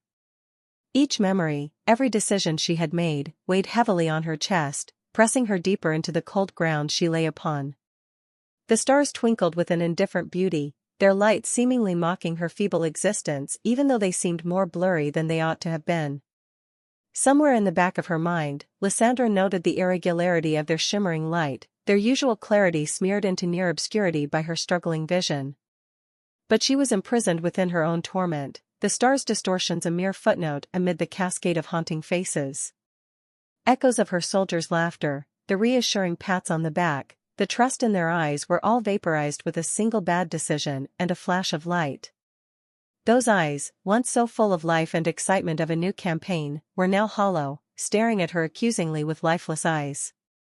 Lysandra hadn't noticed it, but she had turned her head to see the vacant look of one of the mages she had called to help with the barrier. Or at least whatever remained of her. Ilara, Lysandra croaked, reaching out to the barely recognizable body that was mangled by the explosion. She had invited this doom up to her, she invited this doom up to them all. It was the only memory she could recall, and every moment of it was agonizingly clear. They were so close to shelter, the seductive lure of safety just within reach, and her hasty decision to bolster Azael and group into a tight formation had sentenced them all to a grisly demise. "We're almost there, we just need to hold on a little longer," she had told them, her voice filled with false confidence. "Once inside, we can fortify our defenses and tend to our wounded." But they never made it. A fool, she weakly whispered to no one in particular. A fool had gleefully presented their enemy with an opportunity that couldn't resist, turning hope into tragedy. Lysandra wanted to cry, but her body wouldn't respond. Every fiber of her being screamed at her that she should be in excruciating pain, but all she felt was numbness that she almost mistaken for oblivion if she hadn't opened her eyes. But something was off. Her vision was strangely occluded, a patchy, nebulous fog hung in one half of her sight while the other was a blurred smear of light against the dark void. Confusion started to set in her semi-conscious mind as she mustered what was left of her willpower and semi-lucid state to bring a hand to her left eye. It felt like an eternity to Lysandra as she attempted to command her body to respond. With agonizing slowness, her right hand began to tremble, crawling inch by inch up her battered and marred magical armor. The weight of her limb was nearly unbearable, and it was only with sheer force of will that she continued to guide it upward. Her fingertips brushed against her face, the sensation distant and muted, like a dream within a dream. But what made her breath catch in her throat was the wet, sticky warmth that her fingers encountered. Blood, she realized.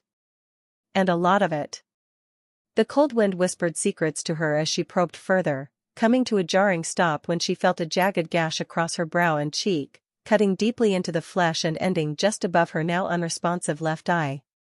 A soft chuckle forced its way up her throat, but even that simple action seemed an insurmountable task in her weakened state. The once renowned thorned rose, the cruel beauty of Aldenshire, had been reduced to this. The idea would have been laughable if it wasn't so heart-wrenchingly tragic. Her fame and reputation, built over countless battles and bounties, undone by a foolish gamble. She who had always prided herself on seeing everything, on being one step ahead, was now literally half blind. The dampened sound of shuffling feet and barks of orders interrupted her thoughts. They sounded faint and distant, but Lysandra knew they were alarmingly close. Her heart rate quickened and she started hyperventilating as the blurred outline of someone came into view. She was trapped in her own body. "Hey, we got a live one!" A voice called out in a tongue Lysandra couldn't make heads or tails of. A pair of boots stopped in front of her, and Lysandra lifted her head with great effort, squinting to focus on the figure above her. Her vision, albeit compromised, allowed her to see something entirely baffling. The man wasn't armored in the familiar steel and leather of the knights or warriors she had encountered in her time. Instead, he wore what looked like a strange woven fabric, colored with irregular patterns of earthy hues. His torso was adorned with a dense, hard vest, clearly protective in nature, but unlike any armor she had ever seen. Patches of various symbols and designs were sewn onto it, and his helmet seemed to be made of some alien material, neither metal nor leather, with a transparent visor that covered his eyes. Attached to his vest were various gadgets and tools, none of which Lysandra could identify. But then came the alien soldier's weapon. The man pointed the strange, elongated device down, straight at her face in a bone-chillingly nonchalant manner.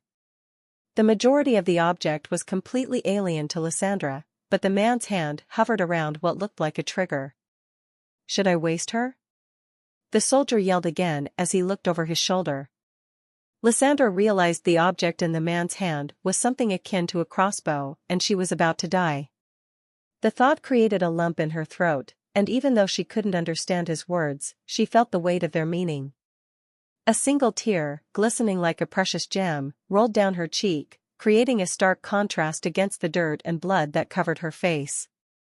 It was a silent testament to the whirlwind of emotions roiling within her: sorrow, pain, regret, and a plea for mercy. "No, you fucking idiot!" Another voice barked, distinct from the young soldiers, and carrying an air of authority and deep exasperation. The man who had spoken emerged from the corner of her vision, and pushed the soldier aside with his hand, not in a typical manner, but in a very specific and disciplined way that was foreign to Lysandra.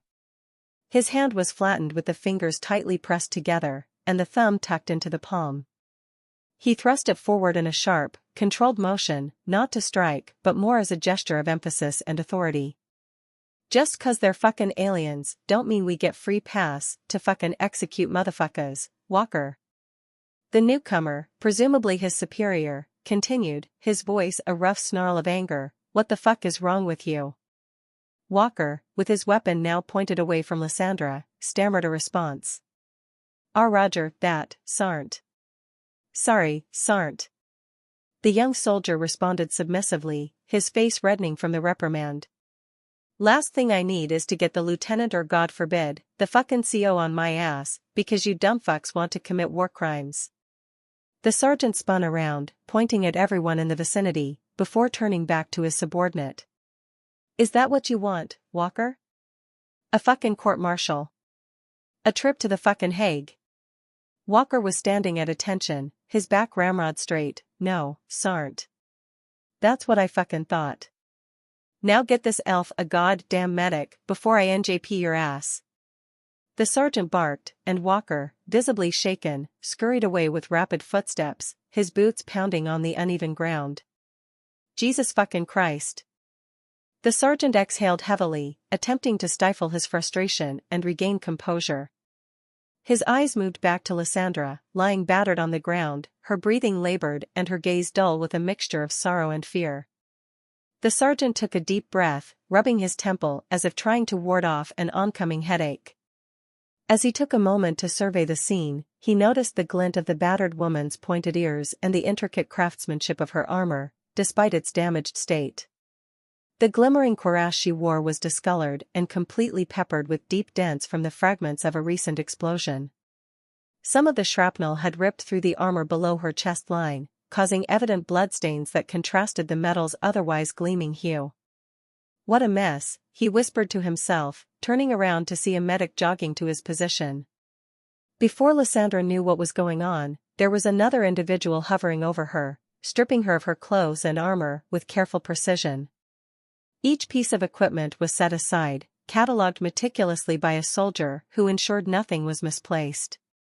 In her weakened state, fear clouded Lysandra's judgment.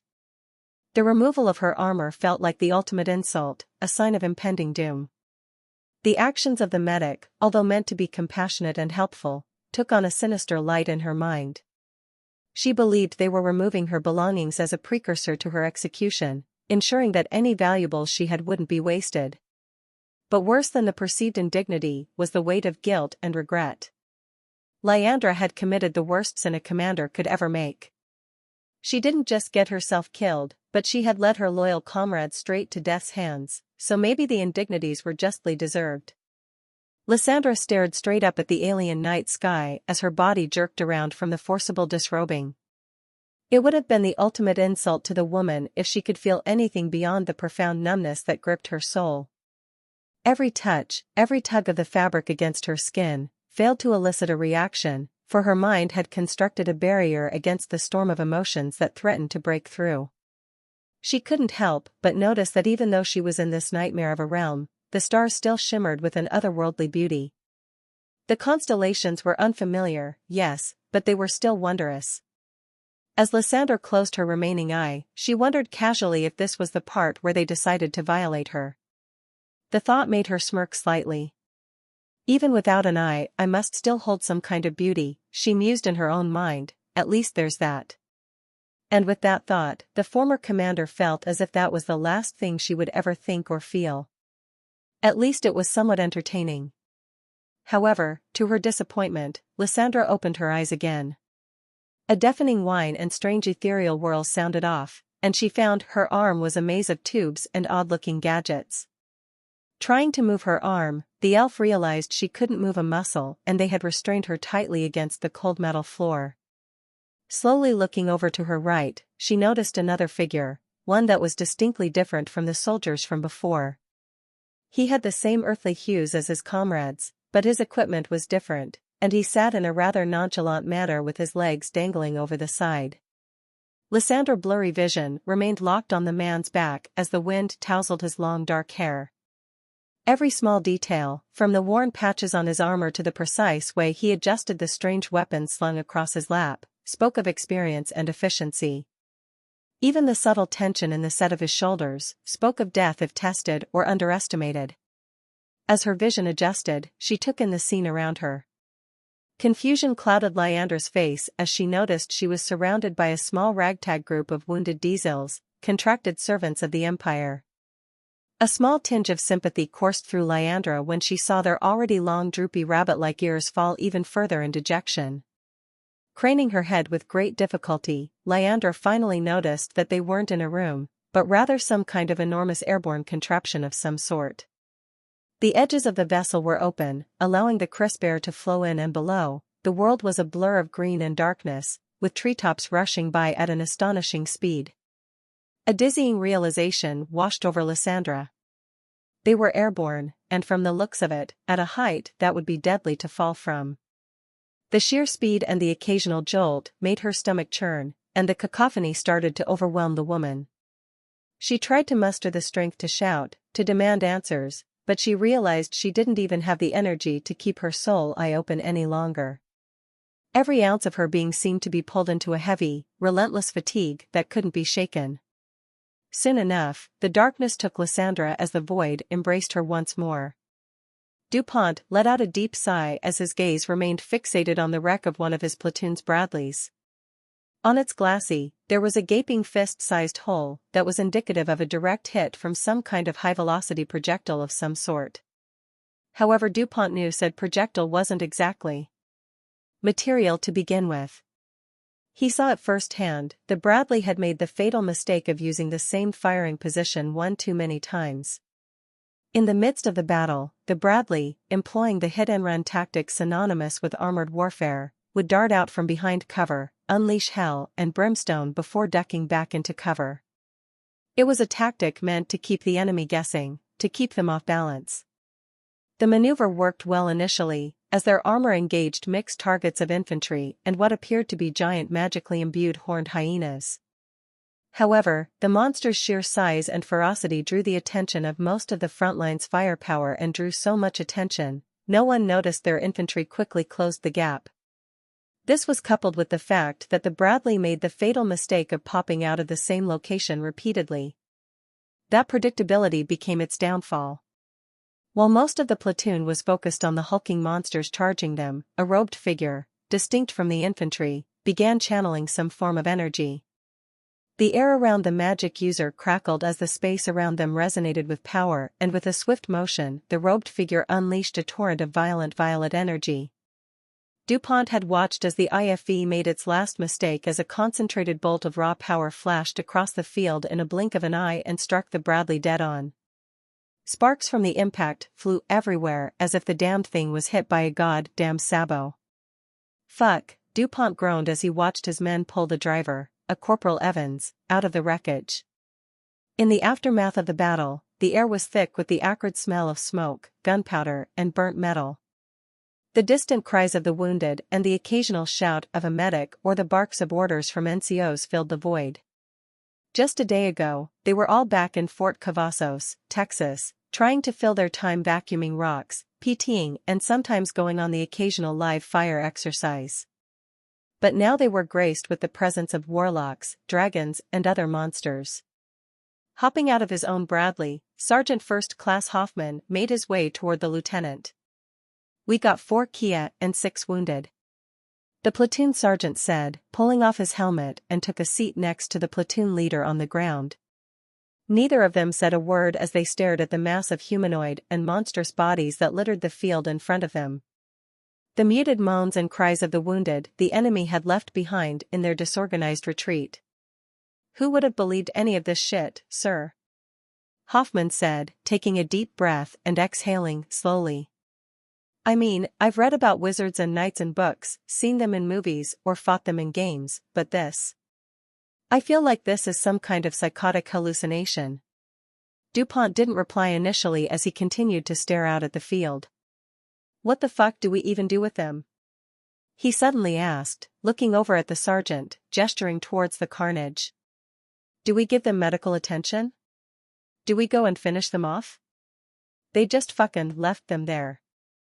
Hoffman's gaze tracked alongside DuPont's, settling on a small armored figure with dark, reptilian scales and a snout-like face, while its labored breathing punctuated the hush that had fallen over the battlefield. "Never thought I'd find myself having to take the Geneva Convention in consideration for whatever these things are," Hoffman said, disbelief evident in his tone. A derisive chuckle left the lieutenant's mouth as he hung his head and shook it in disbelief. The situation they found themselves in was completely divorced from any sense of reality or sense. It truly boggled one's mind. Suddenly, the roar of an engine disrupted their contemplation. From the haze of dust and smoke, Captain Reyes emerged, driving up in a battered Abrams. As the lumbering vehicle came to a halt, the captain jumped out of his commander's cupola with a face lined with stress and irritation. "DuPont, get your shit in order and start salvaging whatever you can find. We're pulling back to the secondary defense line," Captain Reyes barked, standing on top of his tank. DuPont hesitated, casting a glance toward the wounded invaders. "Sir, what about them?" he asked, nodding towards the injured beings strewn across the battlefield. Captain Reyes followed DuPont's gaze, his expression unreadable for a moment. Then, with a glance at his wristwatch, he responded, "Leave 'em. We ain't got the time or the means." Hoffman and his platoon leader watched their commanding officer hop back into his tank and drove off, its turbine engine whining in the distance. And as the dust from the retreating tank settled, DuPont and Hoffman exchanged a glance before giving each other a simple shrug. "Well, fuck 'em I guess," DuPont said with a hint of resignation. "You heard the captain. Let's get this show on the road." Grunting through the pain, Gideon supported Azael across the street as hell broke out around them. Already stuck behind enemy lines, Gideon and Azael had been effectively chased further into the town by the withdrawing the indigenous forces and their metal beasts. Insurmountable amounts of barks from strange weaponry echoed from every corner, accompanied by terse and harsh commands from the soldiers of this realm nearby. Buildings were aflame, explosions shook the ground and screams bellowed out as fang and claw met flesh whenever those horrid Yoksan or the formidable warmen got too close. Ducking into another building, Gideon and Azael tried to catch their breath, but as they turned their heads, they came across a scene of sheer carnage. A lone fur-covered humanoid in the shape of a wolf was huffing and puffing, staring at them with glowing red eyes as it stood over the bodies of not only its kin, but a group of this realm's soldiers. A low growl resonated behind them, followed by the feverish chants from the enslaved warmen as its massive claws extended. "Those accursed beasts brought their shamans." Azael yelped in fear as the monster hunched over, positioning itself to leap onto them. The hair on Gideon's neck stood up as he clutched the sword in his hand tightly. He had hoped to cross the lines back into friendly territory, but with the blood-crazed warmen under the influence of profane magics, it seemed there were no friendly lines anywhere. Before either of them could react, the wolf-like creature lunged, its monstrous maw agape and claws aiming to strike. But sudden, deafening noises rang out, causing the beast to stumble and slam into the wall, clutching its chest. Turning towards the offenders and their infernal devices, the creature threw itself at them instead, only to be put down under the hail of gunfire. The thing turned and writhed as the deafening chatter of strange weapons echoed throughout the halls of the dilapidated building. Once the Warman ceased to move, soldiers stormed inside, putting more rounds into its head to make sure the thing was down for good. Gideon basically threw Azael into the other room and jumped in after as soon as he saw those soldiers snap their weapons towards them. Hisses and snaps from projectiles slammed into the walls, while the two hugged the floor, praying the barrage would cease. Turning his gaze upward, Gideon watched as one of the soldiers popped out of the destroyed walls and took aim at the two of them. Time seemed to slow as Gideon met the soldier's cold gaze, knowing that in mere seconds, their lives would be over. But before the soldier could pull the trigger, the wall behind the soldier roared to life, splintering wood and brick flying in every direction. A massive, horned Warman, wielding a colossal mace dripping with blood, burst through the structure, roaring in fury. "Run!" Gideon screamed as he grabbed Azael's arm, pulling her away from the scrappy battle. More snaps and hisses resounded all around the two as they sprinted through the haze of smoke and dust, desperately trying to evade both the enemy soldiers and supposedly friendly Warmen. Just as they ran through the smoke, they came face to face with a monstrous, metal behemoth looming in front of them. Its massive form was crookedly blocking their path and its long snout extended, pointing down the street. Azael's eyes widened in horror. "By the heavens!" she whispered, voice tinged with both wonder and fear. Before Gideon could voice his own concern, the long snout of the metal creature erupted into an enormous fireball that consumed everything in its vicinity. The shockwave from the explosion threw the two off their feet and caused their world to spin. Ringing in their ears was immense. Both Azael and Gideon screamed at each other as they scrambled to their feet, instinctively moving away from the source of the explosion, but neither of them could hear the other's voice. Their words were lost amidst the intense buzzing in their ears as they started to pulsate painfully. Stumbling into a nearby structure, they slid across its unnaturally smooth floor, shards of broken glass cutting into their hands and legs. The air inside was thick with smoke from the burning interior, making them cough and wheeze as they tried to regain their bearings. Gideon, gripping Azael, went for her abdomen to check her wounds and gently pulled back the fabric of her clothes to examine the makeshift bandage he had applied earlier. The cloth was soaked with fresh blood, but it wasn't bleeding like it was before. Azael winced in pain as Gideon inspected the wound. "It still hurts," she croaked weakly, clutching at his hand with her own trembling fingers. Neither of the two could hear a word, but Gideon scowled as he looked at her injuries. It wasn't bad, but it was well on its way to being bad if left untreated. They were stuck in this hellscape, no resources, and even fewer allies. Both sides were trying to kill them and Gideon's heart raced, not just from the adrenaline of the situation, but from the creeping dread that Azael might not survive this ordeal. Each passing moment seemed an eternity, weighed down by the knowledge that the makeshift bandage was the only medical solution he could apply. Taking a shaky breath, Gideon tried to calm himself. Panic would help neither of them. He held Azael's face gently, forcing her to look at him. "You gotta stay with me," he implored, his eyes shining with unshed tears. "Please." Despite both the pain and inability to hear, Azael understood each word and nodded weakly. She was just a shadow of her once snippy and feisty self. In its stead, horror and fatigue glazed her eyes. Yet even in this dire state, her spirit hadn't been fully snuffed out. "Oh okay," Azael squeaked as a large concussive force from the iron beat shook the foundations of the building. The distant hum in their ears started to fade, replaced by the sharp noise of rapid detonations. With every explosion, the floor seemed to vibrate, and dust drifted from the ceiling. As Gideon's and Azael's hearing gradually returned, it became clear that the battle was far from over. The chorus of unfamiliar weapons and the clattering of armored clinks grew louder. Peeking out of the door of the broken building, Gideon watched more iron beasts with smaller snouts speed in, firing away at targets further down the street with rhythmic bursts. These fiery eruptions seemed to come at an even more alarming rate than the large ones. It was almost as if someone was beating war drums incessantly, except these drums shoot every fiber of one's being. And if that wasn't enough, the rear of the metal monstrosities opened to allow those soldiers dressed in irregular patterns to flood out into the streets and fire their strange weapons at faraway targets unknown. But what really induced panic in Gideon was a full group of 9 of these otherworldly soldiers were sprinting right for him. Yelping in horror, Gideon quickly retracted his head and slammed the door shut. He sprinted back to Azael, panic evident in his eyes. "They're coming! We need to move, now!" he yelled while frantically looking around, scanning for any possible exits. However, the walls seemed to close in around them, offering no immediate means of escape, all the while the sounds of the soldiers' boots and commanding shouts grew closer as the rhythmic pounding from their machines echoed through the hallways. Azael's eyes widened in alarm, sensing the urgency of the situation.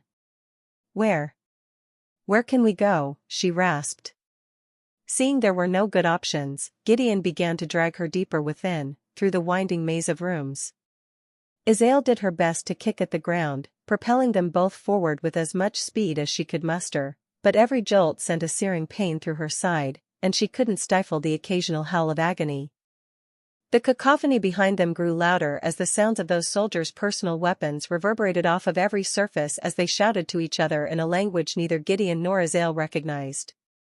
Rounding a corner, Gideon spotted a narrow set of stairs leading downwards. Without hesitation, he steered Azael towards them, praying they would lead to some sort of escape. The stairs descended into a dim, damp basement.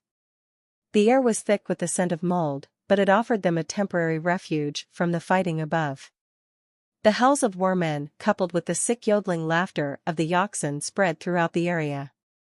Amidst the cacophony, the town's once peaceful nights filled with chirping crickets were now distant memories. The gunfire, laughter of Yoksan and roars of the war men had all melded into a haunting lullaby of war. Yet, a world away from this chaos, in a lavish tent surrounded by golden banners, a different kind of laughter emanated. Korthax, the supreme commander of the subjugation force, sat on his luxurious cushion, cackling his head off. The general's feather-covered fingers adorned with gold rings tapped rhythmically against the side of his snout, the glint of precious gems catching the soft light of the candles illuminating the tent. His laughter wasn't of joy, but rather a melancholic acknowledgement of the irony. Here he was, overseeing what was turning out to be the worst disaster in the Empire's history. The ill-fated invasion was such a catastrophic blunder that it overshadowed previous military embarrassments, including the heavy losses during the border war with the Necropolis and the woeful attempt to subjugate the forest of those accursed druids. "Ah," he sighed, his laughter subsiding as he poured himself a goblet of deep blue liquor, letting the aroma waft to his nostrils. Who would have thought that even a sovereign would be brought to the brink of failure, he mused aloud, staring into the liquid's depths, as if seeking answers there. Korthax leaned back, taking a moment to reflect upon the reports that were laid out before him. Arcane maps depicted the strategic layout of the currently occupied land, this unknown territory that was proving far more formidable than he had ever even fathomed. The land was dotted with large structures and complex transportation networks that, while unfamiliar to him, exuded a sense of advanced civilization. Picking the stacks of reports, the Supreme Commander singled out one that detailed encounters with machines that moved on their own, launching projectiles that had the capability to decimate even the most hardened of the Draconics. There were mentions of flying machines, too, ones that weren't wyverns, WYRMS or dragons, but made of metal and emitted a thunderous noise. These humans seemed to harness an energy source that was alien to him, and this power was giving them an edge. He needed to act fast. One option was to dig in, fortify their positions, and hope for reinforcements. But given the unexpected might and resistance of this civilization, he wasn't sure if it would turn the tide. Their unknown technology and means of power had proven formidable. There were reports of metal beasts on wheels that spewed fire, high-reaching buildings that seemed impervious to damage, and a myriad of other weapons and devices that confounded and decimated his troops. Another option was issue a full-scale retreat, pulling back every asset they had, regardless of rank or importance. But this would not only be a significant blow to the Empire's reputation and might embolden this new civilization to pursue them, especially with their strange air power already picking away his forces at the edge of the contested lines. However, the most pragmatic choice seemed to be the most heartless and most politically painful for him. A strategic retreat. They would have to pull back the vital assets like the Sovereign, the enslaved dragons, and the primary draconic forces. Unfortunately, this would mean sacrificing the Empire's tributaries, vassals, and mercenaries. With one last hurrah with the feigned notion of creating a breakthrough, he would pull back the Empire's core contingent and leave everyone else to the mercy of the Otherworlders. Their loss would buy the main forces time to retreat and reconsolidate on the other side of the rift from whence they came. But such a decision, while tactical, bore the burden of significant political complications. There were allegiances, treaties, and promises. Sacrificing the vassals and tributaries wasn't just a military decision, it was a statement that the Empire's word could be forsaken when faced with unprecedented adversity. The ramifications of such a choice were far-reaching. The tributaries and vassals had joined the invasion with the promise of shared spoils and under the protection of the Empire's might. Leaving them behind would be seen as the ultimate betrayal and could sow the seeds of dissent among the allies and subjects of the Empire. It would most likely lead to the unraveling of centuries of work in order to peacefully absorb these states. It was a strategic move that could erode the very foundations of the Empire's political landscape. Trust, once broken, would be hard to mend. But what choice did he have? The loss of their border territories paled in comparison to losing hordes of dragons, let alone a sovereign like the one fighting in the skies of that forsaken world. If word spread that the mightiest of their kind, a celestial dragon, fell in battle against these otherworlders, panic and chaos would ensue throughout the entire empire. Damn it all! Korthax bellowed, sending his hand through the thick hardwood table, splitting it in half down the middle. Servants and guards alike jumped at the sudden outburst, exchanging fearful glances among themselves. The once tranquil war chamber was now filled with tension thick enough to cut through. His advisors, well accustomed to Korthax's fiery temperament, took a deep breath to steady themselves. "Forgive me," Korthax growled, reining in his anger and pulling his hand from the wreckage of the table. Blood trickled from a few minor cuts, but they began to heal almost instantly, a testament to his celestial prowess. "But the gravity of our situation is pressing, and my patience is wearing thin." None blamed him, not even the advisors and Dragonkin commanders gathered around the table.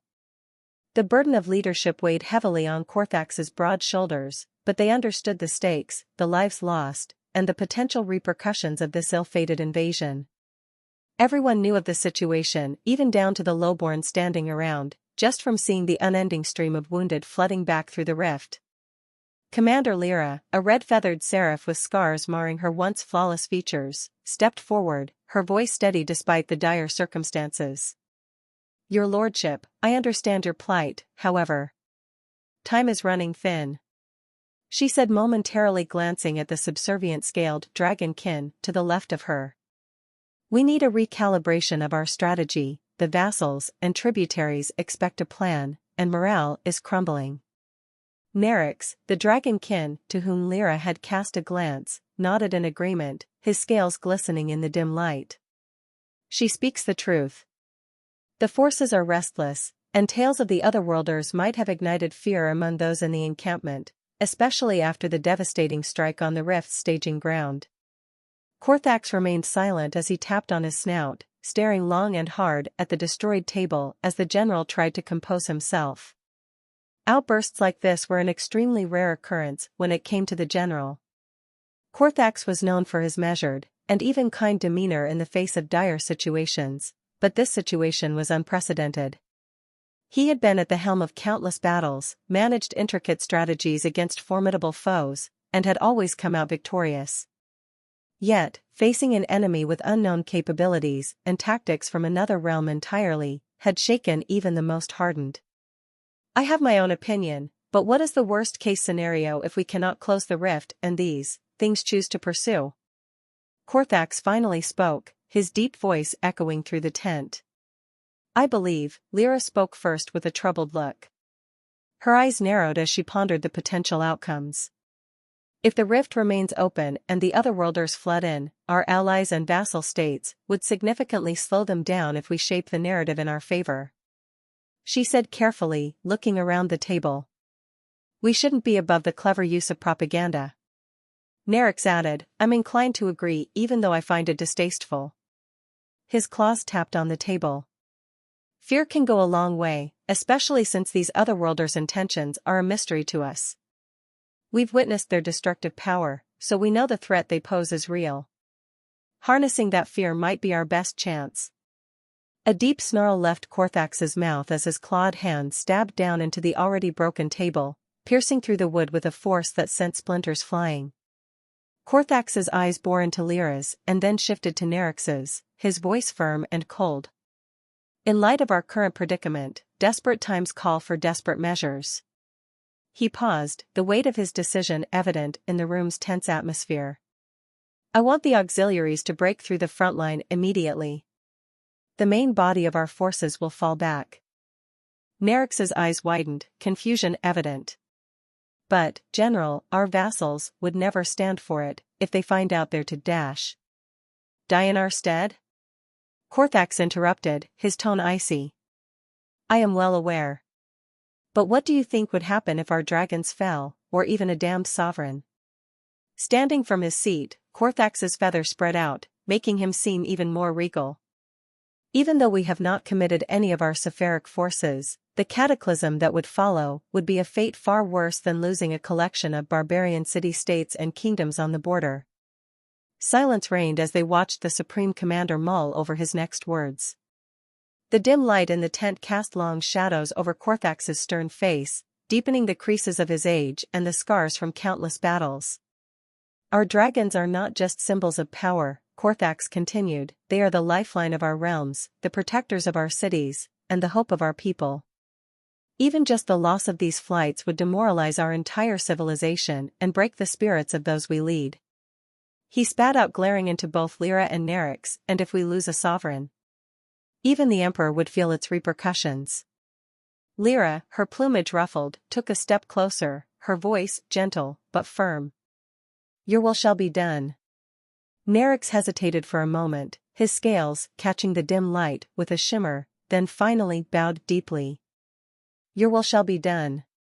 The general looked at both of them before spinning and marching to his quarters.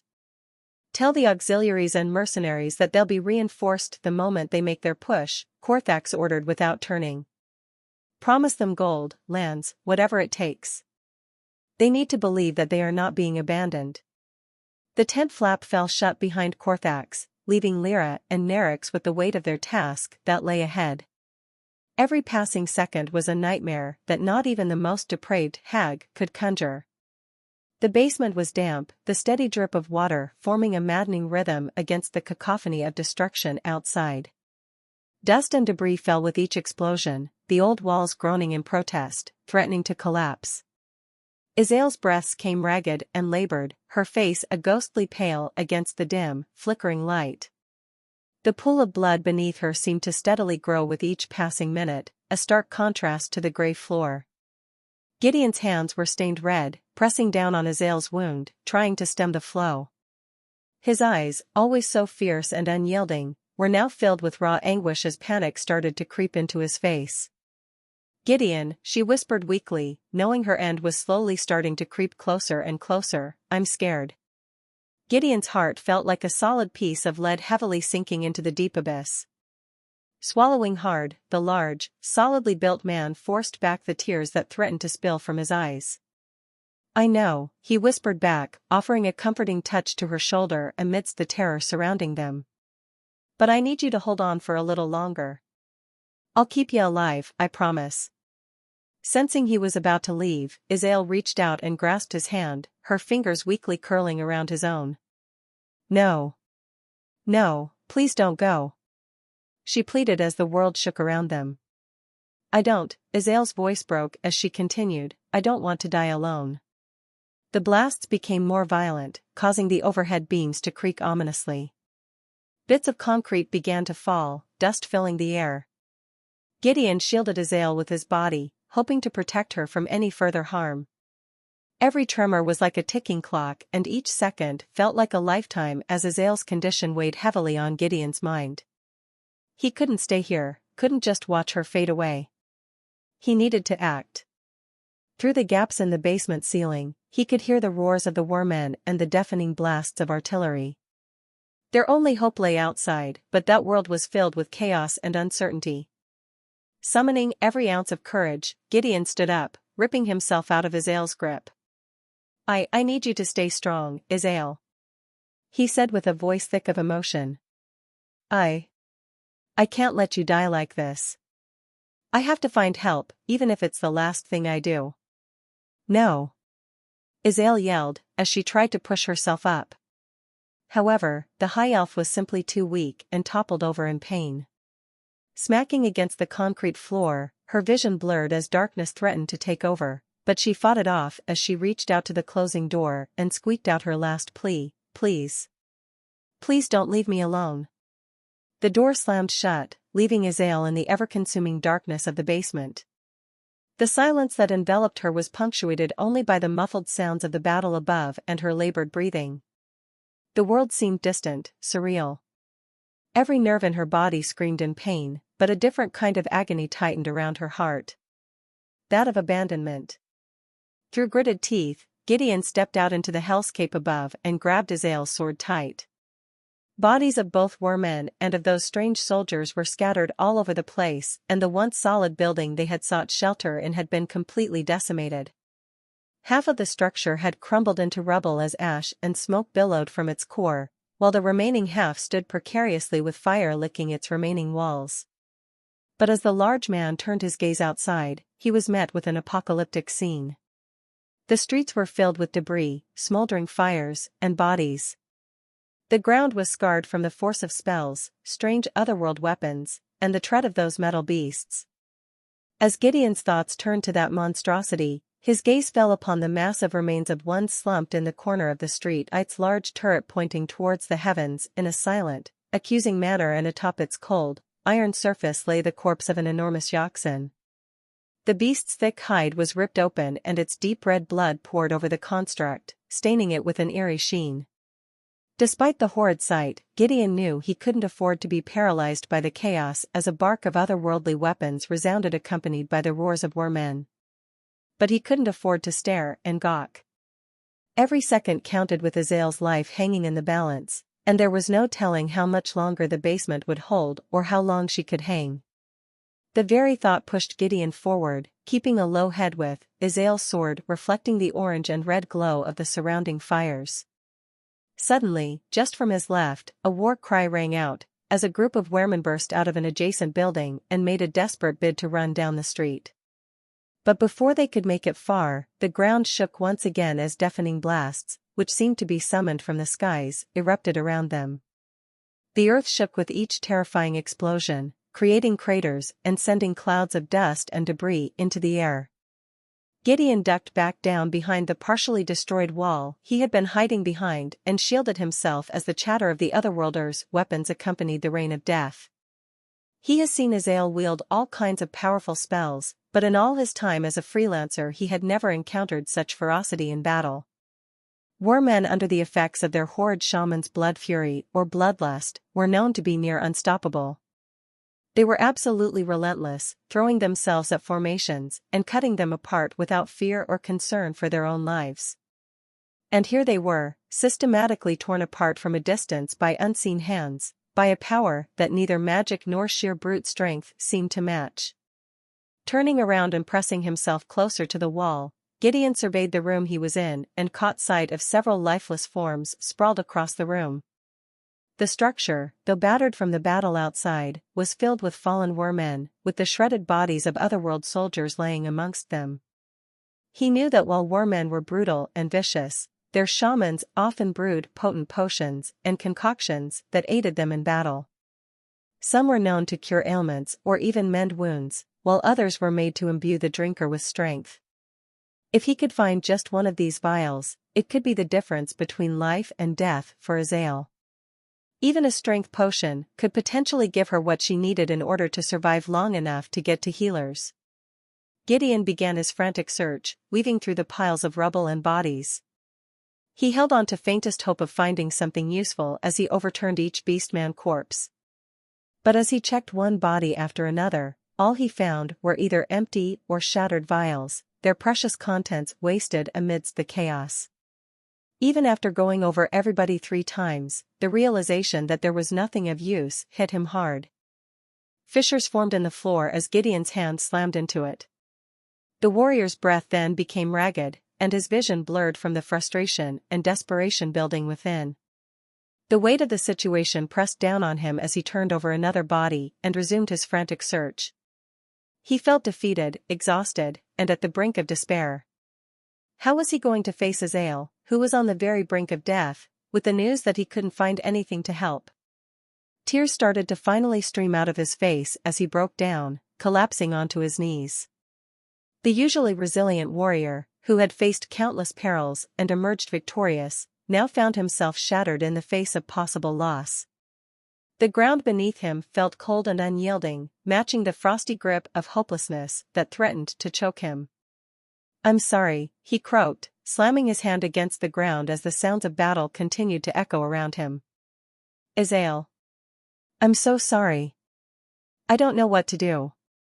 Each sob that racked his body carried with it the weight of every promise, every vow, every moment he had shared with Azael. Memories of their contracts together, from battling monsters in the wilds to clicking mugs together in seedy taverns, flooded his mind. The juxtaposition of those cherished memories against the current reality felt like a blade being twisted in his heart. But as Gideon's sorrow filled the battered room, a blast wave from a nearby explosion jolted him back to the present. Dust and debris filled his surroundings, and the room trembled under the force, reminding the warrior where he was. Gideon sucked in a few deep breaths and recollected himself as his gaze turned towards this realm's soldiers clad in their strange irregular uniforms and strange weapons scattered around and scrambled to their bodies. He felt a pang of irony in seeking aid from the very enemies he'd been fighting against, but desperation knew no bounds. In the background, the barks and roars of the warmen were silenced by the rapid chatter of the otherworlders' weapons. And as much as these foul beasts pushed the defenders back, the otherworlders were slowly and steadily retaking ground, so Gideon had to move quickly. Pushing over one of the fallen soldiers, Gideon's hand swiftly rifled through the body's pockets and pouches, searching for anything that resembled potions and elixirs or any form of aid that could help pull Azael away from the brink of death. In his hurried search, Gideon's fingers slid across unusual items that felt both alien and familiar. There were tight rolls of white fabric with sticky ends, which he assumed were some sort of bandages, along with small sealed packets, which when torn open revealed wet, odd-smelling cloths. While everything was foreign, Gideon could clearly understand they were used as potential life-saving tools.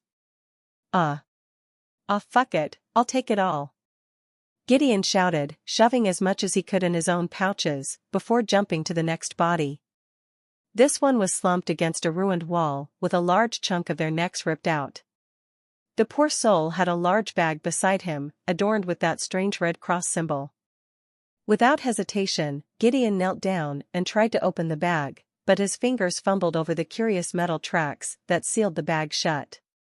In his impatience and anxiety, Gideon took his dagger and deftly sliced the bag open.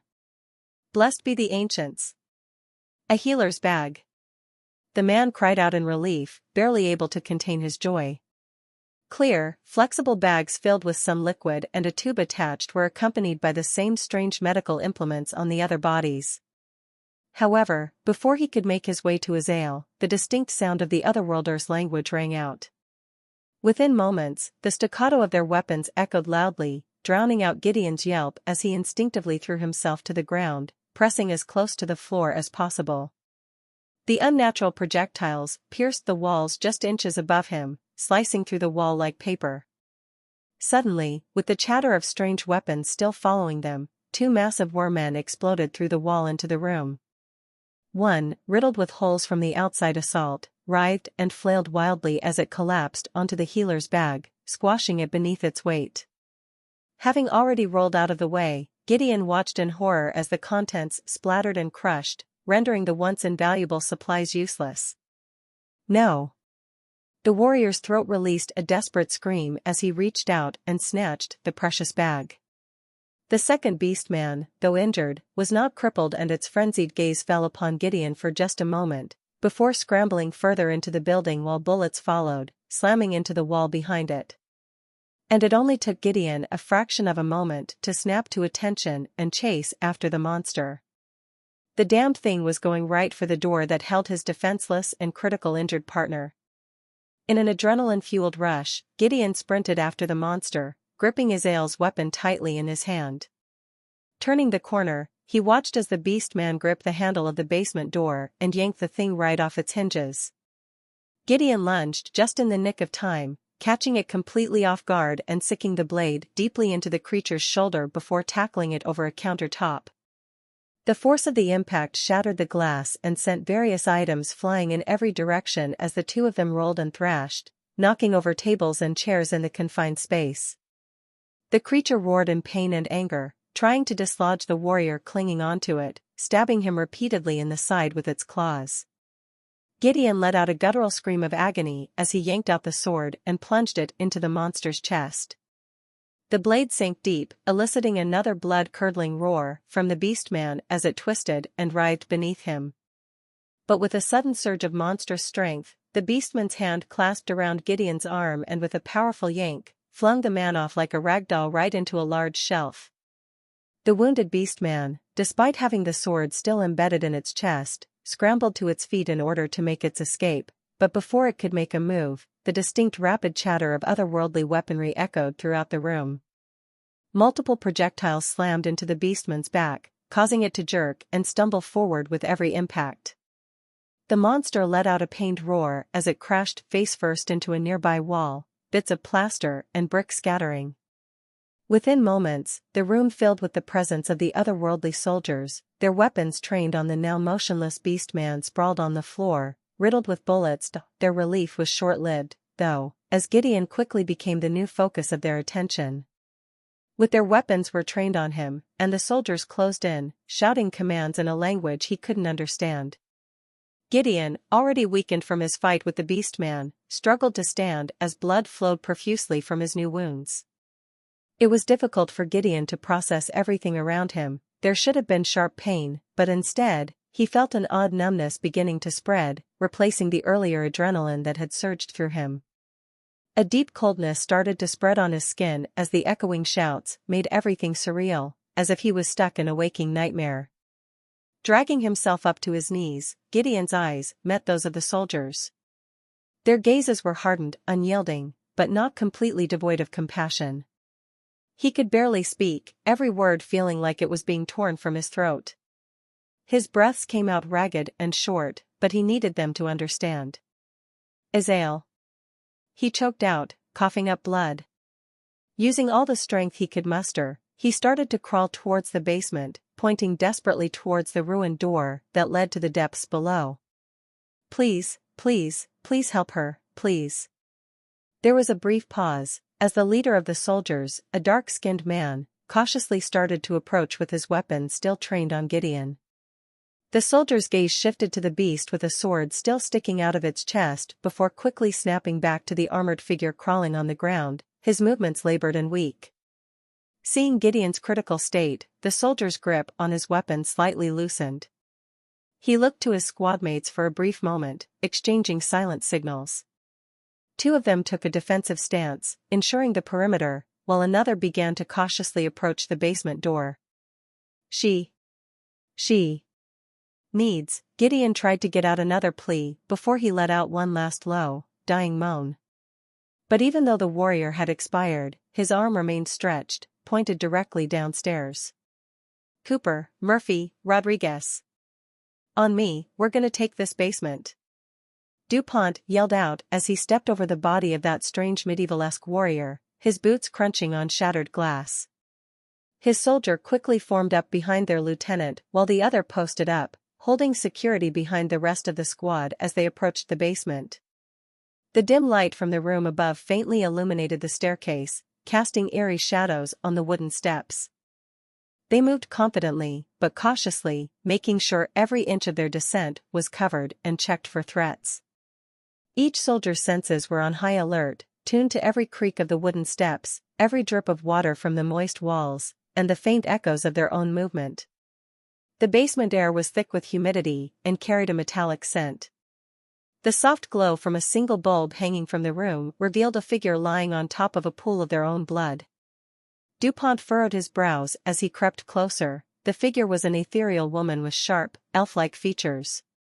Long, silver hair spread around her, merging with the blood that had flowed from her wounds. She lay on her side, her deep violet eyes staring unfocusedly at a pile of boxes, seemingly completely out of it. The rest of the squad swiftly spread out, checking each corner of the basement and ensuring they were not about to deal with any unsavory surprises. With the area secured, Murphy cautiously approached the injured woman, but still kept his weapon at the ready. "Clear!" Rodriguez shouted, after tossing over a few boxes and stabbing another with the tip of his rifle. With gentle hands, Murphy turned the woman onto her back. The pool of blood had soaked through the back of her ornate clothing, and her breathing was raspy and shallow. As she was flipped, her eyes met Murphy's momentarily, a glimmer of recognition, or perhaps just a last plea for help, flickering within them. "Heavens, protect!" she murmured, her voice barely audible, before her eyelids fluttered and she slipped into unconsciousness. "Gideon!" A deep silence permeated the entire basement as the soldiers looked at each other with uneasy faces, but DuPont's voice echoed throughout the basement as he marched towards the stairs. "Medic! Garza, get your ass down here, now!" Isaelle had always been an odd one amongst her high elven peers in her homeland. Her sense of adventure and disdain for the stifling traditions of her people had led her to leave her boring life of study behind, seeking purpose and meaning amongst freelancers and taskers. But now, amidst the cacophony of the tavern, she felt that familiar sting of alienation. The Griffin's Tavern was notorious in the city of Aldenshore for its rambunctious and sometimes dangerous clientele of freelancers. Fights were as common as ordering a pint of ale or a fresh slab of meat. The air was thick with the scent of sweat, booze, and the occasional whiff of a spell gone wrong. Rowdy laughter, drunken ballads, and boisterous tales of exploits filled the space, making Isaelle's eardrums throb. Sitting alone at a corner table, Isaelle tried to look nonchalant with her ale, but her sharp elven eyes surveyed the room with a mix of disdain and curiosity. Warriors clad in cloth and iron clinked glasses together, regaling their tablemates with stories of close calls and glorious victories. Mages huddled in dim corners, their faces illuminated by the soft glow of their grimoires, discussing arcane theories and debating over the best spells for particular scenarios. Lost in thought, Isaelle didn't notice a female figure with knife-like ears that coincided with sun elves had plopped themselves down just in front of her. "All by your lonesome?" the stranger asked, tapping at the table. The voice, soft yet commanding, pulled Isaelle from her thoughts. The sun elf woman had a fair complexion that seemed to shimmer subtly under the dim tavern light. Her white hair, pure as freshly fallen snow, was neatly tied in a long braid that cascaded over one shoulder, adorned with intricate beads and feathers. But what caught Isaelle's attention the most was the woman's attire. Clad in a thick, fur-lined tunic that was embroidered with intricate patterns of wolves and ravens, while cinched at the waist by a leather belt with ornate metalwork. Her boots were made of weathered hide, laced up tightly and came up to her mid-calf, providing both warmth and protection against the harsh northern terrains. Isaelle's eyes narrowed slightly, trying to place where she might have seen such attire before. It was distinctively northern, reminiscent of the lands far beyond the snowy peaks and frozen fjords. The sun elf, noticing Isaelle's scrutiny, extended a delicate hand, adorned with a silver ring that sparkled like the morning light. "Yulina," she introduced herself with a smile, "I'm the tavern mistress here. Couldn't help but notice you've been sitting here alone for quite a while. And with a grimoire, no less. Are you perhaps waiting for your partners?" Hesitation from her bruised ego caused Isaelle to look off to the side with flushed cheeks. But after a deep breath, the mage finally swallowed her pride as her fingers tightly wrapped around the edge of her grimoire. "I am." I'm not waiting for anyone, Isael admitted with a voice quieter than she might have liked. I thought perhaps I might test the waters here. Yelina's expression softened, her eyes showing a glint of understanding. Ah, are you a solo freelancer, then? She asked with genuine interest.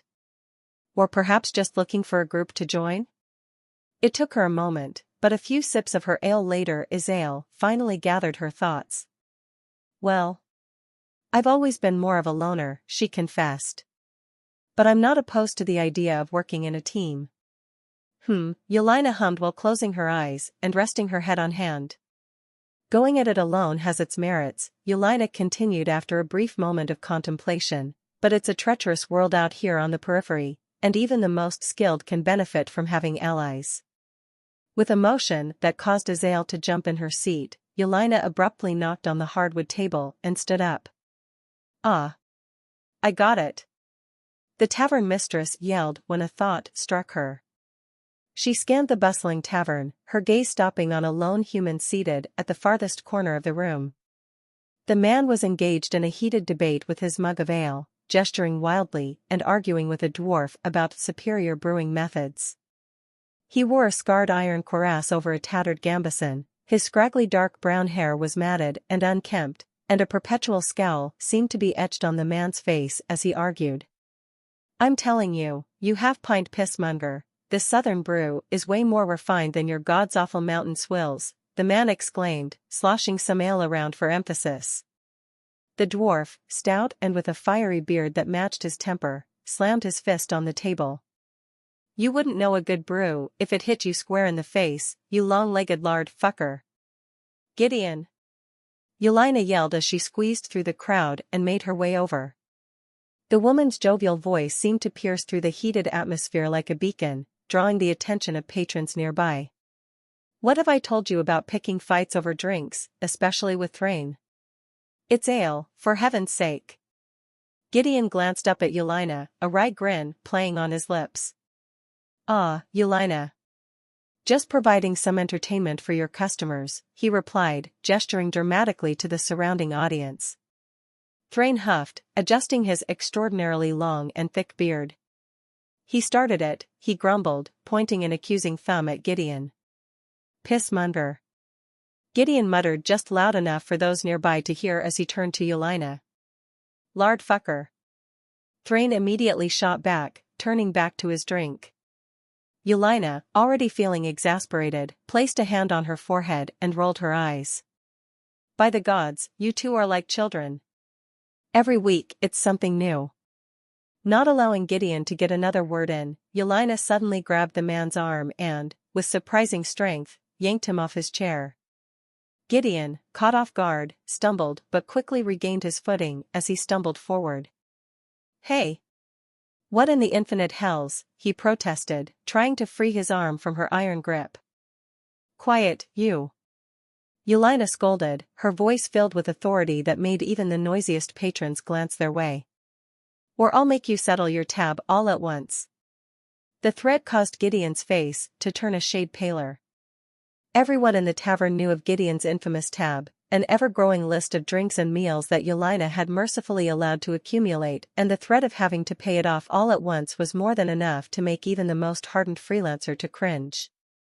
With the large man finally subdued, Yelina briskly marched him through the dining area, weaving through the tables and patrons, until they reached Isael's little corner. She forcibly shoved the man into the seat opposite the mage, who had been observing the entire scene with wide eyes. Why in the world are you so strong? Gideon complained, rubbing his arm as he adjusted himself in his new seat. Ignoring the comment, Yelina put on her best sales smile and turned to frazzled mage. I hope you weren't too attached to that quiet evening of yours. The tavern mistress said with a wink, gesturing towards the still, disgruntled Gideon. Because I believe I found the solution to your partnership problem.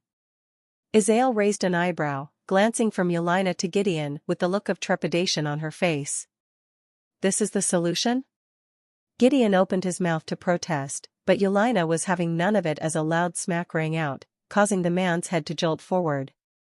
One more word out of you, and I'll double your tab, Yelina threatened with a menacing tone. The threat caused Gideon to immediately close his mouth and instead mutter something incoherent under his breath as he shrank into himself. Yelena took a deep breath, her expression softening as she addressed Azael. "All right, hear me out. You came here tonight looking for a partner and potentially a few starter jobs to get your foot in the door, correct?" Azael nodded. Why yes, and preferably someone experienced. But, with all due respect, him? She glanced warily at Gideon, who looked like he wanted absolutely nothing to do with this. Yelena smirked. I know. Gideon might not be the friendliest face around here. But beneath that rough exterior is a man who's completed more jobs successfully than most in the entire tavern. He's reliable, skilled, and knows the ropes better than anyone. You're going to need someone like him, Yelena continued. Especially as a mage just starting to cut their teeth. He knows the ins and outs of freelancing and could guide you through the potential pitfalls that come with dealing with taskers. The tavern mistress explained, leaning forward on the table. You're going to have to get someone to guide you through the complexities of different tasks too, if you want to make it in this world. And we need living and experienced freelancers, not dead ones. A half-smirk played across Gideon's face as he scoffed. Well, isn't that the nicest thing you've ever said about me, Yelena? I'm touched. Shut up, brute. Yelena rolled her eyes, eliciting a giggle from Azael. No one's talking to you. I'm merely stating facts to help our mage friend here make an informed decision. Azael, trying to hide her amusement, pondered on the information, brushing a strand of hair behind her ear. I appreciate your concern, Yelena. It's just, partnering with someone is a significant decision. A glint flickered in Yelena's eyes as she leaned in closer and spoke with a voice dripping with intrigue. Well, now might just be the perfect time for you both to get to know each other, she said, leaning in further. I've got a job that needs doing, and the client is willing to pay 5 silver coins for it. Gideon, despite his initial bravado, found himself slightly distracted. He attempted to maintain his focus on the conversation, but his eyes occasionally betrayed him, drifting to Yelena's exposed cleavage. The allure of the exposed skin caused his gaze to keep flickering back and forth, making him barely acknowledge the amount. 5 silver, eh? Gideon replied, trying to keep his voice steady, but failed given the distraction. Yelena grinned mischievously, catching on to his flustered state. Indeed. Now, here's my proposal, I'll split it evenly between the two of you, which means 2 silver coins each. And 1 silver as a finder's fee for the tavern, she explained, watching their reactions. Azael nodded, pondering the split. That sounds reasonable. Gideon was about to voice his agreement when Yelena interrupted with a playful smirk. Though for you, Gideon, considering you got a free show, she teased, placing a hand delicately over the opening of her top, I think 1 silver will suffice. The man in question flushed a deep shade of red as he snapped his head towards the woman. Now wait, just a minute. He nearly shouted. That ain't fair, Yelena. That ain't right.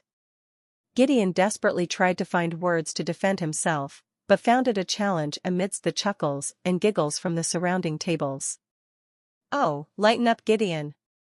Yelena laughed, slapping his back. Can't you take a joke? I'm not actually going to shortchange you over some tits.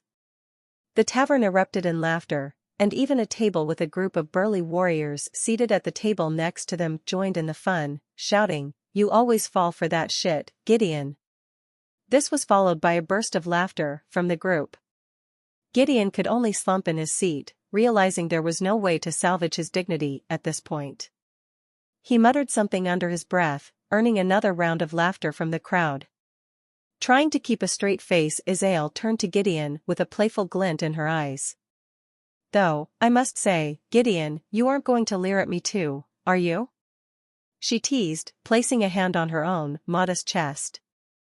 I wouldn't want to have to brand you as a lecherous beast. What? No. Gideon replied, his head snapping between Azael, Yelena, and the warriors. Gods damn it. the warrior said, slapping his hands into his own face in an exaggerated facepalm. Why does everything always turn into a spectacle with you, Yelena? Looking around, Yelena saw that the entire tavern was now a mix of boisterous laughter, playful jabs, and even some patrons toasting and buying a round of drink to celebrate Gideon's lecherous behavior. Even some of the more stoic regulars were trying hard to suppress their smiles. With a flare, she stretched her arms out, gesturing towards the mage and warrior. See? You two are getting along already. Yelena declared, laughing heartily. Now are you going to accept the job or not? Gideon groaned, rubbing the bridge of his nose as if trying to massage away the headache that was starting to form. All right. Fine. He conceded, resting his elbow on the table. Just give us the details before you go off and pull another one of your stunts. Isaelle, still suppressing her giggles, looked between the two of them. Well, with such a warm welcome, how could I refuse? She said, sipping on her ale. Yelena beamed, her energy infectious. She grabbed a few items off another table and sorted them in the rough shape of the city and its surroundings. The job's simple, at least in theory, Yelena began, tracing a finger along a winding path on the map. There's been a series of disturbances along the route leading northeast just outside of town. Locals say it's haunted, cursed, or whatever, but my client believes that scroungers are actually to blame and they've set up a nest somewhere along the road. They're causing trouble for the merchants and travelers. My client wants someone to investigate, and if it is a nest, to clear it out. She paused, letting the information sink in. Then, she used a wooden fork to mark a spot on the makeshift map, not far from the town. Here, she said, pointing, this is where the majority of the disturbances have been reported. Yelena continued, looking at the two freelancers. People attacked or went missing in the night, you know the deal. Gideon leaned in, inspecting the marked area. That's the old Dalrymple Trail, isn't it? Used to be a popular route for merchants until the landslides a few years back. Makes sense scroungers would make their nest there, it provides ample cover and any common folk passing by are easy prey. Isaelle hummed in thought, her fingers tracing an arcane pattern on the surface of her grimoire. Scroungers, you say? Her eyes narrowed slightly, a flicker of recognition in her gaze. I came across a few of those filthy things on my way here, on the northwestern road. Nasty little creatures with more claws than they do sense. Isaelle wrinkled her nose as she remembered the scent of their burning flesh when she disposed of them. Yelena leaned forward, her interest piqued. Northwestern Road, ... The woman hummed as she tapped her foot, seemingly connecting the dots in her head. That all but confirms it then. There's a scrounger infestation near the town and you too, she used both her hands to point at the pair. Are to get rid of it. Right now? Gideon said with a hint of hesitation in his voice, I was hoping for another ale and maybe some breakfast first. A chuckle left Yelena's mouth as she hung her head in derision, allowing the man to get another glimpse of her cleavage. Gideon's gaze lingered just a moment before he quickly caught himself, the memory of their earlier exchange fresh in his mind, and forcefully turned his gaze to the worn wooden table, feeling a hint of heat rise to his cheeks. It was clear he didn't want to revisit the teasing from earlier. Fine. Yelena relented, righting herself and brushing her braid behind her.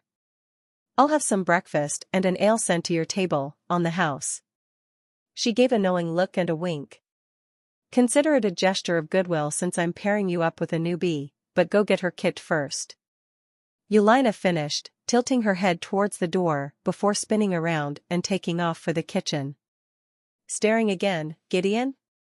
Isaelle teased with a mischievous smile plastered across her face, having caught his brief moment of weakness.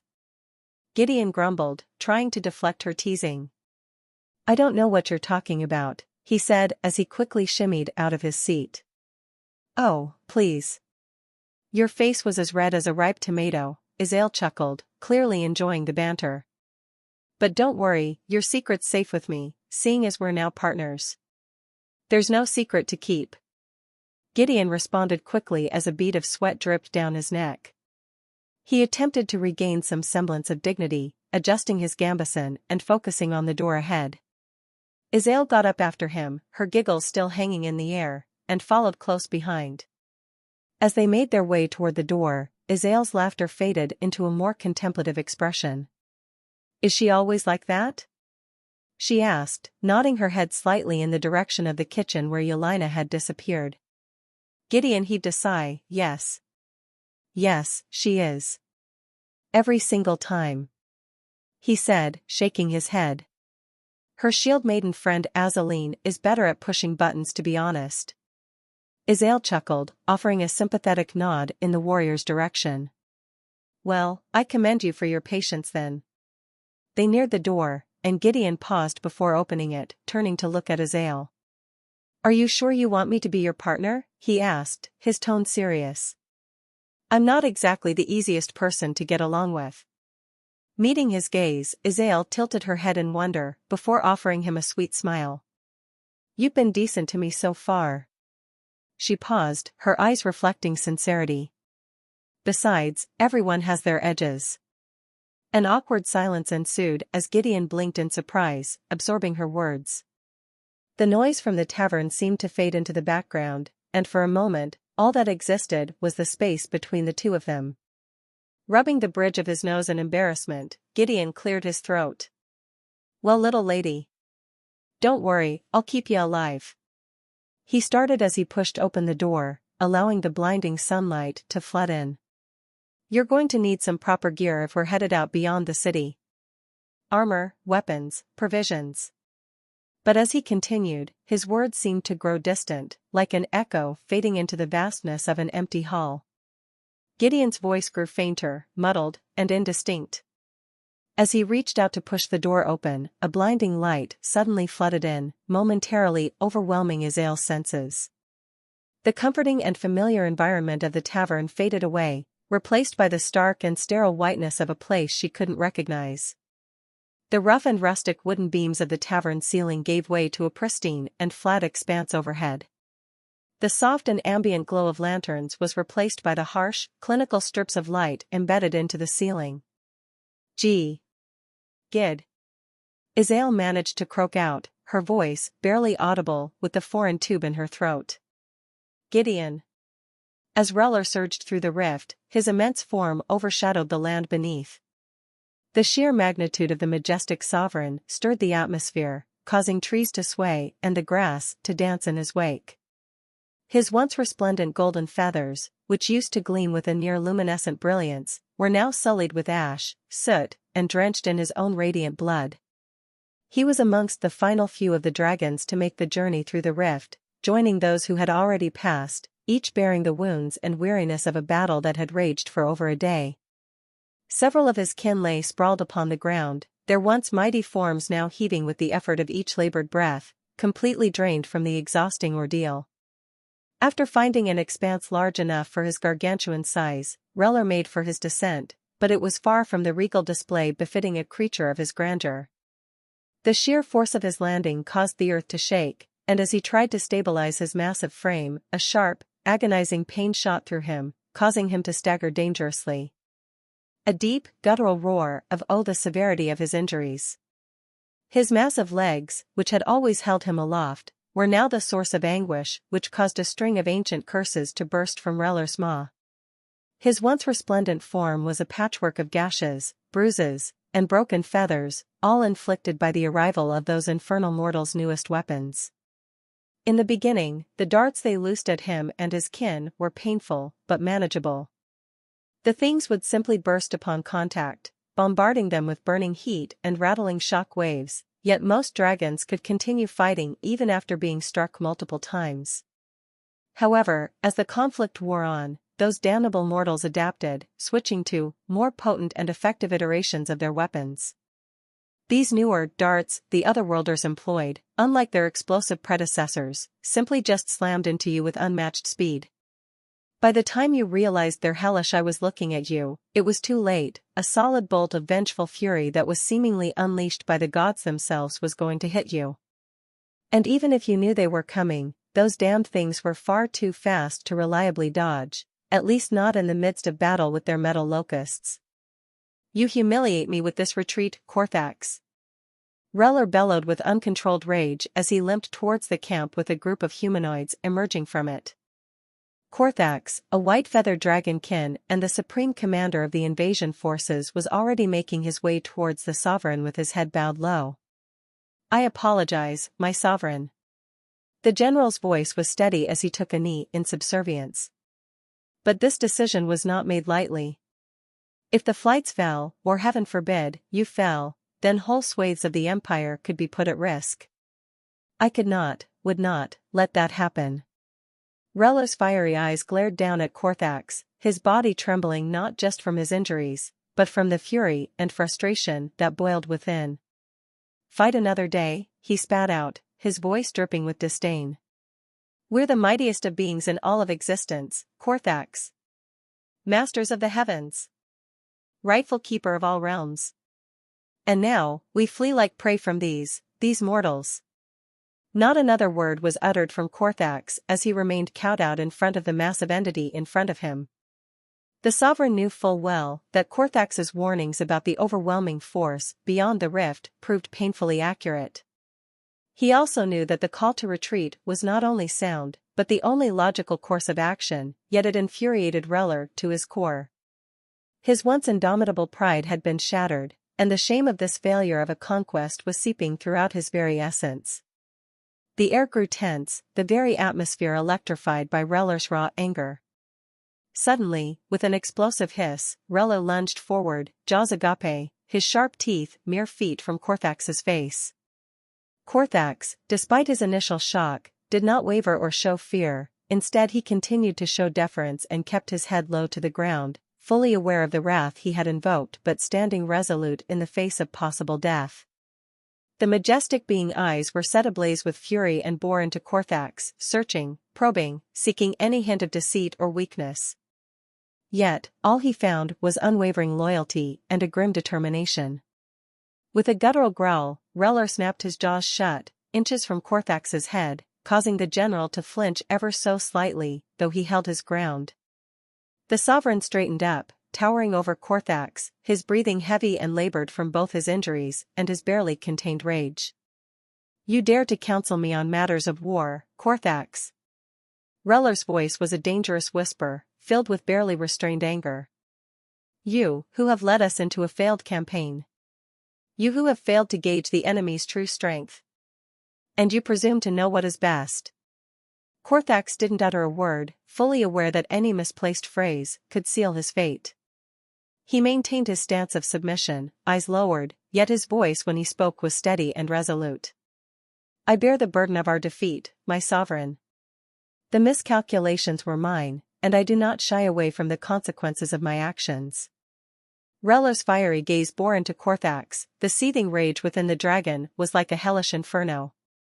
Every muscle, every sinew of the sovereign's magnificent form was coiled in tension, poised on the knife's edge between mercy and wrath. His wingtips quivered with barely contained energy, and his tail lashed out, displacing the air and creating minor whirlwinds. But in the end the large divine creature reared its head back and looked down at the prostrating general in disgust. You should thank the Emperor and the gods for mercy, Korthax, Reller growled, the heat from his breath making the air waver. For if I was any less forgiving, then I'd see to it that not just you, but your entire lineage be turned to ash. If he was capable of sweating, then Korthax would have felt a torrent of sweat pouring down the back of neck. Threats like those from dragons as ancient and mighty as the one in front of him weren't threats. They were promises. You honor me with another chance, your greatness, Korthax responded with an unwavering voice. I understand the depth of my errors and the weight of your expectations. I shall work tirelessly to ensure that my actions henceforth reflect the unwavering loyalty and dedication I have for the Emperor and his empire. The fury in the sovereign's eyes now bore a calculating look. Your words mean little now, Korthax, but I shall allow you to prove your worth. Reller continued, his voice now carrying a tone of stern finality, you have one chance, and one alone. Fail, and there will be no mercy, no reprieve. Korthax lowered himself further, pressing his forehead to the cold ground beneath him, signifying his utmost submission and respect. Your Grace, I will go before the Emperor and the Council and admit to my grievous errors. I shall spare no detail, holding nothing back, and will accept any punishment or duty they see fit to bestow upon me. Raising his head just slightly, enough to lock eyes with the majestic form of Reller, Korthax continued, but, Your Grandeur, I must share a dire concern. I have felt the enemy's fury, I have felt their tenacity. The general paused as he carefully thought about the next few words that were going to leave his mouth. I believe they will not rest on their laurels and will choose to be more problematic in the future. You talk in riddles. Speak plainly, wretch. Reller boomed, his voice echoing across the vast landscape, causing a tremor in the ground beneath them. The general swallowed hard as his claws sunk deep into the earth. I fear they will not be sated with just chasing us away and instead choose to pursue us, my sovereign. Any civilization that powerful will not tolerate any kind of attack without retaliation. Reller's pupils narrowed, reflecting a mixture of irritation and contemplation. The mere thought that their adversaries might have the audacity to tread upon their sacred lands was unsettling. You imply that our strategic withdrawal could lead them straight to our empire's doorstep? Korthax pressed his head to the floor once more. Yes, my sovereign. The silence that followed was palpable. The wind howled around them, ruffling the dragon's massive wings and tousling Korthax's mane. The reality of the potential threat weighed heavily on Reller as he realized that was a very real possibility. After what seemed like an eternity, the gargantuan dragon finally broke the silence. Then we must be swift and decisive. Return to the capital and inform the War Council, we cannot be caught off guard. Korthax pressed his head even deeper into the ground if it were all possible. At once, my sovereign. Your will shall be done. And with that, Reller let out a pained groan as the colossal dragon painstakingly lifted him off the ground. The vast sky was soon filled with a mesmerizing tapestry of dragons, their scales reflecting the sun's rays in a myriad of dazzling colors. But not all dragons were capable of taking flight. Some, their bodies battered and wings torn from the earlier confrontations, could only muster enough strength to lift a few feet off the ground before collapsing back to the earth with a heart-wrenching thud. Releasing a breath he didn't realize he'd been holding, Korthax looked up, following the path of Reller and the massive dragons disappearing into the horizon, their forms becoming distant silhouettes against the setting sun. I live. What a delightful surprise. The general murmured to himself with relief evident in his voice. Lyra, who had been standing a good distance away, just in case, finally made her way to his side. Congratulations on your survival, General. She said, her voice holding a hint of amusement, her iridescent feathers shimmered in the sunlight. Thank you, Lyra. It seems fate has other plans for me. Korthax replied as he stood up and dusted himself off. His trusted adjutant nodded gracefully before darting to the dragons still sprawled out on the ground. Her voice softened, and what of them? Those who could not join the sovereign? Korthax's gaze followed hers, taking in the sight of the wounded and exhausted dragons, still struggling to muster the strength to rise. He stood up, his stance firm and resolute. Leave them, he declared, his voice heavy with regret but unwavering. They will rest and, in time, find their own way. The adjutant's gaze lingered on the injured dragons for a moment, before offering a small shrug and snapping back to her charge. Very well, she replied before proceeding to change her focus. Now, on to the matters of the withdrawal. Do you mean to pull back to secondary line or dash? I mean to completely pull out of the region.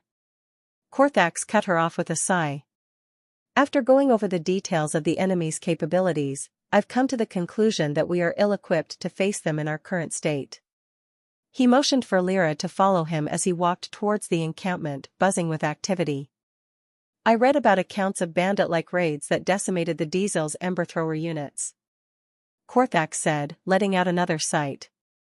They appeared out of the wooded areas like ghosts, launching lightning attacks with impunity. Lyra's eyebrows knitted in concern. Emberthrowers? Those enormous six-legged creatures that spit fire over the horizon?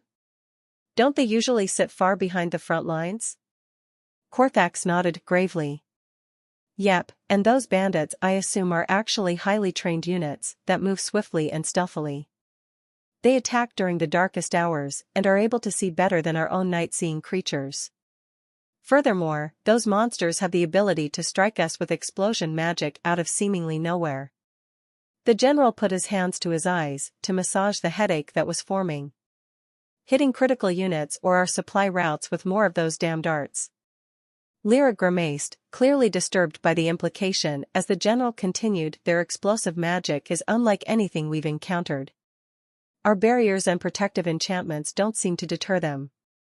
And these darts, they come from such distances and at such speeds, we don't even get a warning. Taking a moment to gaze at the horizon, Korthax added with an exhausted look, but what truly baffles me is their omniscience. It's as if they have the eyes of a soul hawk perpetually hovering above us, watching our every move. He glanced at Lyra, searching for any sign of recognition. You remember the legends, don't you? The Soulhawk, an all-seeing entity, invisible and omnipresent. I can't shake the feeling that they have something akin to it. Shaking her head, Lyra looked at Korthax as if he was crazy. So not only can they strike from unseen distances, they launch raids with beings that can see in the night as if it were day. They seem to know where one of our units are and their every move. But how? Korthax stopped and stared long and hard at the woman before shrugging and continuing his trek. Hells if I know. He said with a laugh that indicated he didn't believe his own words. But evidence points that everything in that report is true. Lyra fell into step beside him, her usually confident stride now more measured, pensive.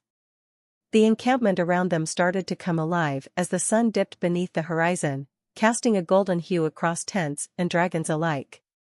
Sparks from fire pits spiraled upwards, and the distant murmurs of conversations were punctuated by the occasional roar of a restless dragon. So we fall back to the Empire proper, use the tributaries, vassals, and everything in between as a buffer. She began, realizing what Korthax's plan really was. The general simply nodded and entered the command tent. That's correct. That and the fact the barbarian territories also border the necropolis and forest of those damned druids. He sighed deeply, poring over the vast map spread across the tent's central table. They're known for their unpredictability and hatred for intruders. If the enemy pushes through the rift and into the buffer states, they'll most likely be drawn into conflicts on multiple fronts. Lyra's eyes widened with realization. You're thinking of using the volatile nature of those in the area to our advantage. Keep these demons busy and embroiled in skirmishes while the Empire formulates a proper response. Korthax smirked, the corner of his mouth turning up slightly. Exactly. Those areas are volatile, dangerous, and filled with the untamed. If those otherworlders believe we are the only threat, they charge right in drawing the attention of liches of the necropolis or those damned druids in that damned forest. Lyra hummed as she paced around the tent. Turning our less-than-friendly neighbors and the very nature of the lands against them, let them temper our enemies. And when they've all exhausted themselves, we'll swoop in and kill 3 or 4 birds with one stone. Korthax declared, slamming his hands on the table. We bide our time, they all fight each other and then take everything for ourselves.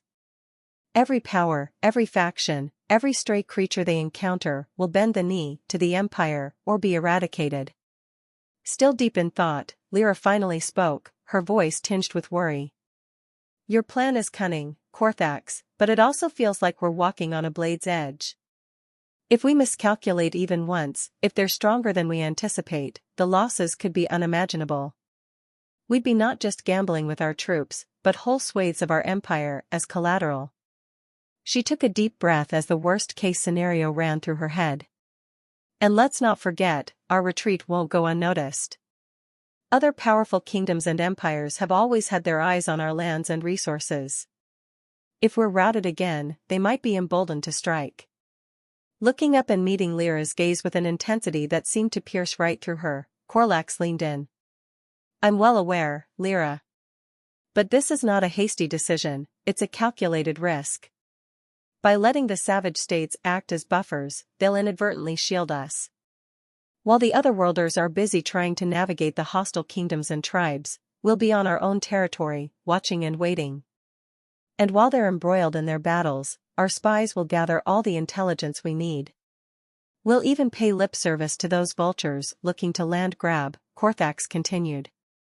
We'll even feed those like the Holy Dominion and those filthy beastkins selective information about these otherworlders. We can indirectly guide their actions, maybe even pit them against our new foes. He said, waving his hand. It'll be especially easy with the plethora of equipment we've captured. Korthax excitedly drummed the table as his brain kept churning. And even some kingdoms, as opportunistic as they are, would rather face a known empire than some otherworldly force fighting through otherworldly.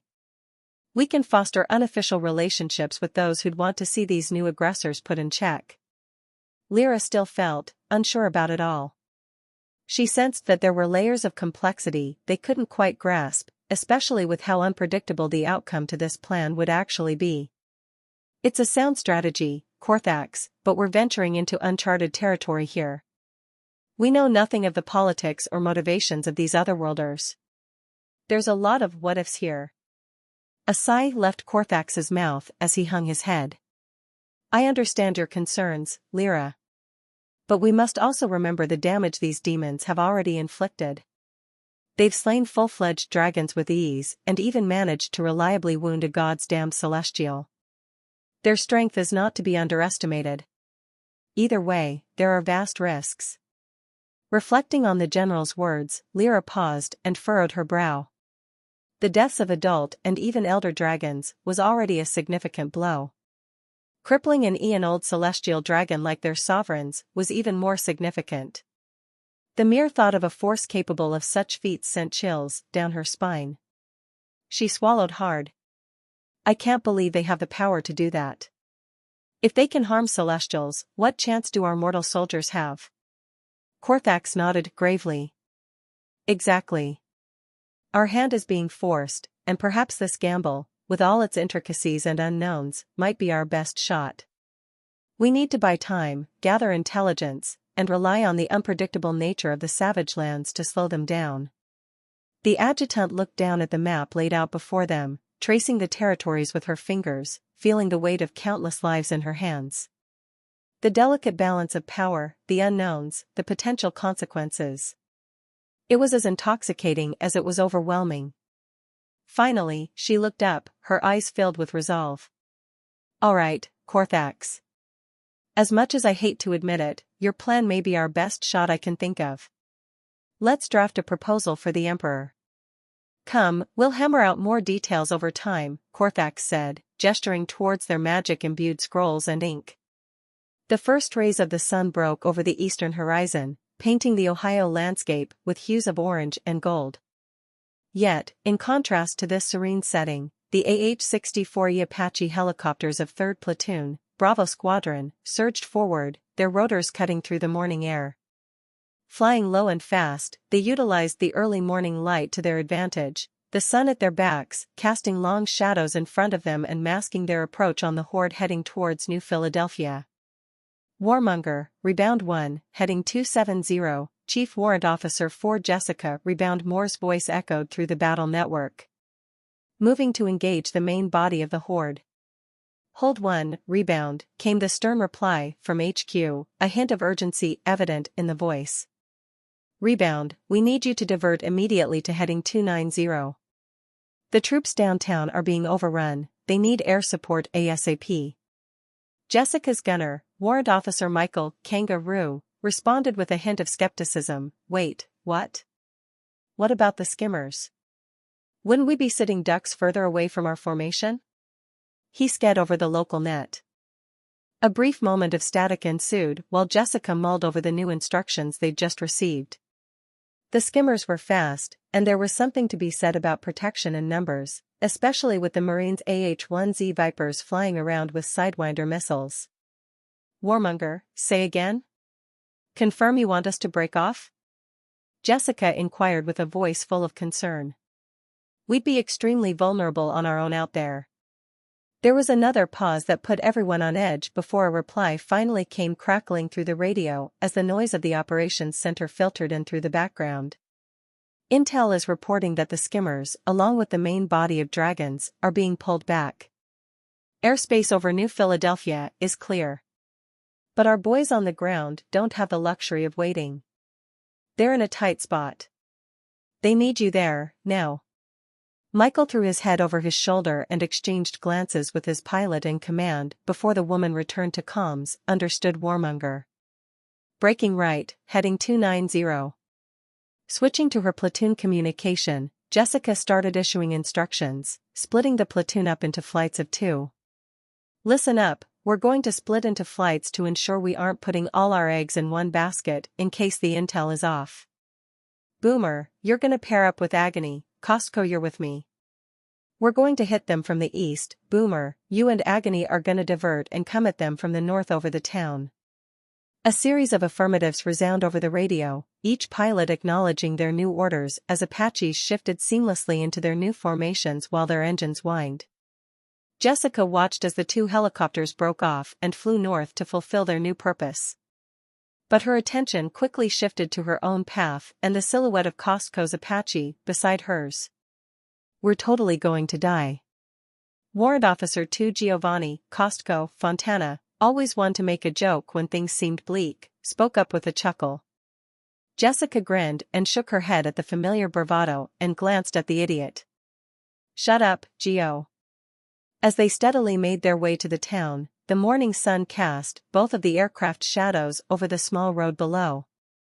The serene beauty almost tricked Jessica into thinking this was another training mission to get some extra stick time, but reality quickly set in as she spotted heavy smoke plumes of the burning town billowing over the horizon. Giovanni's playful demeanor shifted, and he tightened his grip on the Apache's controls. You seeing that? Yeah, Jessica replied, narrowing her eyes at the dark clouds in the distance. Looks like they couldn't hold them at the outskirts. Their path had been strategic, keeping them low and close to the winding roads, offering them the protective cloak of the trees and terrain. But the impending urgency dictated a change in strategy. The spiraling plumes of smoke intensified as they drew closer, signaling that the town was bearing the brunt of the onslaught. Rebound, this is Costco. We should move faster, feed from the drones is showing that things are looking bad. Giovanni immediately transitioned to their call signs as a grave undertone replaced his usual casual voice. Clenching her teeth, Jessica wrestled with the decision of keeping things slow and steady or opt for a more direct approach and pull up. The looming threat of skimmers still hung over her like a shadow. If ISR was incorrect, they'd be on top of them like flies on shit. Damn it. All right. Break the tree line, we're punching it straight through to town and hope that HQ hasn't fucked us. Copy that, rebound. The second Apache confirmed as both of them pulled up on their flight controls, sending the helicopters soaring upwards. The duo elevated sharply, slicing through the morning mist that had settled above the treetops. The sudden exposure to open skies brought with it a heightened vulnerability, and they braced for the worst. Yet as the 4 pilots scanned the horizon looking for any sign of giant flying lizards, they were greeted with nothing but the open expanse of the Ohio sky. The expected threat didn't materialize. Horizon's clear, climb. Jessica ordered, nudging her aircraft higher, searching for that perfect vantage point. Giovanni's Apache followed suit, their rotors humming in harmony as they rose. From their new altitude, the grim tapestry of the battle unfurled beneath them. The once tranquil town of New Philadelphia was now a maelstrom. Flames and explosions of varying sizes, some dwarfing the buildings themselves, completely consumed the town. However, what struck Jessica most was the bizarre interplay of colors that mixed in with the chaos. Unnatural greens, purples, and violets that hinted at the otherworldly powers shimmered in the air, while strange hexagonal blues acting as shields, causing ordnance to detonate prematurely or simply bounce off. I've never seen anything like this, Giovanni murmured, equal parts awed and horrified. As they neared the town, they saw that the ground combat below was like watching a blend of modern warfare mixed in with scenes straight out of a fantasy film. Soldiers fired conventional weapons while mages, identified by the colored spell they flung around, sent the elemental hurling in every which direction. The landscape was filled with pockets of clashes, soldiers taking on strange creatures, tanks battling gigantic hyena-like monsters, and Bradleys trying to bring down the large blue shield that was steadily marching towards them. Rebound 1 and 2 checking in, flight of 2 Apaches holding east 5 miles, ordnance to follow. Jessica made the call for both of them, letting the ground forces know that they were in position and ready to provide close air support. A near unintelligible voice crackled back on the radio with the intense sounds of gunfire in the background. Roger. Be advised we're the voice suddenly cut off as more intense gunfire drowned his voice out. We're north of the river, and west of the burning office building. Jessica and Giovanni flew their aircraft closer to the town as the gunners on board each Apache worked their sensors, trying to identify the mentioned landmarks. They relied heavily on the thermal imaging system and laser rangefinders to zero in on the exact locations amidst the chaos. Got 'em. Michael called out as he used the high-resolution sensor suite to zoom in on the soldiers' fighting positions. And what he saw was an absolute clusterfuck. Burning and molten military vehicles dotted the entire town as friendly and enemy lines mixed into a chaotic melee. The once paved roads were cracked, torn apart by a mix of explosive munitions and raw elemental power. The intersections became whirlwinds of combat, where soldiers became overrun with otherworldly creatures. The defenders were barely holding on by a thread as their lines started to crumble under the weight of the floods of enemy forces.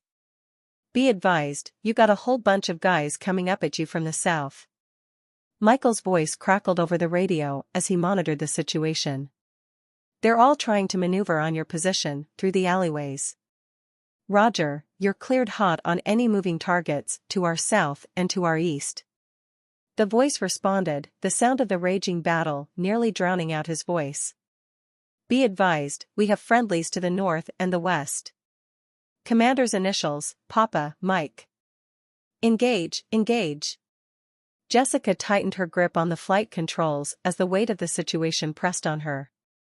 Her aircraft maneuvered closer and hovered in place, allowing Michael a steady platform to choose his targets.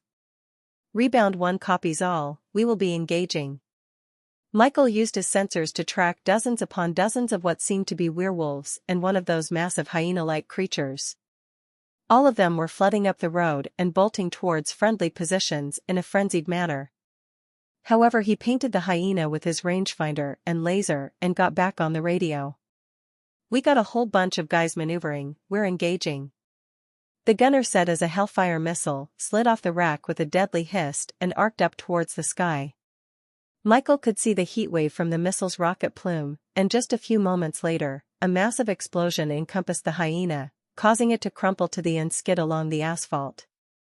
Not wasting time, the gunner switched to his 30mm chain gun and went cyclic on the beast sprinting up the road. The helicopter shuddered with each shot, as 30mm rounds were expelled from the helicopter at an astonishing rate. Each round created plumes of death as they hit the ground, showering everyone and everything in their vicinity. Beings who caught direct hits were blown apart while others were sent tumbling in disarray, clutching at their body. Those that survived the initial onslaught were left disoriented, scrambling for cover. With each turn of the head, the gunner reaped death with his target acquisition sight, TADS, attached to his helmet. This allowed the gunner to simply turn his head in order to control the chain gun mounted beneath the fuselage with lethal precision.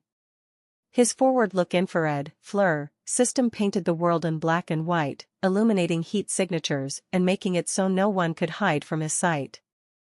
Giovanni mirrored the action as his own Apache loosed a Hellfire missile at another large creature, this one resembling a towering ogre with a massive pot belly and thick, armored skin. The missile found its mark, the impact igniting a ball of fire, leaving only a charred, smoldering carcass in its wake. Be advised, you still have a massive force converging on your position from south to north. Jessica warned through the radio, her eyes darting between the gun cam feed and their surroundings. There was still a high probability of them being intercepted by a skimmer, and she needed to keep her head on a swivel. The soldier on the other end, sounding breathless, responded, "Roger that, we're moving. We're moving west, continue to engage." Jessica glanced at the navigation screen to get a bead on the soldier's new position. "Copy, covering your movement to the west," she replied as the aircraft shuddered from another long volley of 30mm that was released. Michael was relentless. The man continued to focus his fire and rain death on the largest clusters of enemies that were foolish enough to clump together. But then, something on his FLIR system caught his attention. A cluster of humanoid figures, each of varying sizes, were slowly progressing much further down the road. They were grouped tightly around another humanoid figure, distinct from the rest. Unlike the others, this figure emitted an unusual energy that barely registered on Michael's FLIR, revealing itself as a series of interconnected hexagons that formed a semicircle around the group. Intrigued, Michael zoomed in for a closer look. The shield seemed to be focused primarily in the direction of the ongoing conflict, protecting the figures behind it from any harm. The energy source was complex and unlike anything he'd seen in the field before. It was clear that this shield was the reason why this particular group was untouched by the ongoing firefight. Hypothesizing the figure at its center would be key to taking down this defensive mechanism, Michael quickly switched over to his Hellfires. The gunner painted the target with his laser and then loosed a Hellfire missile. The missile arced upwards, leaving a heat-distorted air in its wake before descending rapidly towards its target. "God damn!" Jessica shouted in surprise when she saw the missile impact from her own feed. The dull blue barrier had immediately flickered out, but this was accompanied by bodies and body parts flying in every which way. Meanwhile, Michael chose to show no mercy for the stunned survivors and switched to his 30mm once again, raining down a deadly hail of high explosive rounds upon them. Tiny explosions showered the formations that slowly trailed behind the former barrier, peppering everyone with shrapnel. The two pilots watched from their aerial vantage point as the mass of alien soldiers panicked. The once cohesive unit that had been shielded was now a scattering of individual fighters, desperately seeking cover and regrouping. Rebound 2, this is Rebound 1. Eyes on a large enemy formation just north of the river and south of the intersection of the burning office building. Coordinating fire. Over. Michael's voice was calm and measured over the radio as he adjusted the Apache's fire to where the invaders were trying to make their escape. "Copy, Rebound 1. Tally on your target. Engaging with Hellfires, over." The voice of Rebound 2's gunner crackled back. Jessica banked the Apache slightly to give Michael a better firing angle. "You're a fucking demon, Mike," she chuckled, watching the enemy troops scramble back towards their comrades as their escape avenue erupted into shards of death. "Fuck 'em," Michael replied as kept up the pressure. A sudden, intense flare of light broke the night as the telltale trail of a Hellfire missile from Rebound 2's Apache raced towards the ground. Michael could almost feel the raw energy in the air. Just seconds before the missile made contact, the very ground seemed to tremble, even from their altitude. The missile detonated in the heart of the alien formation, creating another catastrophic explosion that instantly consumed scores of the tightly clustered enemy.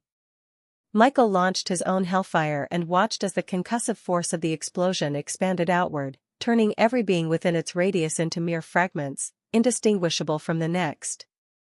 From the northeast, the unmistakable roar of rotors heralded the arrival of their redirects as two more Apache attack helicopters from their platoon emerged over the horizon, their silhouettes menacing against the backdrop of the burning town below. "Rebound 1, this is Rebound 3. Looks like you've been having a party without us," joked the lead pilot of the reinforcing choppers. "Be advised, two more Apaches on station, ordnance to follow," he announced to the beleaguered friendly ground forces. Jessica grinned while adjusting her flight pattern. "Glad you could join us. We've been thinning the herd, but there's plenty left for everyone." The morning grew even brighter as the newly arrived Apaches began to unleash their own versions of hell onto the alien invaders below. alien ogres and the hulking, nimble hyenas that were systematically wiped out by the air-to-ground missiles, leaving the poor fucking infantry to run head first into tank and machine gun fire with no support. Rebound 1, tallying your previous targets. We're going to take the east side. Light up anything that moves, Rebound 4's gunner reported, their Apache banking smoothly to position for optimal fire. Copy that, Rebound 4. Watch out for the structures on the east side, there's been squirters holding up in there, Jessica advised, as she peered at the horizon one more time. The pilot in command tilted the Apache to provide a clearer line of sight for her gunner to give him the best firing angles possible. As Michael kept dispatching his deadly rounds below, Jessica's attention remained southward, always alert for any sign of the aerial skimmers they were so accustomed to encountering. It seemed odd, every time they were in the thick of it, the agile skimmers were their most prominent aerial threat. They were fast, nimble, and notoriously hard to shake off once they had you in their sights. The realization dawned on her slowly, a mix of surprise and disbelief. Were they not being intercepted because they were too low on the enemy's priority list? Or was it something else? She glanced over the HUD, then down to the burning town, then back up to the empty skies. Maybe they've actually left, she murmured, more to herself than to Michael. What? Michael asked, momentarily looking away from the targeting system. They've pulled back. The skimmers, the air support, it's gone. They've left their ground forces to fend for themselves, Jessica cringed as she watched another detonation in the street that sent people flying. Michael refocused on his feed and let loose another round of 30mm, causing the enemy's ground troops to scatter and retreat from the devastating firepower raining down on them. Good, fuck 'em. Jessica could do nothing but let out another chuckle as she made one more pass over the now blunted enemy assault. She almost felt a strange twinge of pity, seeing the desperate alien soldiers below, clearly overwhelmed and outmatched without the support they were probably counting on. But that sentiment was regulated to an almost. They chose to come here, after all. Poor fucking infantry, indeed. She laughed as the chain gun on her aircraft caused it to shudder one more time. If there was a word to describe how First Lieutenant DuPont felt at this current moment, it was exhaustion. Complete and utter exhaustion. With the afternoon sun oppressively beating down on him, the lieutenant found himself lazily sitting on top of a destroyed National Guard Humvee, his combat boots dangling over the side. The Humvee's desert tan paint was marred with scorch marks and several massive holes, a grim testament to the fierce battle that had recently taken place. Looking down at his own combat fatigues, DuPont noticed that they were smeared with dirt, sweat, and maybe even a bit of blood, but he couldn't quite tell whether it was his or someone else's. All he knew was that he was simply too tired to give any kind of shit at the moment. Instead, he considered whether all of this had just been some horrible fever dream or if someone had spiked his canteen with an extreme amount of acid. DuPont's fingers drummed a slow rhythm against the metal as his weary eyes took in another of his Bradleys, its front end and turret eaten away by what appeared to be an acid-like liquid. The vibrant emerald corrosion juxtaposed with the harsh reality of the situation, yet another piece of heavy equipment lost, but thankfully, not the crew. After facing the large variety of creatures in sustained combat, his men knew better than to stick around and wait to see what happened after being sprayed by something. Looking around the once quiet and quaint Appalachian town, DuPont couldn't help but feel a deep sense of loss and bewilderment. The town, once probably filled with life and laughter, now lay in ruins after the sheer brutality that had been thrust into it. Buildings that once stood proud were now nothing but piles of rubble, collapsed under the combination of massive magical creatures and modern ordnance. Fires raged uncontrollably, consuming what little remained of the town. The acrid smoke filled the air, teared the eyes, and the heat was oppressive, even from a distance. DuPont could see cars and military equipment, frozen in place in the middle of the road, their shapes twisted and contorted in ways that defied logic. He couldn't even begin to comprehend the forces at play that could cause such things. Turning his head down towards the street, the lieutenant's eye then fell upon a scene of carnage. Spread out before him was a sight straight out of a twisted fairy tale. An enormous ogre-like creature lay on its back with a gaping wound in its grotesque belly, surrounded by enough blood to fill up a public pool. Behind it, strewn in chaotic disarray, were the corpses of other beings. While a good chunk of them were humans or elves kit with equipment straight out of a fantasy game, others were simply humanoid in shape.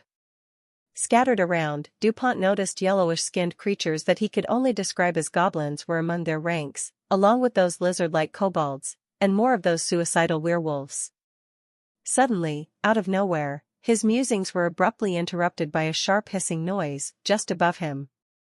Glancing up, he watched an FGM-148 Javelin missile suddenly drop a foot or two before its rocket engine engaged to send it arcing its way into the distance from atop a nearby building. The once deafening sounds of warfare had largely dissipated into an eerie post-battle calm, but there were still occasional skirmishes as gunfire or muffled thuds of an armored vehicle's main gun echoing throughout the ruined town. Any idea why they just left their own to die? Sergeant First Class Hoffman, DuPont's platoon sergeant, spoke up as he wandered next to him, equally as worn out and disheveled. Hoffman hadn't even bothered to remove his tanker helmet. He leaned against the Humvee and dug his pocket to pull out a pack of cigarettes. DuPont didn't respond immediately, too lost in his own thoughts and the sights before him. After a moment, he finally managed a tired shrug, his voice heavy with fatigue as he spoke, "Who the fuck knows?" His gaze drifted towards the horizon, where he had expected to see the skies filled with a chaotic dance of dragons and jets. But now, the skies were empty, eerily quiet. The contrast between the expectations of war and the reality before him was stark. Those mythical beings dancing around the sky should have been an awe-inspiring sight, yet their absence now left a void, a silence that was almost more unnerving than the cacophony of battle. Only just a few hours ago an intense ballet of dragons and jets had danced in the sky. But now, the skies were eerily silent and empty. Now only just the sounds of beating helicopter blades hunting down any survivors and the roar of patrolling American air power. Hoffman rubbed his eyes before glancing towards DuPont. "You think they're regrouping? Planning something bigger?" The underlying concern in his voice was palpable. "Doubt that," DuPont replied, sliding down to the ground. "They wouldn't have given up on contesting airspace if they did." The lieutenant started checking his kit to make sure he was good on ammo before striding forward to where the rest of his platoon was waiting. "From what we've seen so far, they play for keeps. If they had something bigger up their sleeve, they would have shown it by now." Following after his platoon leader, squinted his eyes towards the horizon. "So they just up and left?" "Seems that way," DuPont responded, his gaze turned towards windows and rubble, searching for any sign of movement. Clearly not satisfied with the lack of answers, Hoffman offered a frown. "But why? Why attack Ohio? There's nothing here." "Why the hell would I know, Hoffman?" DuPont replied, his tone laced with fatigue. "I'm not paid enough to know. And besides, I don't think anyone knows, considering how panicked and disorganized command is right now."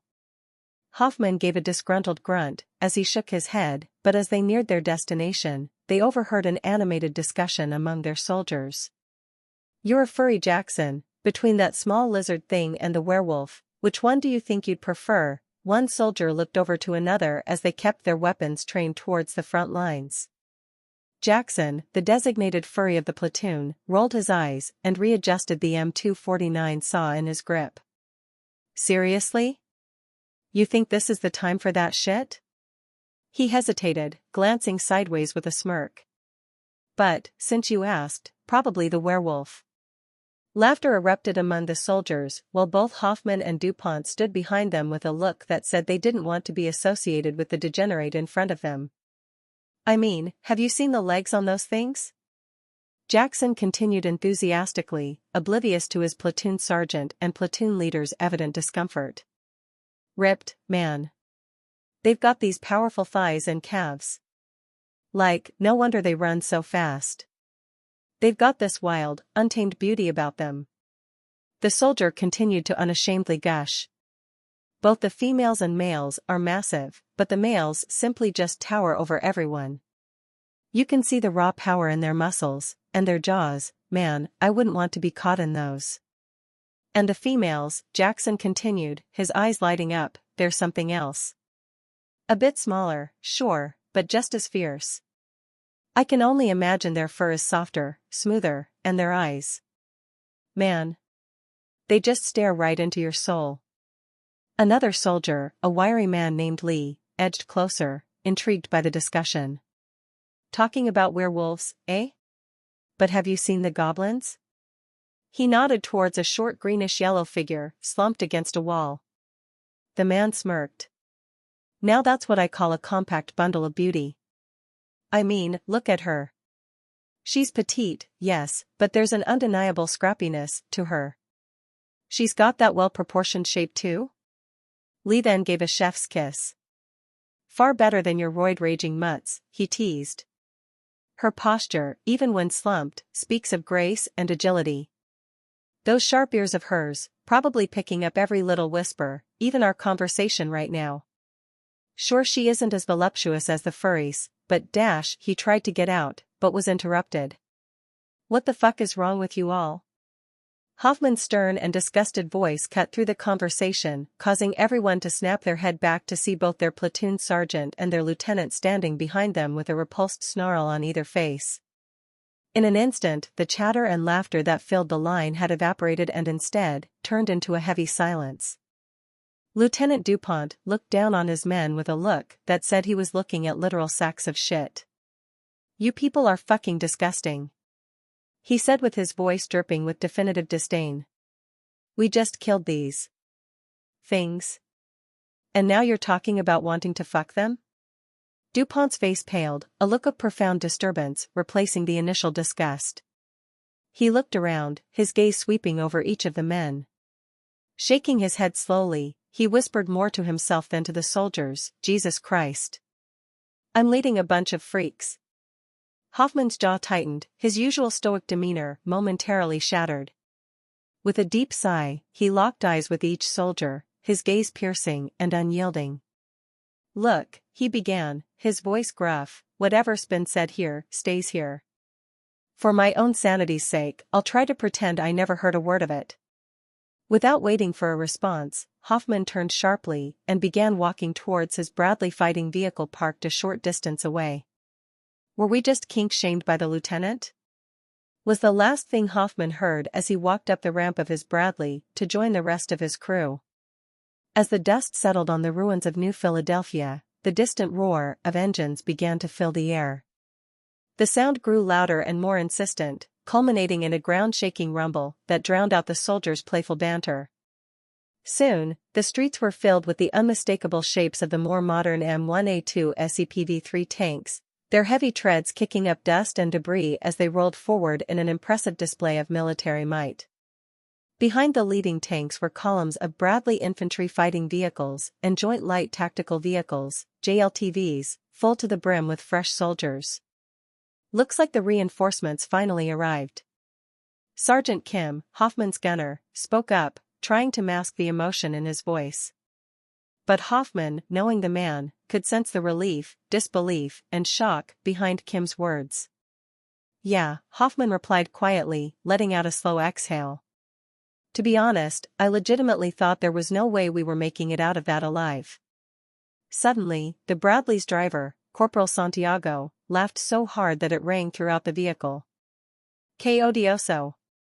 Ustedes están bien dramáticos. Come on, man, Santiago grinned, wiping a tear from his eye. There was no way we were going to kick the bucket, we're like the main characters of a movie, bro. Santiago, Sergeant Kim groaned as he slammed his head against the wall. Shut the fuck up. Santiago just laughed louder, oi. Just trying to lighten the mood, mi amigo. Shaking his head, Hoffman climbed out of the commander's cupola and took in the sight of dismounting soldiers starting to slowly, but surely comb through the streets and building in search for any stragglers.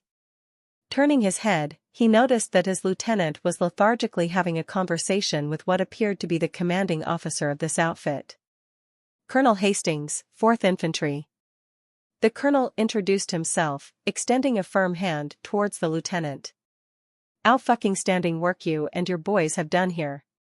I've been briefed about the hell you went through. The lieutenant, visibly tired and covered in the remnants of the city's ash and smeared with blood, offered a weak but respectful salute before taking the colonel's hand. Lieutenant DuPont, sir. We did what we had to do. Hastings nodded, taking a moment to observe the men around him. Everywhere he looked were completely exhausted and battle-worn warriors did their best to stay awake and aware as they maintained their fighting positions. Listen, Lieutenant, Colonel Hastings began, lowering his voice as he leaned closer. Have you and your boys get some chow and rest, we'll handle the mop-up from here. DuPont wanted to jump for joy at the words, but it still never hurt to play the big army politics game and get some good officer brownie points. Taking one good look around at his weary crew, the lieutenant looked back at the colonel. We can still fight, he replied, making his voice a little hoarser than normal. The colonel gently put a hand on DuPont's shoulder. You're a fucking hero, DuPont.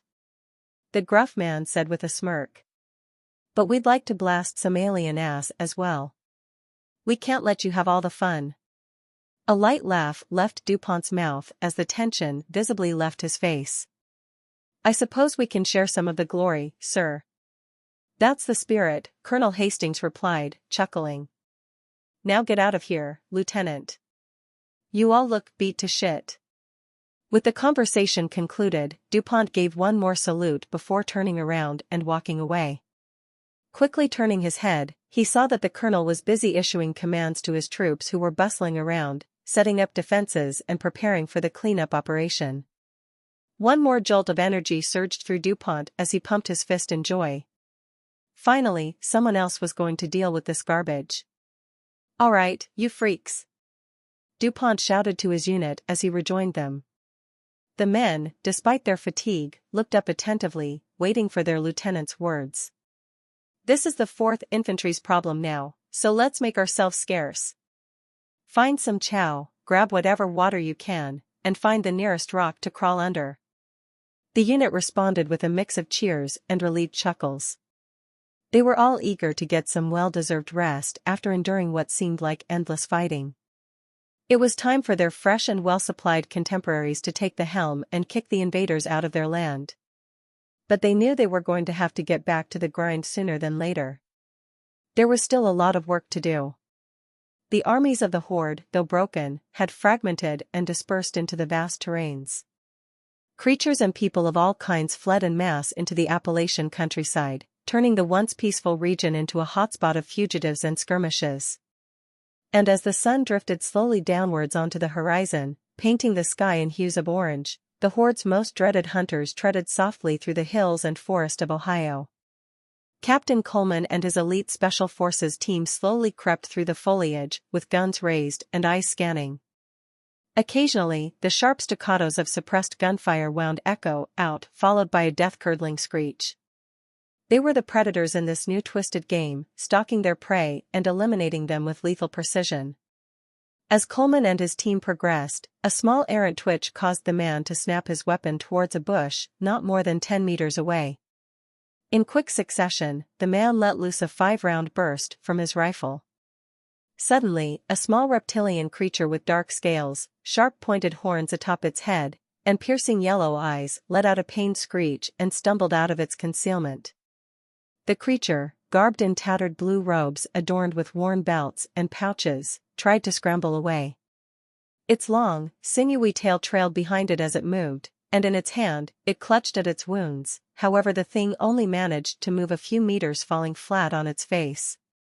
The thing kicked and thrashed wildly for a few moments, letting out desperate, rasping breaths as it tried to find strength to flee further. But Coleman mercilessly ended the creature's suffering and aimed his rifle at the head of the small monster. With a squeeze of the trigger, the small lizard violently seized up before its body finally relaxed and accepted its fate. Without missing a beat, the group of elite soldiers continued on their path, their boots crunching softly against the forest floor. The dense canopy overhead shielded them from the sun's rays, casting distorted shadows on the ground. As Coleman approached the body, the man kicked over the body and stared down at the crude, yet intricate designs on its long padded and baggy robe. Not too far away, the man then spotted the thing's weapon. It was an unusual design, seeming like a fusion between a mage's staff and a spear. Intriguingly, a strange, smooth stone was embedded just beneath the blade, encased and protected by sturdy iron bands. The staff spear leaned casually against a nearby tree, suggesting its owner hadn't expected any danger. Just a few steps from the fallen creature was an oddity on the forest floor. A small opening, seemingly inconspicuous at first, but upon closer inspection, it was shockingly deep.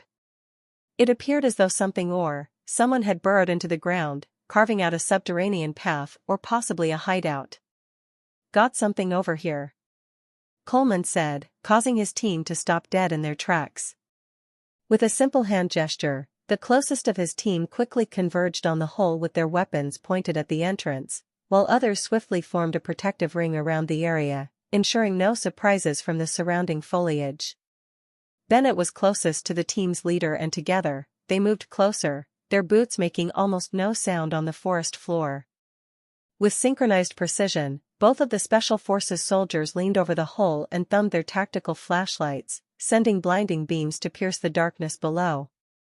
With the entrance fully illuminated, they revealed another of the lizard creatures trying to clamber up, its eyes reflecting a mix of pain and fear. Suddenly caught in the blinding light, the creature let out a distressed chirp and instinctively shielded its eyes, and without hesitation, both Coleman and Bennett unloaded their rifles. Suppressed crack after crack rang out as the bullets met their mark. The creature tumbled backward deeper with the tunnel, completely riddled with holes. Taking no chances, the two moved to ensure that any more threats deeper within were to be neutralized. They both reached for the grenades in their pouches, and both pulled their pins simultaneously.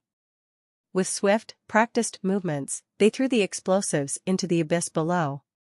"Frag out," they yelled in unison, signaling the impending explosion. The team instinctively took a step back and waited approximately 4 or 5 seconds before a muffled explosion echoed from the depths of the tunnel, followed by a plume of smoke and debris erupting from the entrance. The ground shuddered slightly under their feet, and the eerie silence that followed was soon replaced by the muted sounds of pained squeals. Clicking his tongue, Coleman took a deep breath and spun around. "Frag him again," he ordered as his hand went to his push-to-talk attached to his plate carrier. As Coleman walked away, Bennett pulled out another fragmentation grenade and pulled the pin. "Frag out. Warmonger, this is Baron, over." Coleman radioed to command. A brief pause ensued before a response crackled through the radio. "Baron, this is Warmonger. Send traffic, over." Coleman took another deep breath as he glanced over to the deceased creature not too far away from the tunnel's entrance. "Warmonger, be advised. We've engaged multiple lizard-like hostiles in our AO. They appear to be subterranean. Over."